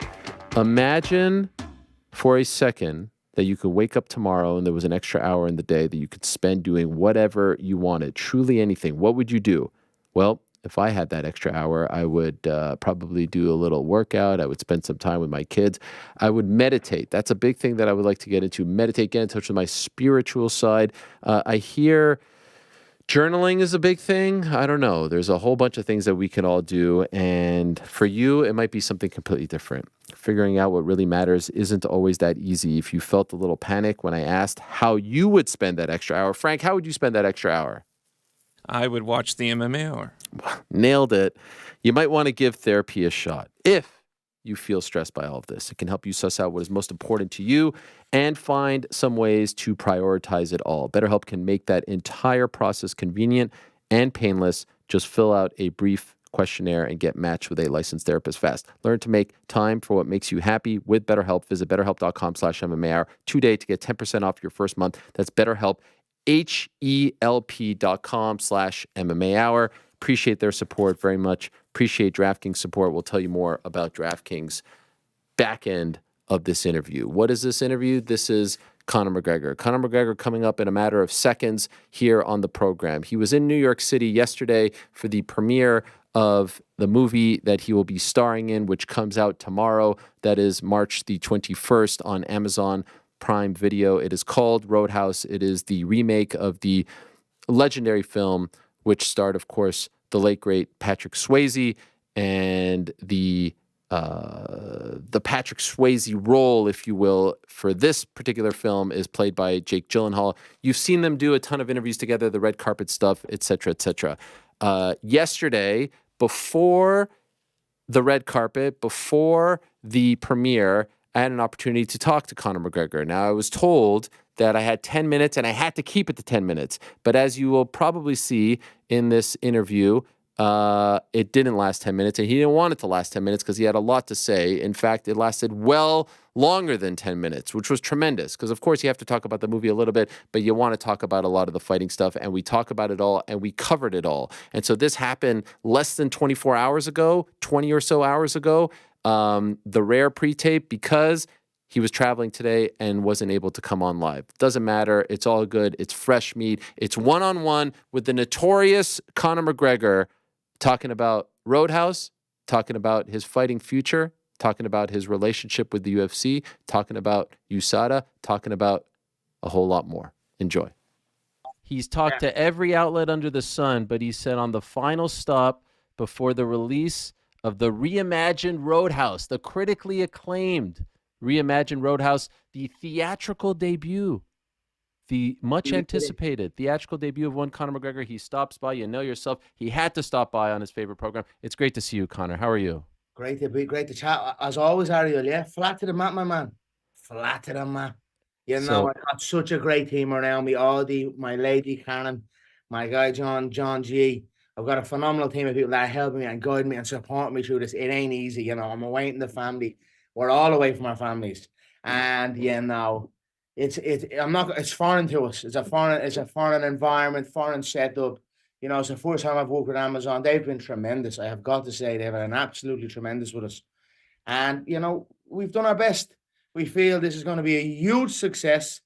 And the movie's stellar. The movie is truly, truly stellar. I was saying, we were in London before we were watching, and I was telling the audience we'd done a Q&A before it. Sometimes we do a Q&A after. Sometimes we do a Q&A before. This one, we've done it before. And I had said to the audience, you know, for me, the movie is relaxing. It's a real relaxing movie. You sit in and you're really going to sit down and enjoy and relax it. And, you know, that might sound strange because it's bar fights and wild action and all. But just the visuals of it, it's an escape. And for me, that's what I'm looking for, Ariel. It's escape. I'm just trying to escape from whatever's going on. Do you get me? It's a beautiful escape. And I know there's so many people who are so fond of the original classic, including myself, that Patrick Swayze and the team done. And we know that they will be very pleased with this one as well. And that, for me, I will be happy. As well as, of course, our UFC space. They will be very, very happy and proud. I made sure, you know, and I was there, and we done a great one. So happy day. So, have you seen it yet? No? I have not seen it, but I will be attending the premiere with my wife.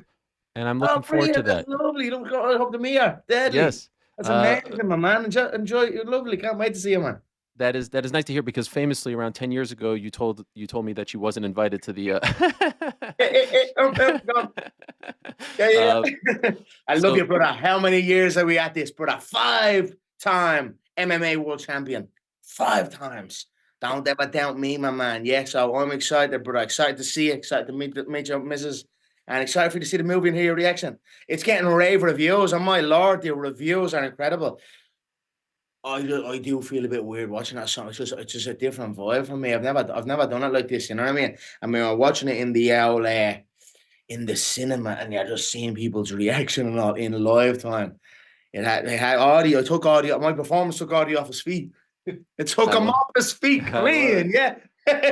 I remember though, many moons ago, you told me, no kids for me while I'm a fighter, no movies for me while I'm a fighter. Everyone's doing movies, everyone's having fun. I don't want to do that. Now, of course, 4 children. Congratulations, Mazel Tov to you and Dee on the 4th. Solid, you know the shape, brother. Yeah, give me the call. Yeah. Okay, we'll get to that in a moment. But why movies now? Why did you decide to do this?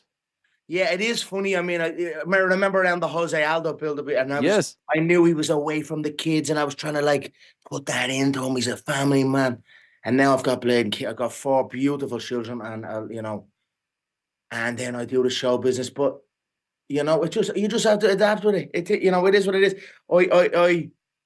I'm a different man. I'm a new man. You know, and you know, I feel almost reborn with my children. And then as far as you know, I don't feel like okay at that time. I was using it to try and maybe break through a barrier in Aldo's mentality and his psyche. He was only 28 years of age, Ariel Helwani.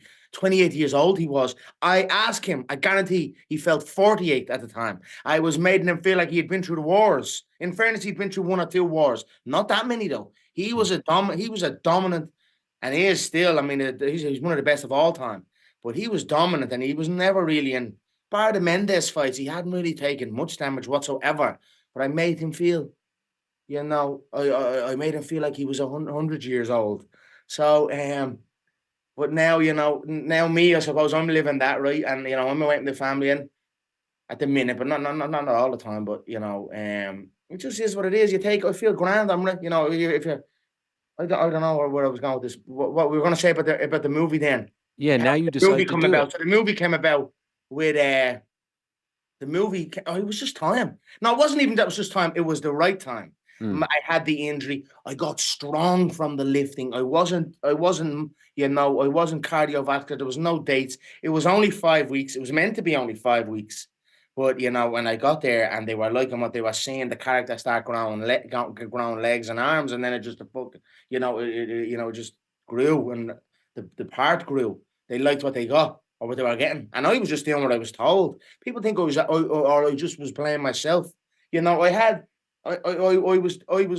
were guiding me, and I was giving them what they were asking for. For me, even I felt I get them loads of versions, and if you walk in and like, you've got to be a certain way, or you've got to say certain words. So you can say a certain word in many different, your feelings. You're feeling a different way. You could be angry or happy or so. So I was given them multiple options, and I feel some of them they could have probably picked better ones. You get me? I get them loads of takes, and I was probably hoping that maybe I could have veered the character a different way. But they wanted the character the way they wanted. They're very, very happy with what they got. I gave them what they asked, and I added my little splash. I am who I am. I'm show business, yeah. Well, concede, I'm show business. I'm not a celebrity, but I'm show business, yeah. That's how, it is what it is. I had a great time, and I tell you what, it's in movie folklore forever, and that's incredible. It's like the fights you put. It's even different to the fights. It's gonna stream.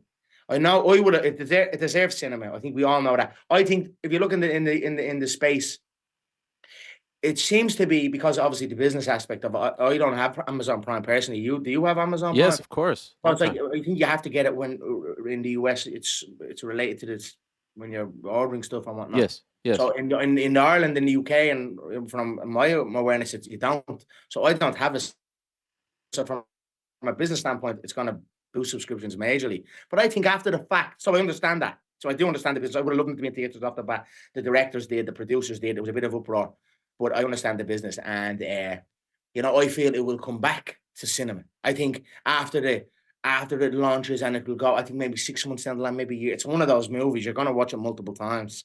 You'll watch it multiple times. People will. This will be a real cult movie. So I could see them for sure going back to the cinema, similar to what Adam Sandler had done this year with Uncut James. It was one of his most successful films. He was the most highest paid actor of 2023. And now I'm looking at that one now as well. Yeah, let me in on that. He only made 73 million. I made 180 last time talking. We'll catch that list as well. Yeah, I'll be on two. I'll be on a few lists now, yeah. Can I ask you, Conor, I've been talking for the last few months as we transition to fight stuff, because I know we're short on time here. They told me very strict. Go ahead, carry on, brother. The premiere is not till later, so we've a nice 3 hours. This is fantastic. Well, this is your life. I'm gonna get the head down. I went for a nice cycle today in around Central Park, beautiful park. Oh, lovely. Yeah. I've dad done some pad work with my pad man. I have Phil, my coach Phil is here with me today. He's gonna be. Boxing Club, shout out. Boxing Club, yeah. So we got some mitt work in Central Park today. We had the paddy hat, the Dublin thing. My man Dave Fogarty here got the snaps and the visuals, always magical photographs, and I have a bit of video on that. So a good Irish New York moment, and the I love it. Were around and enjoying, and we took pictures and that. So I just want a little rest. Sure. I'm going to get a little rest just before the premiere. Although I'm saying that every premiere. So quick, I'll get a little rest before I go. I don't know whether it's maybe nervousness or something, or like, I say I should try and sleep. The way sometimes fighters have a little nap before they go to the thing. but I just haven't. I'm lying in bed. I put everything off, and I just can't. I end up getting up then and going. So I hope to get a little sleep, a little rest in before tonight. Well, I've seen you all over the I'm place. for tonight, but it's Paddy's month, yeah. Yeah, and happy St. Patrick's Day. Thank you so I saw much. you in Austin. I saw you in London, obviously here in New York. And I've been talking a lot about UFC 300. And I've been saying time and again, the biggest name in the history of the game, the face of the UFC, of MMA, should have been on UFC 300. And people now have said to me, well, look at the PR tour. He couldn't have been on UFC 300. Is that true? Could you not have been on UFC 300 because of the PR obligations for this film? You know, it would have been. I would have adjusted it, and I would have made it work for sure. But I'm happy, and how many world champions are on UFC 300? How many former world champions and current world champions? How many belts? I'm happy with how 300 went down. I can't wait to see it, and I think that light heavyweight fight is going to be an interesting one. I think Hill and Pereira. I'm interested to see Hill and Pereira, and I think it's a great card. I think with all of the circumstances they had, they've done tremendous. I'm happy where I'm at right now. On conversations with me, and I can say dates and whatnot, I'm very happy where it is right now, even for myself with the time I have now out to the fight. I have it set. We have it. Okay, so you're happy with where it's at as far as UFC 300 is concerned. Are you fighting June 29th, Conor? This is the big question that everyone wants to know. Oh, where did I cut off? You cut off saying that you were happy with the card. Pereira Hill is interesting, and then you cut off. We couldn't hear you anymore. So I'm very happy where I am now. The call has been made, and where to go. So this what does summer, that mean? What does that mean? The call has been made. This means this summer the Mac is back. So I'm happy with my time I've got in the lead up to it. I'm happy with where I'm at, and everything just works out in God's name. And I'm ecstatic, my man. I got great news the other day. I essentially got the news the other day, and I was like, boom, straight. I have a full scale octagon in my house, in my garden, my front garden, straight away. Some cat that's built like a NASCAR. His name is Lascar. I call him Lascar. The NASCAR. Check him out. He's a great fighter. I'm not sure exactly where he's from, but wrestler, freestyle, overhead slams, and all the rest of it. But straight away, boom, come to the house, my man, and we had a straight, and we put the dukes up Paddy's Eve and Paddy's Day just to get that. I'm having a knock here because I train all the time. I'm always training, and I was doing my camps. You saw the camps I had in Dubai with Loughnane and the lads out there. Got some great Kazakhstani wrestlers and all. So I had in Cannes as well. And then, nothing happens then, and I don't get a shout, and I just say, right, we'll just catch us later, lads, and then I kind of dip off my own self. So now I have it, and I got the sparring in, and onwards we go. And is this the one that we expected? Is this the one that you announced December 31st? This is they'll announce in the UFC. Sure. And UFC I don't want to usurp and that. I'm ecstatic about it. It's always great business with these. I've never, people want to make a beef with it. It ain't no beef. I'm happy where I'm at. I'm delighted where I'm at, and let's go. I feel in a great place. Here, and here, baby. And I'm happy to see that and hear that. But can I just ask you this, Conor, because I've seen you do a lot of interviews with a lot of sort of Hollywood media, and you drop little nuggets that I think go over their head because maybe they don't follow fighting as closely as we do. Okay. And I could sense your frustration when you've been talking to a lot of people saying, I'm waiting for the call. Here's my take on it, Conor, and I'd love to get Hello, Mr. White. Hello, Mr. White. But Conor, and the Anthony Joshua doesn't wait for the call from Eddie Hearn. Tyson Fury doesn't wait for the call from Frank Warren. Conor McGregor, as you put it, the most underpaid fighter in the history of fighting, shouldn't wait for the call from anyone. The date should be built around you. You know that. Yeah. No, it's fair enough. I've 2 fights left in the contract, and we got to do something else, or do we? I don't know. I mean, surely, nobody brings the figures I bring. Nobody brings the figures I bring, or ever. I don't. So all of these things will, I'm sure, be worked out and ironed out with my management stable, Paradigm Sports, in our next phase of relations, our next deal, if you get me. So I'm happy. Do they want you to sign a new deal before this upcoming? There's been no talks about no deals. There's been not an iota of a talk. Usually Lorenzo would have had something tasty on my plate well ago. Lorenzo would have probably fucking re-signed me 2 fights ago, maybe even. So it's just, I don't know. No, there's no talks. Maybe they just don't know as well. It's just a, I think they know. How do you know? Know what, like, know what to do? No, I think they know. I think they know that you're up. I know they know I'm up, but I mean, what way do you approach it? Like, how do we do? Because what's going to settle me? I'm a billion. I'm Mr. B, Ariel. Yeah, I'm Mr. B, Mr. Couple of B. So, what way do you come at someone like me? To get me, that's going to keep me tight, But I just ride the wave, man, and then I don't know after that. But that's my catalog, that's my library, that's my life. The UFC is what made me and gave me this, and I love the company with all of my being. Really, it's the best, most iconic fighting organization there's ever been, and I'm all over it, and I fucking love that. So. And I love every fighter and every card and every show and every one at the backstage. And I'd love to do something. I'd love to carry it on. I hope. Let's see what transpires. Is there a chance you fight the 2 fights and then test the market, or do you not have any interest in doing that? Would you like to lock something up before that? We'll have to talk. That's what I'm saying. I don't know, and I don't know whether they know what to come at me with. What can you come at me with? Hollywood now is lined up. I actually can play loads of roles. Think of the amount of movies I could do. Amount of unusual crap. You know the way, like, there's Arnold Schwarzenegger, and then there's like Sylvester Stallone, and then all these guys, and they've all these great movies made around them. Think about the movies that you could make around me. You know what I mean? That could be written around me, and I don't think they don't know that. I don't think they don't know that this is all going on as well. So, I don't know what they're going to come out with me, but, like I said, Lorenzo probably would have came to me already and probably would have on the table. Lorenzo.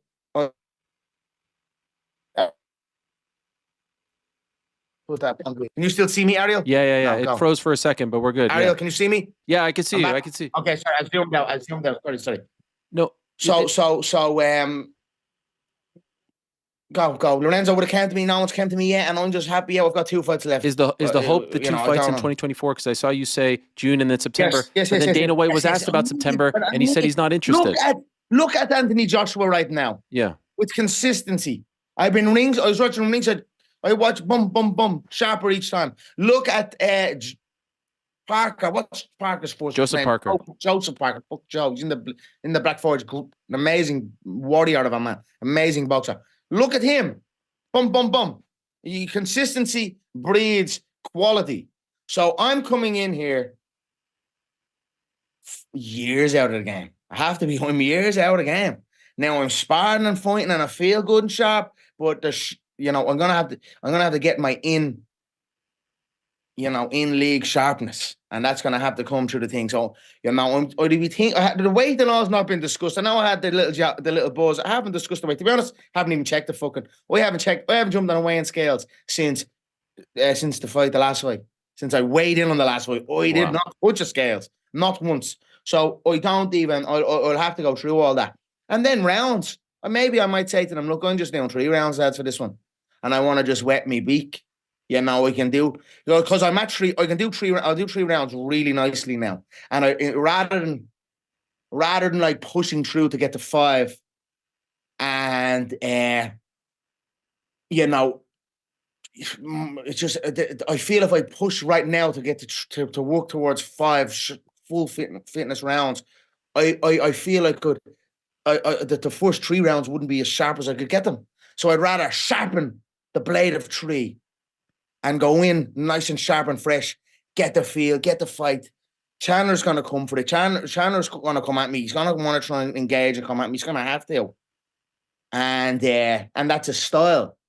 So and then that's what, 3, I think 3 is a lovely one, and then the 5. I do 3 and 5, I think is what I feel. So okay.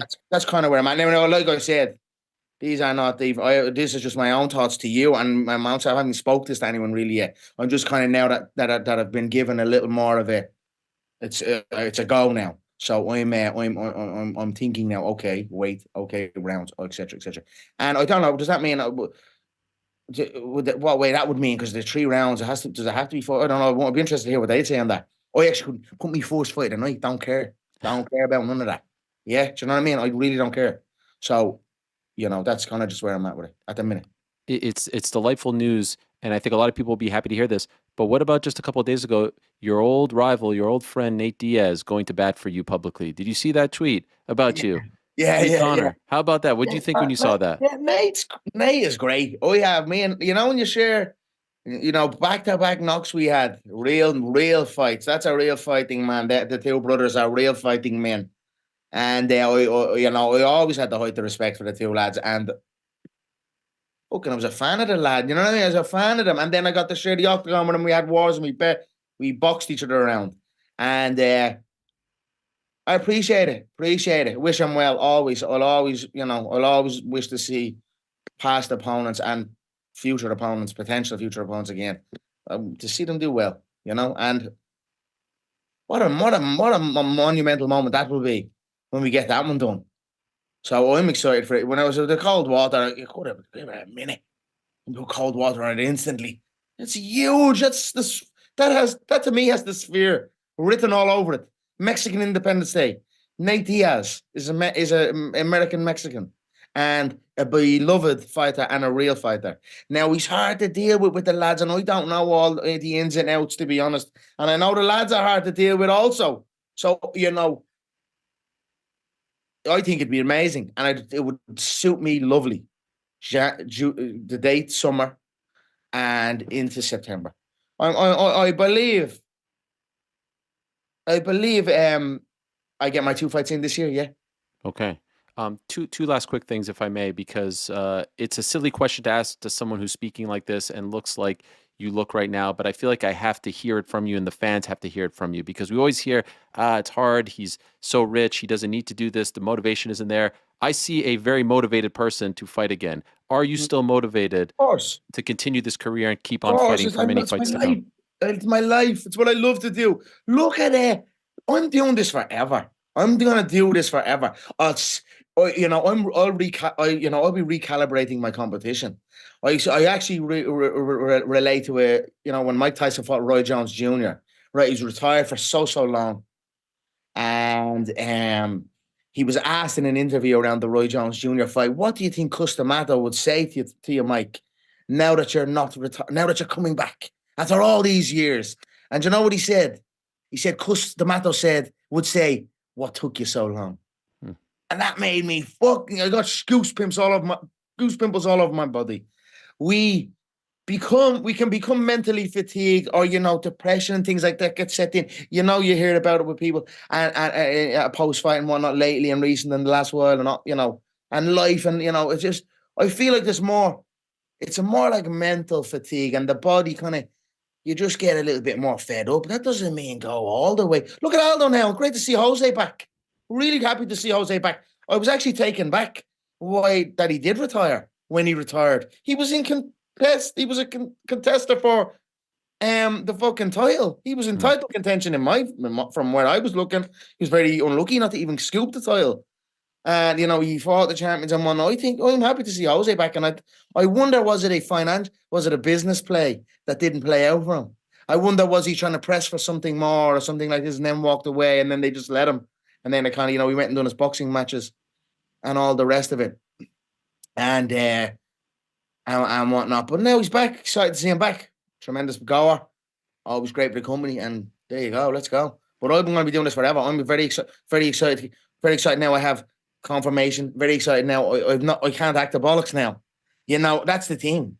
You're fucking flat out, and I'm doing these camps, but nothing's really there. So it's kind of like the old temptation. My lovely proper 12 Irish whiskey, my lovely Ford Stout, my lovely penchant for a bit of madness and a bit of nice music in my ears and dancing and all the rest of it. And now I had to tighten up. Now I'm going in there, and your man's going to try and be swinging bombs at me. So, it's great for me. It's great for me, and I'm excited, and I can't wait to get, trainings. Like I said, got the sparring going straight away. Felt nice, train today, and onwards we go. you said on the red carpet recently, the world doesn't know the real Conor. All these years, all these interviews, all these documentaries. Is that possible? How could we not know? I feel like we know you pretty. Is that possible? Just keeping doors open, getting them excited in the Hollywood game. Okay. I'm only listening. I certainly feel I'm as real as it gets. You're getting me off the fucking bat. Ain't no bullshit with me. Not never. Yeah. Not now, not never. So, but then, there is, I don't know. You do know me. You definitely know me for sure. You know me. Yeah. You don't even have to introduce me. I don't need introduction. Yeah. They know. But no, I certainly feel that the life I am living and have been living, it's almost so far removed from it's almost not reality. It's like it's fucking just gone. Look at even John, my coach. John is in the fucking New York Stock Exchange yesterday. I messaged him yesterday and said the cheek of us is like saying the audacity of us, the neck of us, John, Ariel. When we were on the phone, I done the interview with you all them years ago, had literally no pot to piss in, famous quote, and the blueberries and all. Same with John. That was a big moment for us to be on your show. That back then, and it was, it almost began. It felt like the media whirlwind began at that time. And now here we are. I'm here going fucking walking the red carpet with Hollywood A-listers and fucking as the start of the show. John's on the stock exchange, New York Stock Exchange, and we're still tight as it ever been, and still fucking living the dream and enjoying it. And that's what this martial arts journey and life is about. Enjoy the ride. And there you go. It's my life. It's so far where I was going with that. We're so far removed from reality. So far, out of the norm. I feel like I could slot into any role. I really actually feel I could play any role. And I almost when I watched the movie and what way they chose to, portray me as the character and the certain ways they certain, takes they used, I knew where they were going. It almost made me saying, I would have probably preferred other ones, you get me? And it probably made me say, it probably made me a bit more eager to do another one. I actually felt, Chase, I'd love to do another one now because I can do better and I can also do something I can do way different. Do you get me? So I was kind of getting excited about that. And it's nice to feel a bit of excitement. And then a couple of days later, boom, top 10 highest paid actors of 2023, Sandler, Margot Robbie and all. And then I was like, start picking up on that one as well. Ariel Emanuel's on the phone to me. I have a great relationship with Ari. And, these guys have big things planned, and I'm excited, and we're all excited, and let's rock on. It's wild because tonight you'll have the New York premiere. I remember August of 2013. You're talking about John. You're about to fight Max Holloway in Boston. Second UFC fight. They had a premiere for that upcoming season of the Ultimate Fighter. I'm gonna have a bite for you. Don't mind, really. It's not real when I'm gonna have a bite for. They're gonna take me here. No problem. They had the premiere of the Ultimate Fighter. You and John sat in the back of the theater just because you wanted something to do on fight week. No one bothered you. You remember that? Just because you wanted to take it all in. Now here you are about to go to the premiere of your own film. Some 11 years later, red carpet, New York, critically acclaimed. It's a crazy story. We're highly favored. We operate with good intent. I operate with a full heart. I give my heart to things, and I operate with good intent at all times. And God shines down on me. There's angels protecting me. I says, I have my demons, like us all, but God bless them because the angels that are fighting my corner, and what I have back in me, they don't stand a chance. So God bless it, Ariel. God bless it. Can I ask one more quick one? Yeah, one more, last one. Yeah, one more. Yeah. Did you feel like you were treated unfairly at the end of last year with everything that went down with USADA, the press conference? The UFC had your back. They were very upset. I've never seen Hunter Campbell and Dana White upset like this before. Yeah. And you didn't say much. Did you feel like you were having your character assassinated by that press release? By USADA? Yeah. I'm the most tested fucking fight. I was the most tested all the time. They're in the house. I'm the most tested now on this new one too. I'm the most tested now on this. They come to me 2 times a week, so it's a little intense. But it is what it is. I don't understand. We were fully transparent, and it was just like was it a rush of blood? They just come out. Was there maybe something else behind the scenes? I don't know. I don't see it as anything got to do with me that it didn't get renewed. Maybe there was just a better option on the table for them. I'm not sure, but it is what it is. I was so. And I'm so happy and so, so honored to see that the lads had me back. To be honest, and I've no will. You started a great deal. They've done great things, and they're keeping the sport clean. I'm all about a clean sport. Always about a clean sport. If you're taking substance while in competition, and that's there's no coming back from that for me. So, onwards we go. Much love, Conor. Thank you so much for doing this. All I know right, you don't have to. see you later on, all right? Congratulations and good luck with the premiere coming out March 21st on Amazon Prime Video. Thank you so much for the time. Good man. Thank you so appreciate it. Have a good one, right? God bless.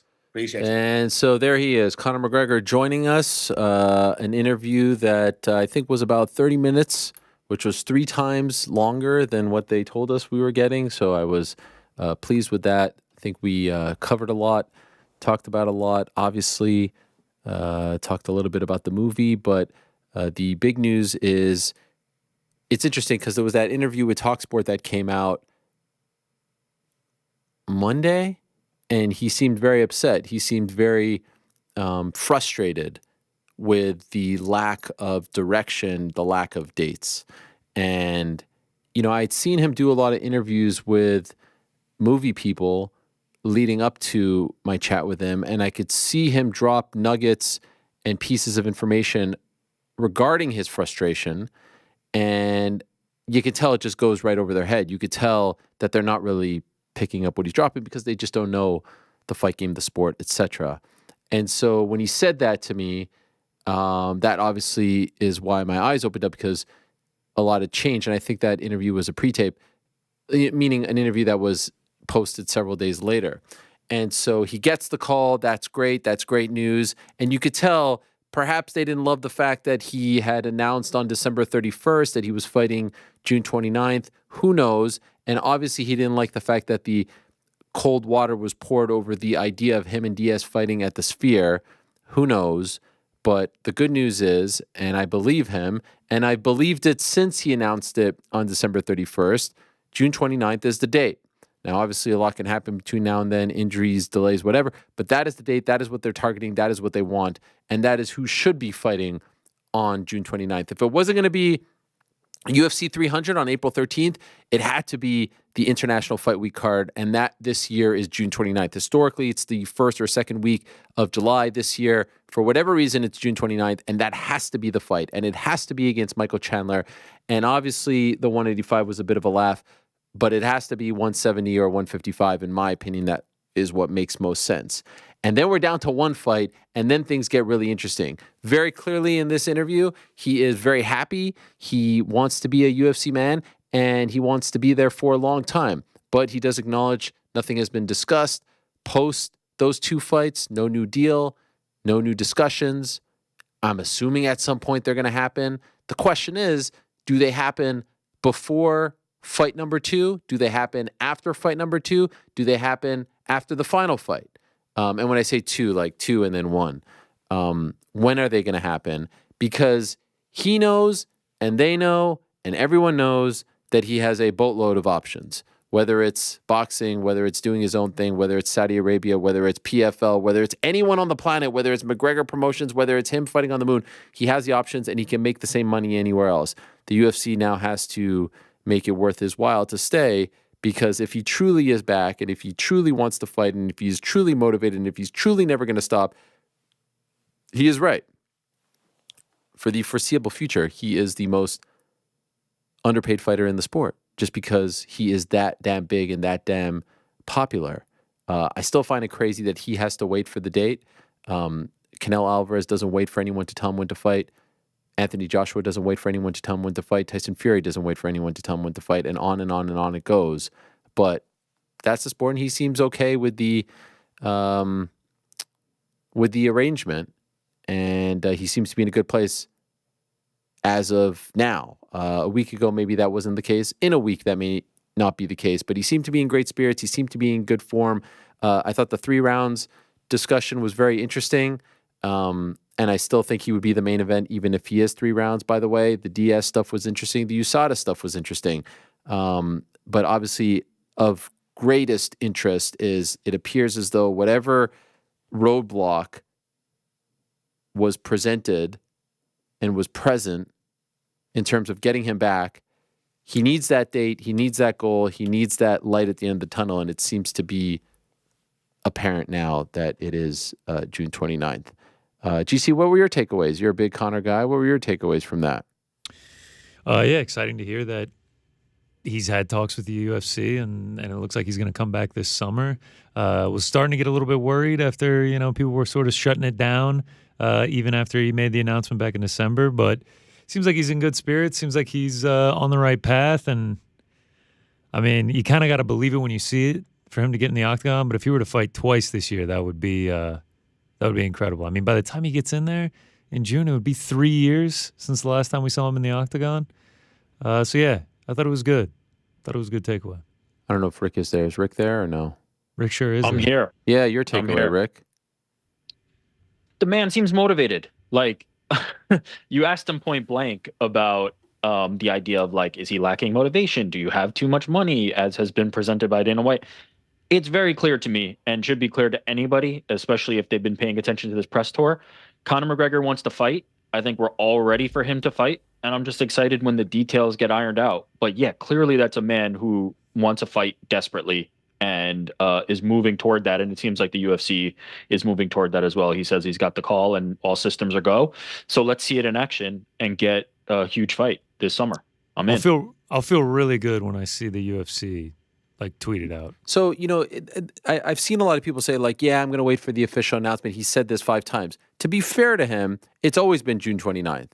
The date hasn't changed since December 31st, right? So I get that. Obviously, given Dana always saying, like, we announce things and we do this, like, he didn't pull that date out of his ass, because originally people were like, what, June 29th? That doesn't make any sense. Obviously, that was a real conversation, right? As I mentioned at the end of the year, he wanted to fight on the 13th of April. They had a conversation in the UAE when he was there and Dana White was there, and they agreed on the 29th. So I understand, like, we want to see, I'm sure the high-level poster that they're going to tweet, and I'm sure the great promo that they're going to put together, et cetera, et cetera. We're going to get the gold background. Yeah. Conor McGregor will be king fighting is back. UFC Okay, 303. But I believe this. I believe this. I get all that, but come on, people. Like, read the tea leaves. Like, it's very obvious. Prior to this, Conor McGregor kept saying, I'm frustrated. I'm losing motivation. Yeah. They need to give me a call. He's literally, as of a few days ago, said, I got the call. It's time. Like, come on. You don't have to be a rocket scientist to figure out that this is more serious. Like, that something's happening. I've believed here. him this whole time. I mean, I took that prop bet. Will Conor McGregor fight in 2024 plus 200, like back in January? I don't know if ultimately. Amazing.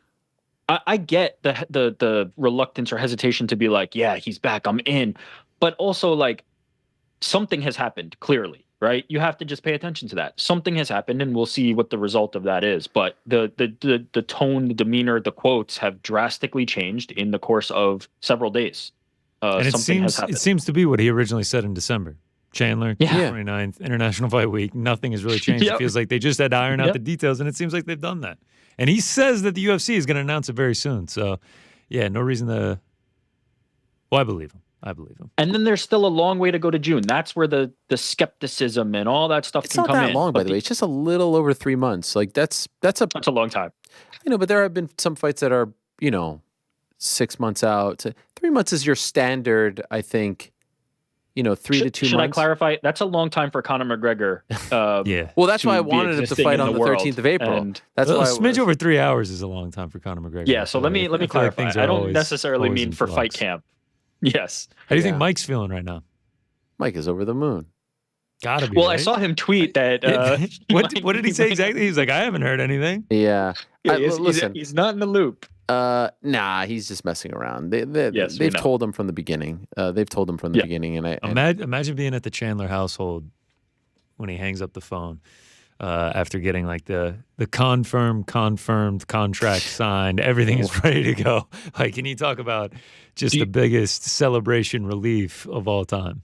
Yeah, the fight does have to happen, though, but yes, I'm sure there's some relief involved big time. Do you think he was next after Conor? Do you think Conor gets the call? And then they go, all right, Mike, it's finally time. Without knowing anything, because I didn't have much time to talk after that, without knowing anything, like, probably him talking in the media the frustration, all that, and they're like, all right, let's figure this out. I mean, look, they're up to the May 4th pay-per-view. Then there's the June 1st that still is, up in the air what that is going to be. And then June 29th is next up. So it's not like, they just kind of get to it when they get to it. But, and to my previous point, I think Conor deserves a little bit more than that. But that's the way the business is, and that's the way that everyone gets kept in line.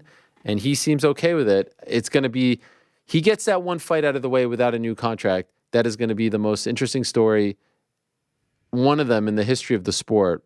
Does he re-sign and just say, I'm here for life? Or does he fight that last fight and then, and yes, I know Francis had to sit here. There's exclusive matching rights up the wazoo. It's not like he's going to have to, fight someone. Do we know the timeline for his contract? Do we know when? Nah, because there's a lot of it's been delayed so much because of the injuries and whatnot. So it's not like it's going to end by September 1st or something like that. You know what I mean? Right. He likely has sure, to but do we know when that fights. is? Is it next year? I don't is know it the year after? I just know it's 2 fights.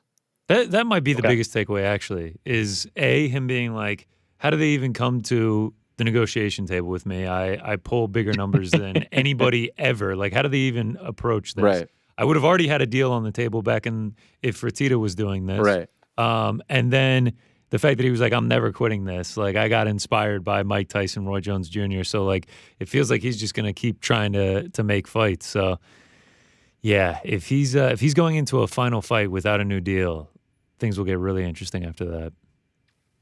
All right. So the story continues. The Mac is back, baby. The Mac is back. The Mac is back. He said it himself. He said it many times yesterday, I think. So many questions here. Let me get to a few of these questions, and then we'll get to the picks, and then we'll say goodbye.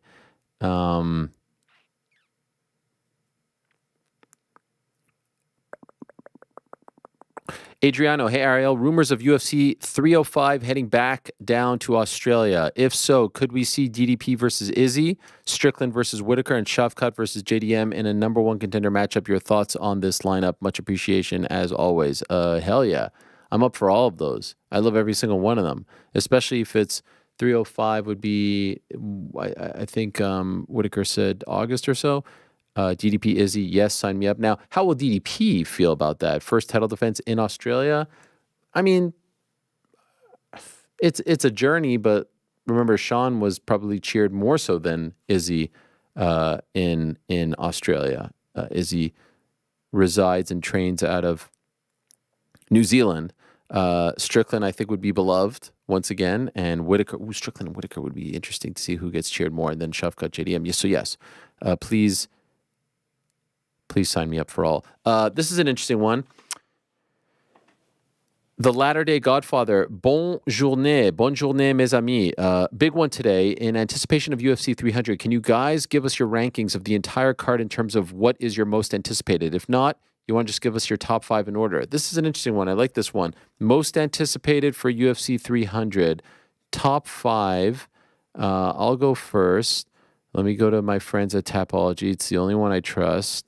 And they've done some updates to the site, which is lovely to see. Okay. Here we go. I would say my most anticipated fight is probably Bo Nickel, Cody Brundage. Nah, I'm just joking. Looking hard to beat. Max Justin. Hard to beat Kayla's debut at 135. I'm not gonna lie. Stop trolling. Just say the thing. Say the thing that everybody says. Come on. Max Justin? Yeah, gotta be. Yeah. For the fake belt? Fake belt. Who cares? Banger. These dudes are gonna go to war.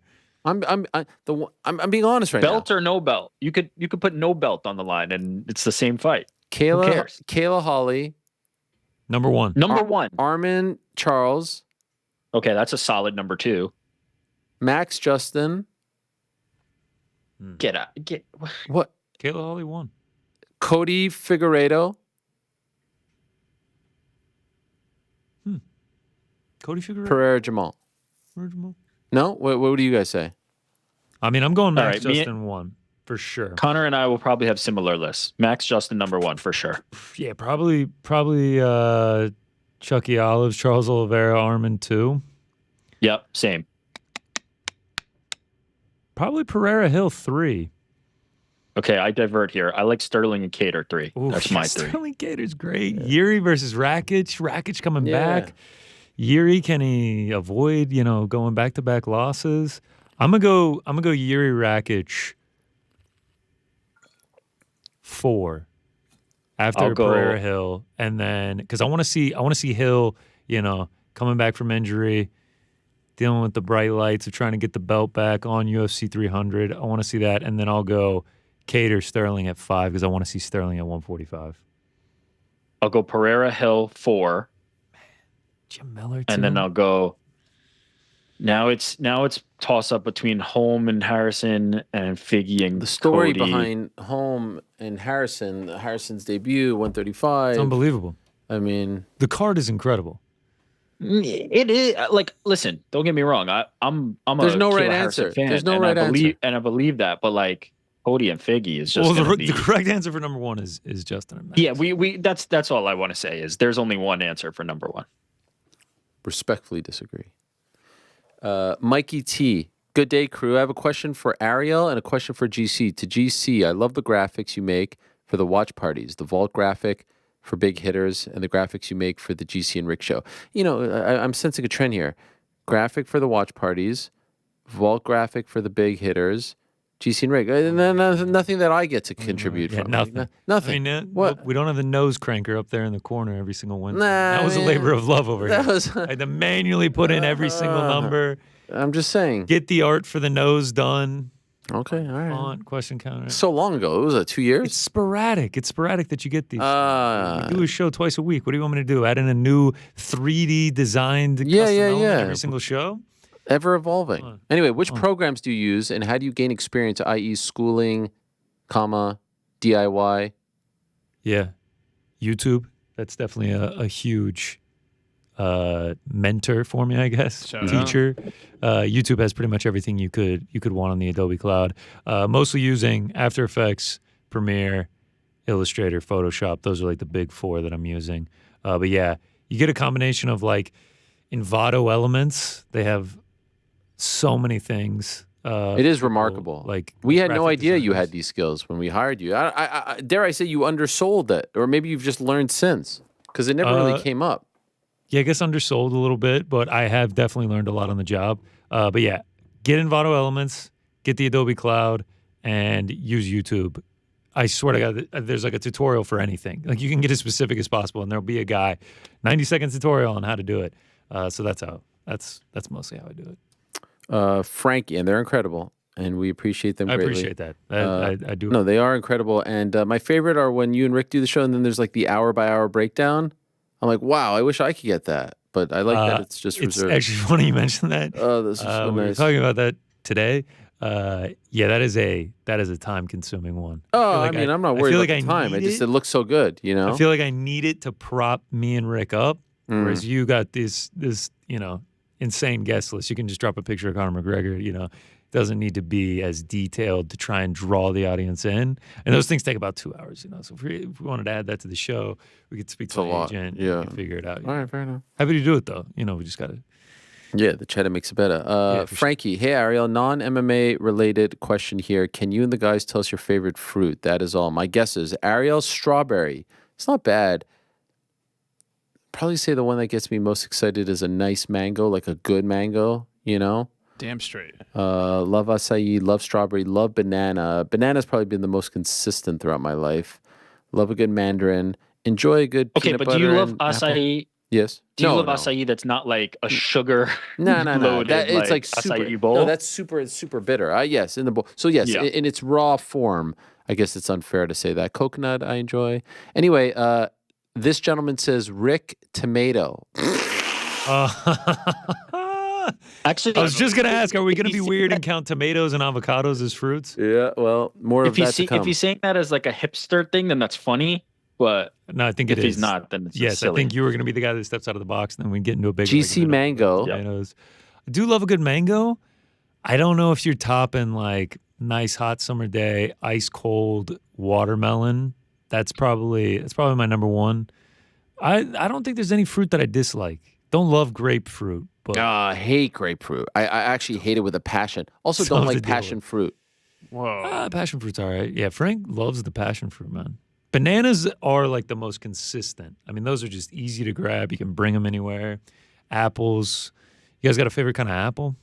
Grady Smith. So my answer, Big Honey Crisp. funny enough, not hipster, is Apple by a million Apple's miles. great. Apple number one. Million miles. And you ask if for I the have a apple. favorite.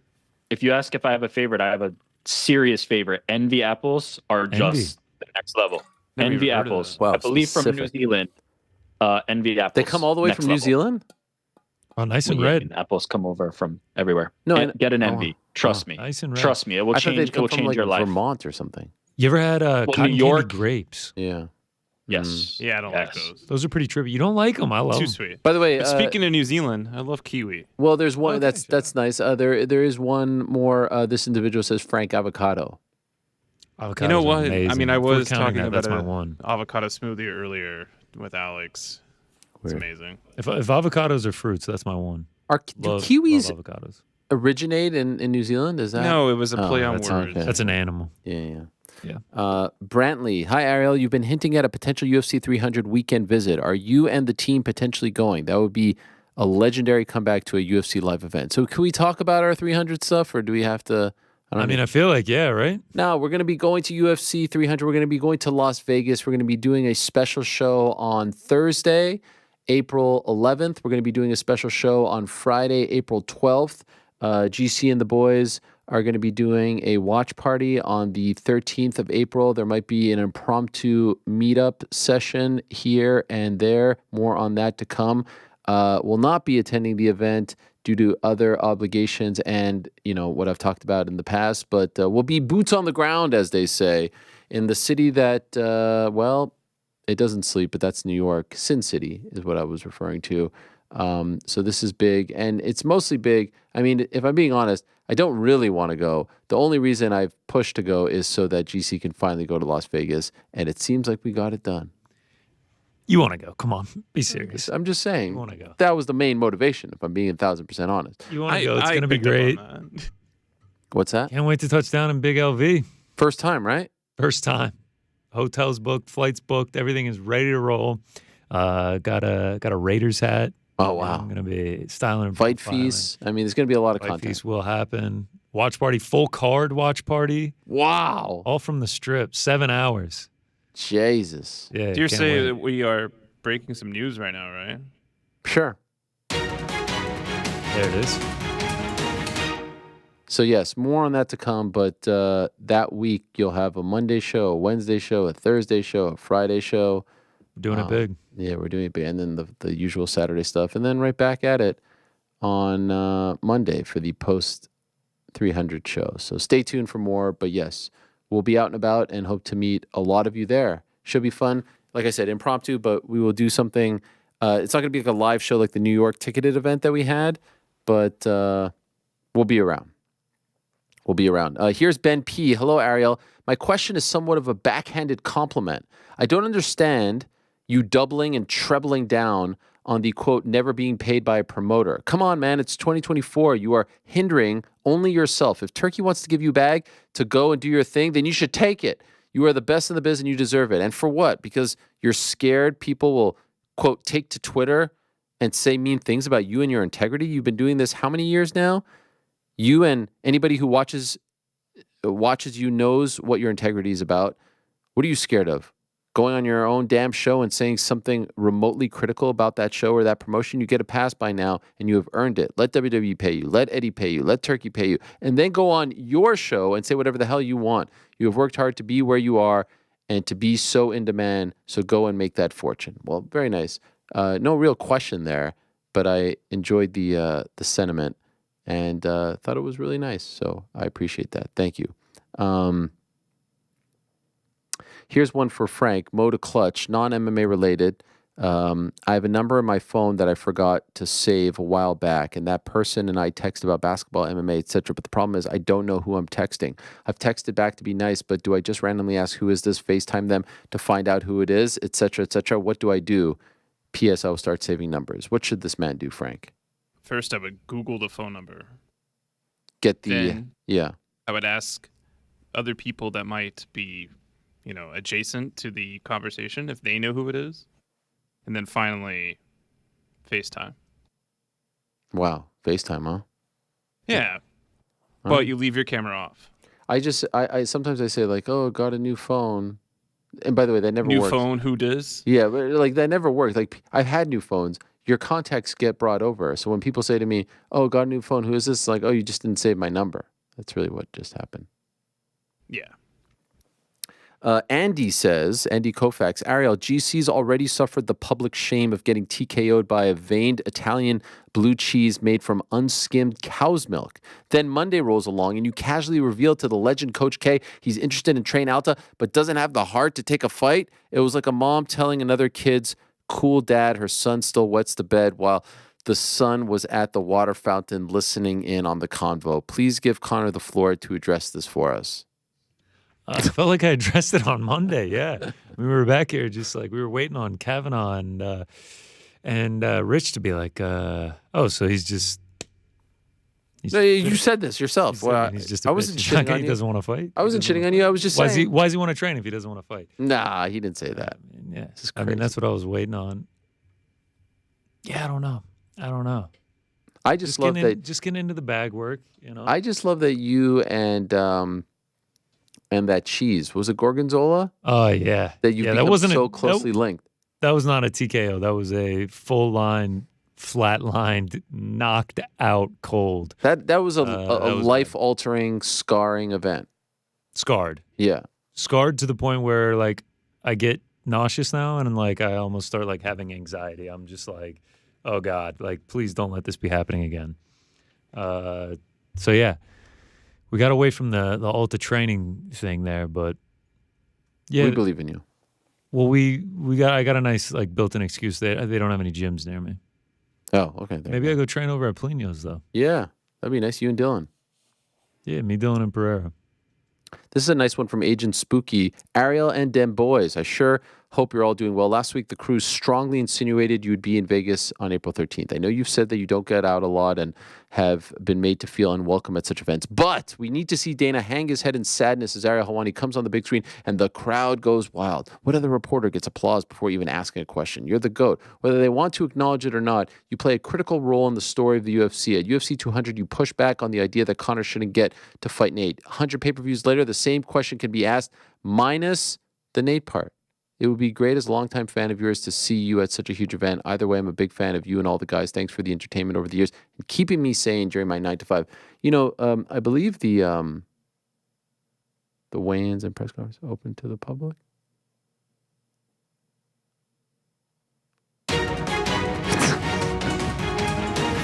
You know yourself, Frank. You know yourself.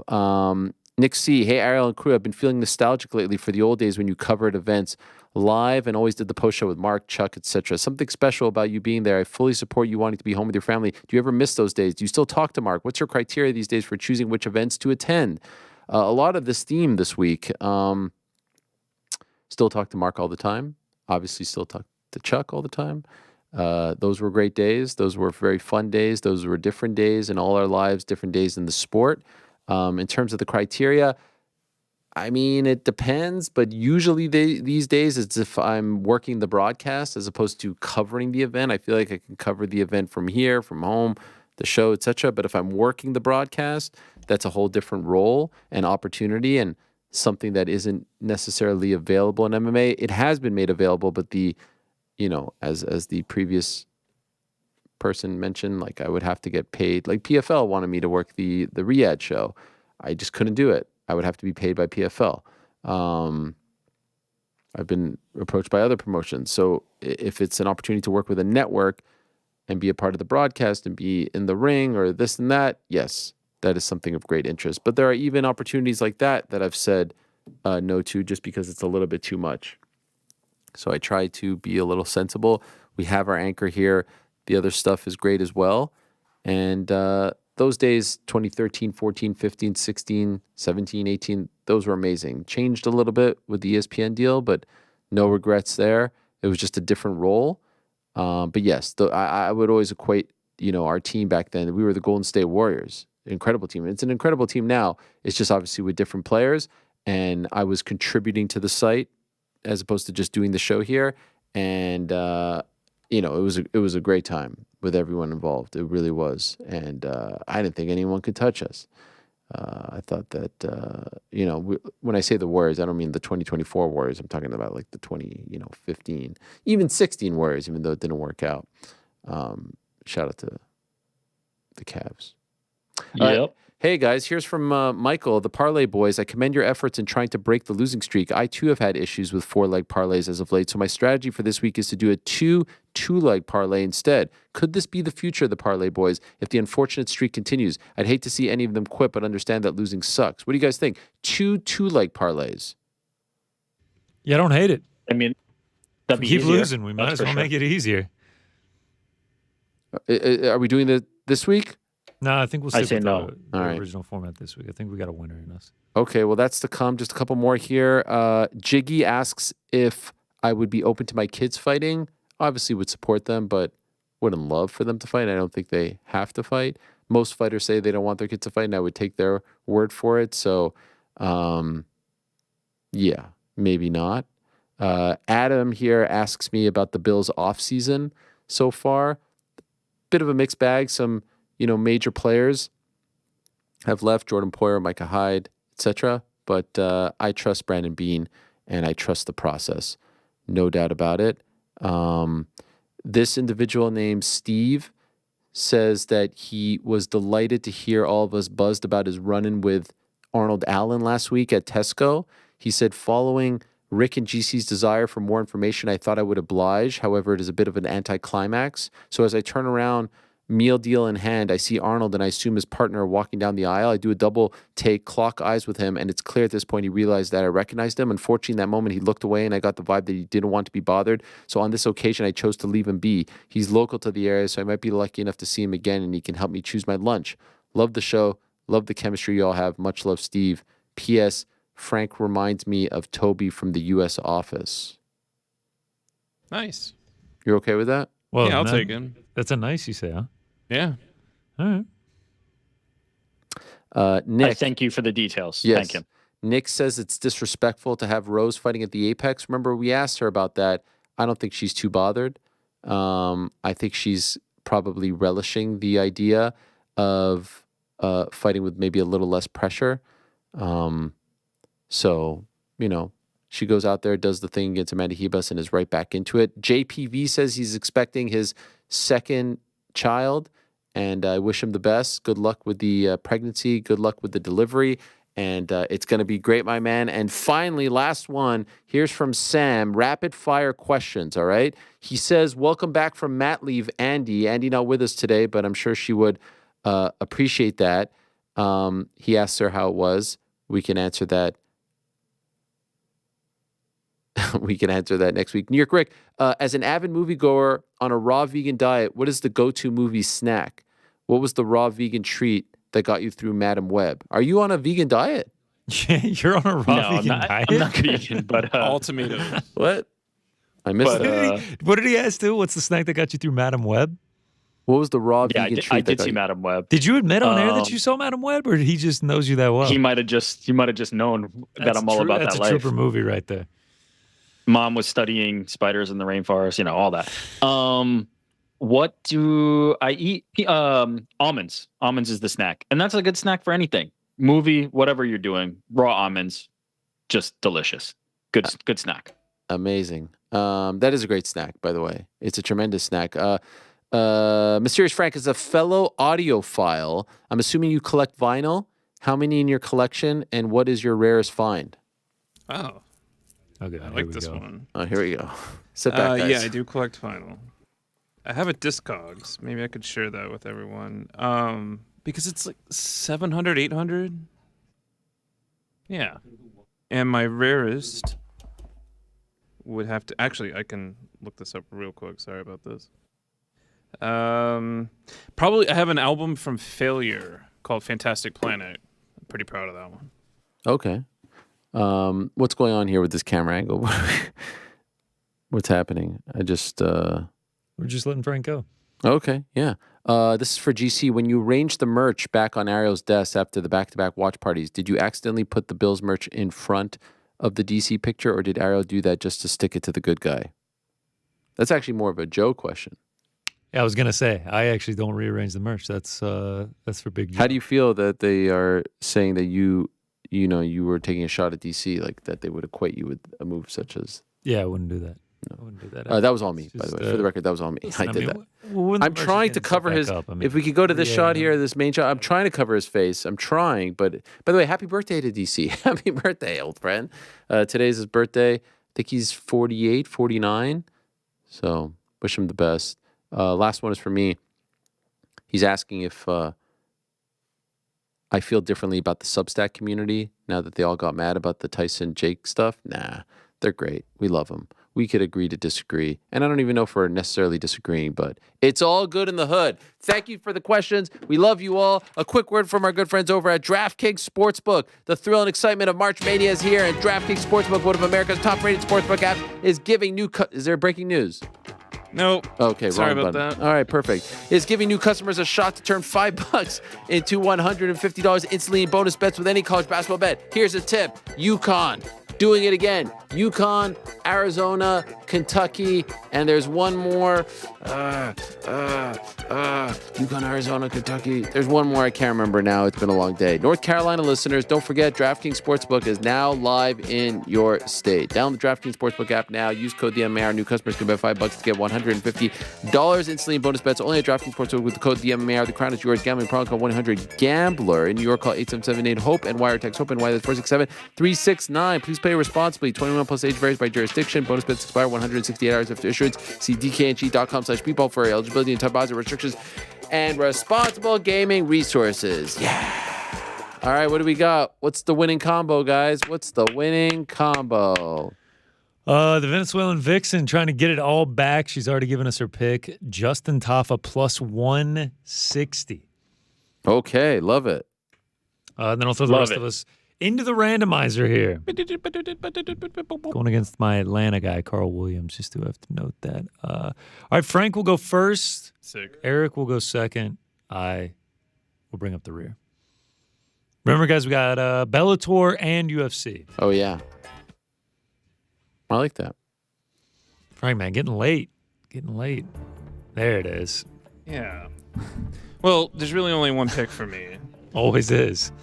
And this is the main event. Yep. With Amanda and Rose. And I believe that it is... Go ahead. I'm sorry. I just said, I didn't know that this was only one pick for you. I'm interested. I'm intrigued. Yeah, I'm doing over 1.5. Got it. Bingo. I like that one. I like that one. All right, that gives us, that leads us to Rick. Super easy for me this time. Beaston, 25-8. Corey Anderson gets it done. There it is. Now Minus 455. Finally gets the gold. Corey Anderson in Belfast. I dig it. Going against Kavanaugh's boy, huh? Yeah. Just throwing it out there. Yeah. Big time. That does sort of clash. All right, I'll finish this off. Our man, your man, Billy the Squid Quarantillo. I'm going to take him and Yusuf Zalal's fight to go over 1.5 minus 525. That gets us to plus. I feel like this is good. 382. I like this. I think this is good. The Tafa one, boom, knockout. I feel good about this. I think Over these are 1.5, smart, sensible, nothing flashy, nothing too crazy. Justin Tafa is a dog pick, a little bit flashy. All right, fine. I think it'll be good. I think it'll be good. Good vibes. I think it'll be good. What about the rest of the picks? Not a ton this week. I got a few plays on Apex 89, few plays on Bellator Belfast. So we will run through these fast. First up, Miles Johns taking on Cody Gibson. I'm gonna throw a little sprinkle here on the under 2.5. Miles Johns stepping in on short notice. Never really had great cardio. We've seen him get finished later on in fights, especially that John Castaneda fight, going up against the guy in Cody Gibson who he's essentially promised us a banger. He gave us a good one last time out against Brad Katona. I think he does the same here. I know there wasn't a finish in that one, but he's running out of time. He's 1-4 across his UFC career. I know he just got a contract for the performance of the night. I think he's going to come in here. He always pushes the pace. I think he's live for a finish. I think Miles John is live for a finish. He's got power. We're done with the USADA age as well. Power might come through even more. Who knows? I think both these guys are live for a finish. So took a little sprinkle on it, under 2.5. Another under that I like, because it is a Julian Erosa fight, and he's going against the guy that gets finishes, and he gets them early. Ricardo Ramos, 5 of his last 7 fights have ended in the first round, and then Erosa, 17 of his last 22 have not gone the distance, and unfortunately, his last 3 losses have come by way of first round knockout. I think both these dudes can get finishes. I think both of them can get finished. I like the under 2.5 here. Billy Q money line taking on a short notice Yusuf Zalal, who's making his return to the UFC after a stint elsewhere, one where he had 3 fights in one night. But I like this matchup for Billy Q. The numbers coming back in, actually. I think he can get it like minus 130 now. I like the volume. I like the pressure. I like the pace that he can put on in this one. I think he can mix in the takedowns. Zalal, he doesn't really throw a ton. I mean, Billy's throwing like 7.5 significant strikes a minute. Zalal, much, much less than that. And through 7 UFC fights, he has no finishes. I like Billy Q's durability. I know we saw him get knocked out just a couple fights ago against Edson Barbosa, but that doesn't make me question his durability. We've seen him in some wars before. The Shane Burgos fight, absolute war. The Hernandez fight, another great one. I like him to get it done. I like him to get it done by points. To the main event. Rose Namajunas by knockout is like plus 110. She has 1 finish over the last 7 years. I know Hebus has been knocked out several times, but I don't know. Plus 110 for a girl that has 1 finish over the last 7 years. Plus 110 for a women's flyweight fight as well. For knockout specific, I don't know. I think this one goes longer. Rose, she is durable. And I just see this fight just being a close, contested affair that goes all 25. That's just how I see it going down. A bit of a gut feeling. Plus, we're getting plus 150 on it. I like that one to go the distance. Over to Bellator Belfast. Size matters. That's why I'm taking both these guys. Luke Traynor going against Jeff Neal's brother, Grant Neal. And Luke Traynor is going to have a 7-inch height advantage as well as a 7-inch reach advantage. It's just going to be massive. 6'6" going up against 5'11". Plus, I think the gent, Luke Traynor, is skilled, and we're getting him at dog odds. So I'll take a little shot on Luke. And then I took one on as well on Jeremy Kennedy, going to be the much bigger fighter. Plus, Pitbull, getting later stages in his career, 2 straight losses. I like the Canadian to get it done here. And then a couple of gimmick parlays. That's kind of what you got to do on an Apex Bellator weekend. First up, the Tough Dogs parlay. If, like me, you watched this last season of Tough, you waited every Tuesday night at 10 p.m. with bated breath, then you're very familiar with Cody Gibson, Kurt Hollaba. They came off of Tough.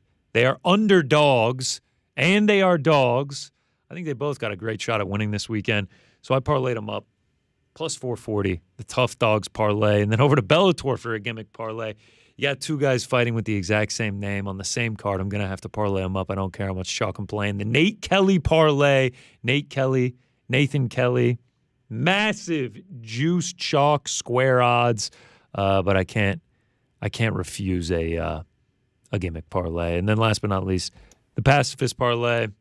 Talbot Simon over 1.5. Billy Q Zalal over 1.5. Namajunas, Hebus over 1.5. And those are the picks for UFC Vegas 89. Don't forget, one more day. Starts tomorrow officially. Yeah. Fuck, I got to sign up, huh? Join it. Did you guys join sign it? up I'll yet? tweet out the link. Did you guys sign up? Did you sign up? I signed up. Someone said you didn't tweet out the link. I didn't tweet out the link yet. I have to tweet out the link. Remember, you get a choice of one of these amazing posters from the Art of Fight. Shout out to the guys over at MMA History. I mean, some great ones. You got Conor McGregor and Floyd Mayweather, Conor McGregor and Nate Diaz, Anderson Spider Silva. I mean, the night when there were 3 new champions. You got Pride, 25th anniversary, Jorge Masvidal. I mean, you'll get to take your pick of the litter. 3 to the winner, 2 to second, 1 to third place. It's going to be a great time. One of the best times of the year. March Madness. Hoops all day. Tomorrow, March Mania. March Mania, correct. Sorry. And by the way, that video that you posted of you punching the guy at the premiere, who is that guy? Yeah. He was like a stunt double. He was there, like, allowing everyone to get punched? Yeah, well, he doesn't punch, and he, like, makes sure. Yeah, of course. But, like, he was just standing there the whole time. Yeah, super nice guy. Super nice guy. Didn't get his name. He was very appreciative. Shook my hand on the way in and the way out. He was just like, just don't hit me. The camera, it was supposed to like show me go through. Why don't you pull it up first? Oh, you don't have it? I don't have it. Check my Instagram. Yeah. Plug the IG. Go follow. Like, longest show? Is this our longest show? Is this It's up there. 5:03. It flew by though, man. 6:03. Oh, 5:03. 5 hours and 3 minutes. Yeah. In the old days, Rick and I had another 90 minutes left. The old days. That's right. You were doing once a week back then. That's true. You're right. That's a good response. I'm tired. Is it okay to go? Can we leave now? Have we done enough for everyone? Have we pleased you all enough? Have we given you enough, or are there any complaints? Man. That pre-tape was bullshit. Have we given you anything that you need to complain about, or is that enough? I think it's enough. Back on Monday to do it all over again. Unless you want to complain about something, Frank. I'll do it off air. My country's been upsetting me lately. Shout out to my see you, Rick. Shout out to my nephew Jared. He was here. I think he's gone. Is he gone? Yeah, he ate all the Girl Scout cookies. Typical Jared move. He was here with his friend David. Appreciate them very much for stopping by. Huge MVP fan. So very cool to have him meet MVP. And MVP, what a gent. I mean, what a guy. What a nice guy. What a lovely fellow. Very happy for his success. And if they don't do that, he and Gary, Colby Covington to fight. I'm all in. I saw this news on Instagram. The great Martin Greenfield has passed away. Martin Greenfield, someone who I